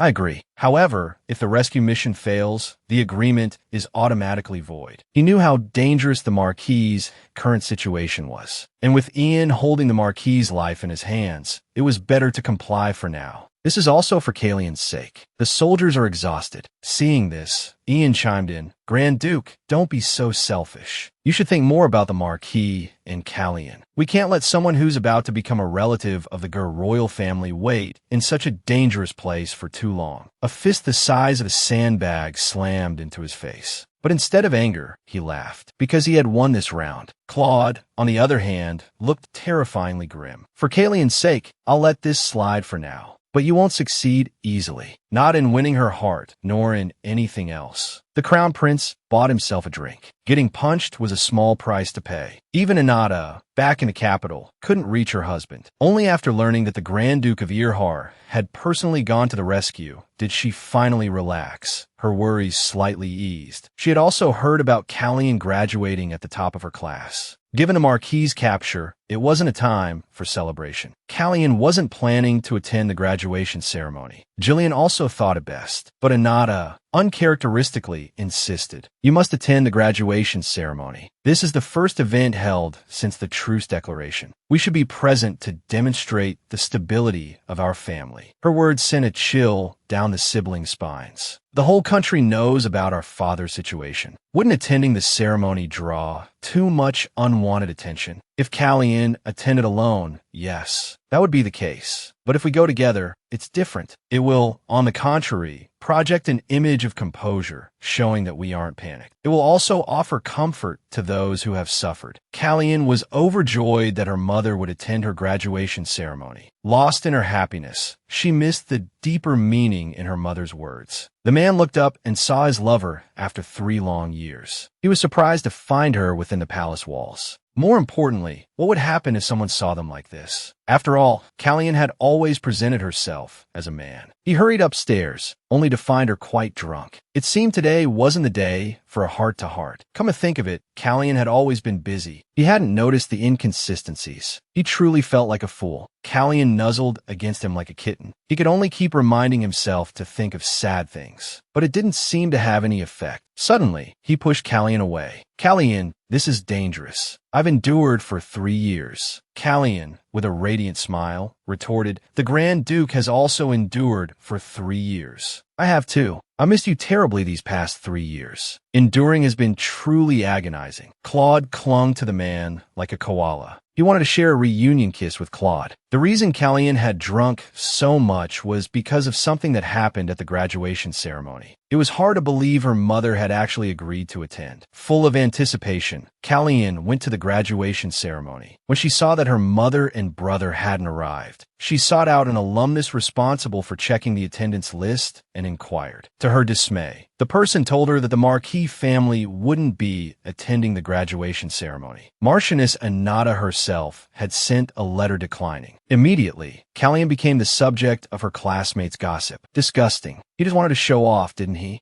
The Marquis has been captured, and he's still attending the graduation ceremony? He should be spending his time praying for his father. That's what a filial son would do. These words hit Callian like a blow, right? Her mother would never do anything for her. She shouldn't have expected anything. But she was no longer the same person she used to be. She wouldn't just cry like she did before. Her father had told her, under no circumstances should you lose your composure. This was a celebration of graduation with friends after so many years. I should attend on behalf of my family. Congratulations on your graduation, young Earl. Her composure drew gasps of admiration from those present. Meanwhile, in Decasa, Claude had infiltrated the enemy camp and rescued Callian's father. Because of the sudden appearance of enemies, distracted, he hadn't noticed a dark muzzle aimed at his back. Bang, bang, bang. Fortunately, Crown Prince Ian intervened just in time, taking down the enemy behind him. Now that everything is over, thanks to Marquis Bell, we've taken the West as well. At this moment, Crown Prince Ian stepped forward solicitously. Before you return to the Empire, we still have many things to discuss.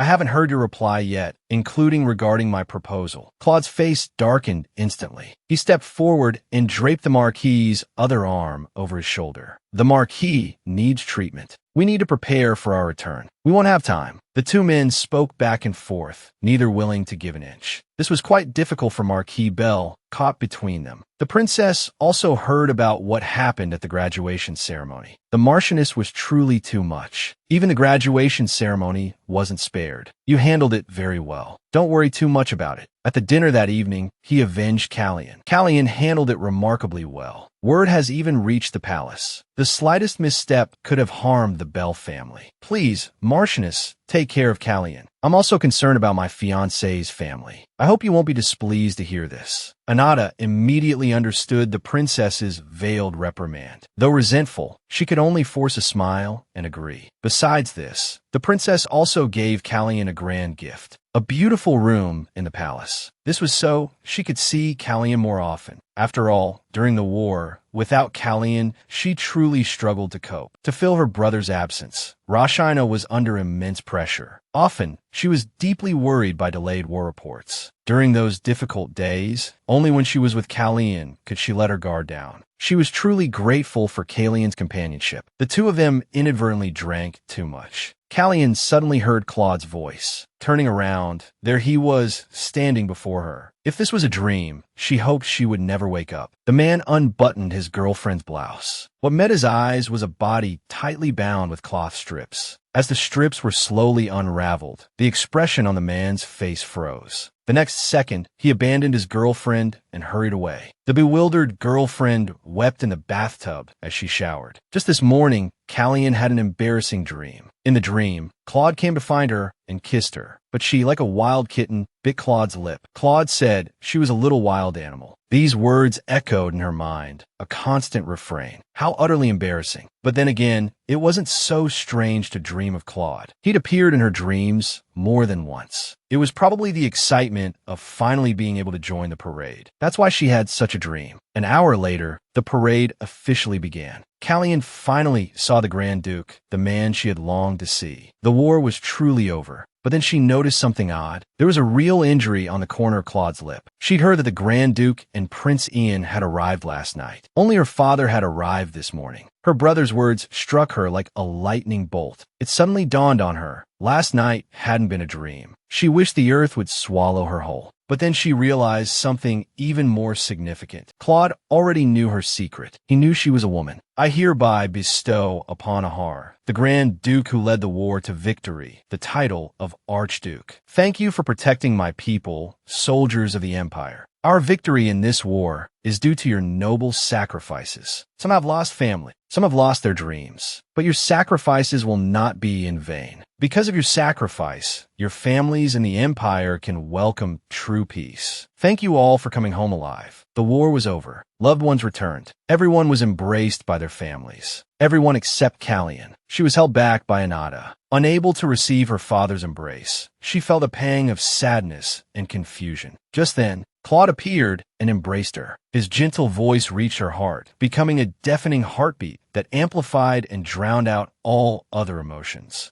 She had been lonely in the Bell household, always grieving alone and terrified that Claude would discover her secret. But the moment he stood beside her, all those feelings vanished. What mattered was that Claude had returned alive, and they were reunited in this moment. As night fell, a celebratory banquet was held at the Imperial Palace. Callian finally had the chance to embrace her father. She was grateful for his safe return, and he was proud of her graduating at the top of her class. But just as she was about to bring up the matter of leaving Pelga, Anata, sensing her intentions, intervened. Subtly, she steered the Marquis away. Seeing that there would be no opportunity tonight, Callian said goodbye to her brother and prepared to retire. But the scene she witnessed only reinforced her feeling of not belonging. Unlike her, alone and isolated, everyone else seemed happy. She had thought she was starting to fit in, but now it seemed like a mere illusion. As she turned to leave, Claude caught that fleeting glimpse of loneliness. He followed her, appearing suddenly behind her. "May I have this dance, my lady?" The surprise quickly turned to alarm. The word lady startled Callian. She hurriedly explained that she was the Bell family's adopted son. Seeing Callian's reluctance to admit the truth, Claude, with a playful smile, mentioned the balcony. He had seen everything, their intimate interaction. Overheard by two passing nobles, Callian's eyes widened in shock. Panic seized her. She wrenched her hand from Claude's and fled, an action that only fueled the noble's suspicions. The scene shifted. Claude had caught up to her. He was displeased. Callian had been running. Running from him, running from her true self, Callian. He decided on a small punishment.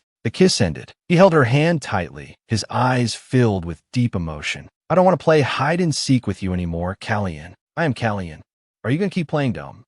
The words had barely left her lips when Callian was swept off her feet, lifted into a princess carry. "Try running away again. I won't let you go." Claude's gaze fell upon the bruises that marred Callian's body, varying shades of purple and blue, a stark contrast against her skin. In that moment, Claude's rage reached a boiling point. Meanwhile, Ian, strolling leisurely, was blissfully unaware of the impending danger. All the way back, Marchioness Anata berated Callian for leaving the banquet without a word. Finally, Ian, unable to bear it any longer, offered a rare rebuttal. Anata stared at her precious son in disbelief, unable to comprehend his defense of Callian's abrupt departure. Ian simply handed his mother the umbrella, choosing to walk through the rain himself to find Callian. Seeds of resentment, long buried in Anata's heart, began to sprout. Who did Callian think they were, daring to drive a wedge between her and her son? Not once, but repeatedly. Ian hadn't been gone long when he encountered a furious Claude. Claude not only ignored Ian's greeting, but knocked him to the ground with a single punch. Ian scrambled to his feet, only to be grabbed by the collar. "Have you seen Callian's body? Have you seen all those bruises?" The bruises all over their body from binding their chest day after day, from living a lie to hide their true identity. They live in agony, pretending to be someone they're not. And you? You hide behind that small frame, playing the fool. Why do you insist on feigning ignorance? Ian was left reeling from Claude's furious accusations. Memories of the years he'd spent with Callian flooded his mind. He had cared for Callian, truly cared. He had tried his best to protect them. Claude's response was sharp and unwavering. "You shouldn't be protecting Callian. You should be protecting Lilia. You should be protecting the real person, not the facade." Claude's words unlocked a buried memory. The reason Lilia had become Callian in the first place was to earn his mother's forgiveness for his mother. But the truth was, the one who had abandoned him by the frozen lake was his own mother, Anata. Neither Lilia nor his mother did anything wrong, Ian. Will you abandon them again, just like you did before, for your family and your mother? Callian cherishes you more than anyone. Tell them, I'm taking them back to Decasa with me. I won't let them suffer in the Bell household any longer. From now on, I will protect them.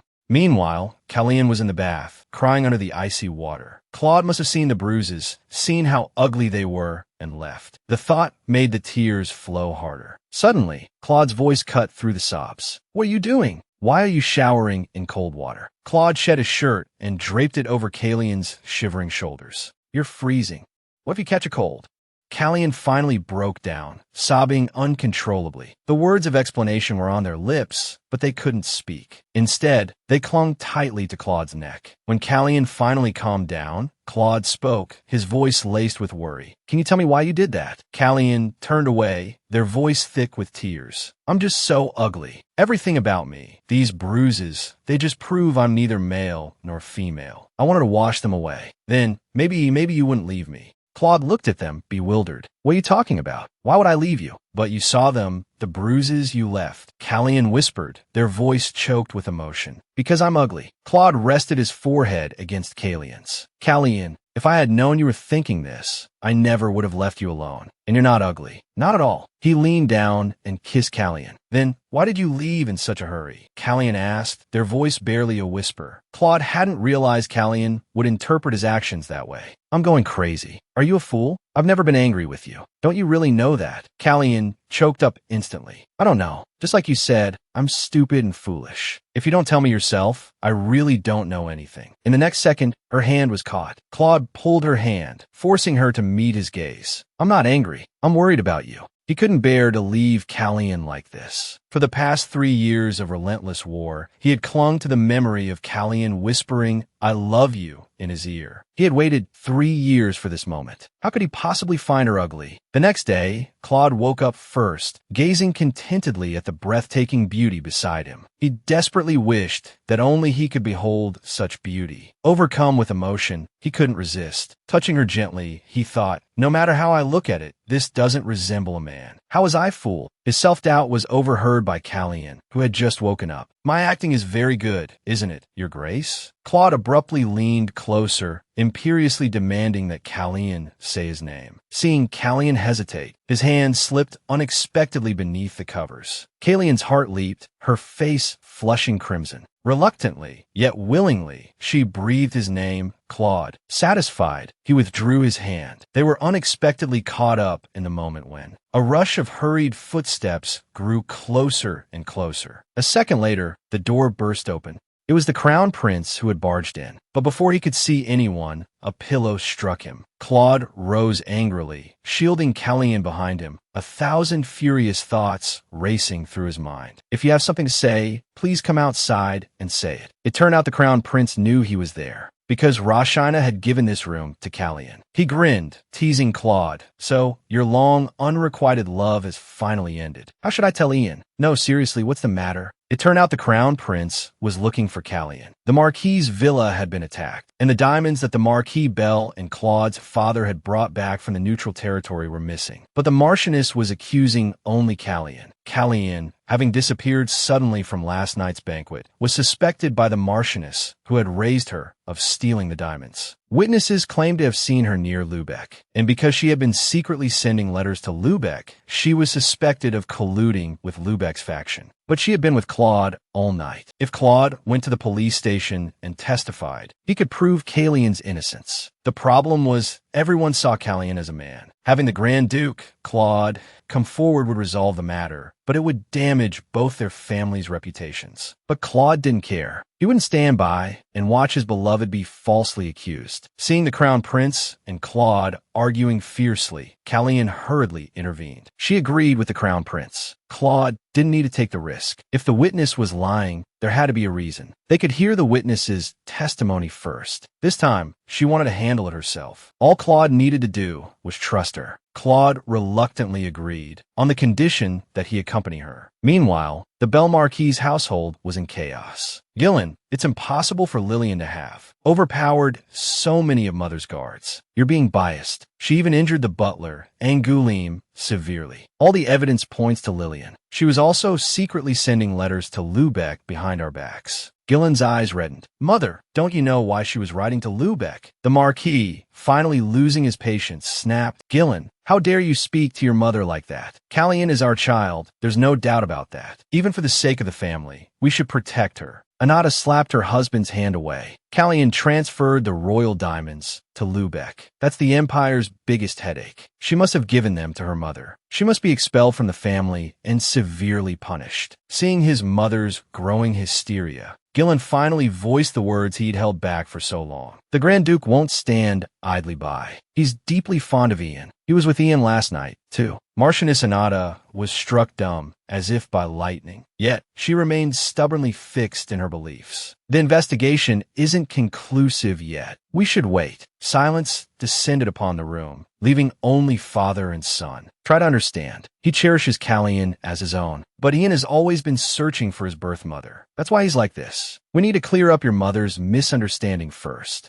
Gillen stared at his father, speechless. A long time ago, I was found by the lake. The person who abandoned me by the lake that day wasn't Callian's birth mother. It was my mother. The Marquis, however, didn't seem surprised by this bombshell. Callian had just returned home when they received an anonymous package, a vase overflowing with jasmine blossoms. It brought to mind a finger Dr. Carl had given them. Jasmine Scented Days, clothing store number 46 in Lübeck. Meet Laura at the time, written on the note. But the vase seemed unusually heavy for Callian to carry. Claude, ever alert, sensed something amiss. He took the vase and smashed it on the floor. A cascade of diamonds spilled out. It seemed someone was trying to frame Callian as the mastermind behind the recent theft. These diamonds are imperial property. Gather them carefully. Don't lose a single one. From the servants, they learned the vase had been deliberately left at the front door. Whoever left something so valuable wouldn't have gone far. They must be nearby. Claude offered to have his men search, but Callian was still unsure if their mother was involved with the terrorists. If Claude intervened, their mother might be in danger. So they refused Claude's offer. Didn't you say you'd only help when I needed it? It seems you need help now, don't you? No, you don't need to help me. Grand Duke, please go back. This sudden coldness puzzled Claude. He couldn't understand why Callian was so adamant in refusing his help. As he watched his beloved turn and walk away, Claude felt a pang of hurt. When Callian arrived at the clothing store, the shopkeeper was already waiting. In an inconspicuous corner of the store, there was a hidden door. Carl knew they would come. Bring them in. The hidden door closed. Callian reminded themselves to stay calm, to subtly probe for their limits. But they hadn't expected what lay beyond. Behind a bookshelf, another passage led to the Dekesa harbor, and their mother was there. They didn't know if Carl was telling the truth, but now they had no choice but to trust him. You put something else in the vase. You've already figured it out, haven't you? No wonder you were acting so stiff. The armed group that attacked the Bell household. The thieves, was it really you? We had our reasons. Haven't you ever felt wrong? Watching them hoard all the resources just because they were born nobles, just because they're nobles, they can steal other people's mothers and lives, even their freedom. Don't you understand? Once they're done using you, they'll discard you completely. Along the way, Carl kept urging Callian to betray them, but they didn't respond, just silently followed. Finally, they reached their headquarters. In this room, you'll see your mother. With a trembling heart, Callian slowly stepped forward. The sight before them brought tears to their eyes. They were truly face to face with the mother they had longed for. Their mother was still so beautiful, just as they remembered. Carl suddenly stepped forward. Laura's legs aren't well. After losing Miss Callian, she frantically searched the entire kingdom of Lübeck. Later, she was attacked by a strange man, and her legs were badly injured. At the time, there were many rumors in Lübeck. They said that the man was following someone's orders. After her daughter disappeared, the mother frantically searched the entire slum. On that rain-soaked night, she fell countless times. Footsteps suddenly approached. Thinking it was her daughter, she looked up sharply. Unexpectedly, she was attacked by a stranger. Because of this incident, her legs were badly injured. But the mother still didn't give up. She dragged her injured legs to Casso. Not only did she not see her beloved daughter, but she almost lost her life. After that, until her legs completely gave out, she went to look for her daughter several more times. But each time was in vain. Callian, learning all of this, was deeply shocked. She hadn't known her mother had gone through so much to find her. But she doesn't seem very happy now, does she? Although their food and clothing are incomparably better than Miss Callian's, they are much happier than you.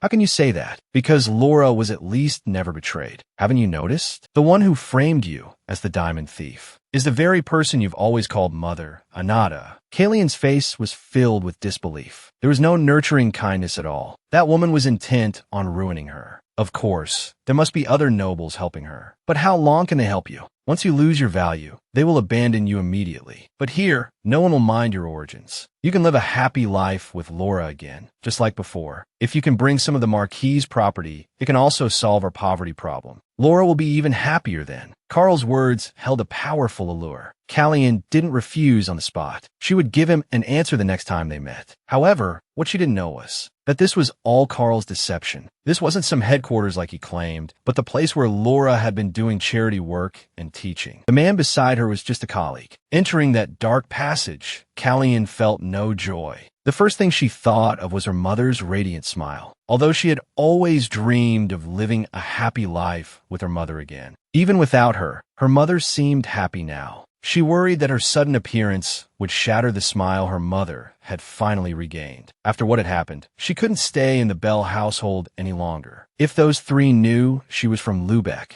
they probably wouldn't treat her the way they did now. But she couldn't just join forces with terrorists because of that. Just as she was feeling utterly despairing, Claude appeared. "Callian, hurry!" Claude pulled her close. In that instant, she was pulled back from the abyss of despair. Claude held her tight, as if she were a rediscovered treasure. "Close your eyes, Callian. There are things out here you can't bear to see. Don't open them until I tell you to. Just listen to my voice." Claude asked Callian why she had put herself in danger. He had never truly been angry with her before, but this time he truly was. Callian quickly apologized. Seeing her safe and sound by his side, Claude couldn't bring himself to stay angry. At that moment, he was just relieved that Callian was truly all right. Through the car window, Callian saw a bloody scene. It was the owner of the clothing store, Sandor. "If this continues, you'll truly be implicated with Lou. You're practically handing evidence to the eager Marchioness." Callian looked up. "If I truly were involved with Lou, Grand Duke, how can you be so certain I'm not the mastermind behind this incident? It's possible I really am connected to them. You don't know me that well. How many years have we known each other? You're not that kind of person. I knew you were from Lou a long time ago. It's not a problem for me at all, so you don't have to worry about me. From now on, let me handle this with you." Feeling the unwavering trust placed in them, Callian's eyes welled up with tears. Callian confessed everything they knew. "Lou's terrorists want funding from me. They want me to defect to them, taking the Marquis family's fortune with me. My mother, no, the Marchioness, wants to ruin me at any cost. She's working with the people from Lou. A child born in Lou sent diamonds from Lou. Anyone who doesn't know the truth will believe it. Even if I can prove I was with you last night, it will be difficult to clear my name of any association with Lou." Claude, however, told Callian not to worry. He would use this opportunity to make Anata disappear completely, severing the tie between her and Callian. Callian's heart clenched at his words. "But what about my mother?" Callian asked. Claude, perceptive as ever, sensed an underlying connection. "I'll take care of it. This incident will end with Sandor being caught red-handed. After that, I'll start making inquiries about your mother and formally begin the investigation." This reassurance put Callian's mind at ease. They were truly grateful to Claude. Callian offered their assistance, no matter the task. After confirming that Callian truly meant anything, Claude, his mind already scheming, said, "Then come live at my house.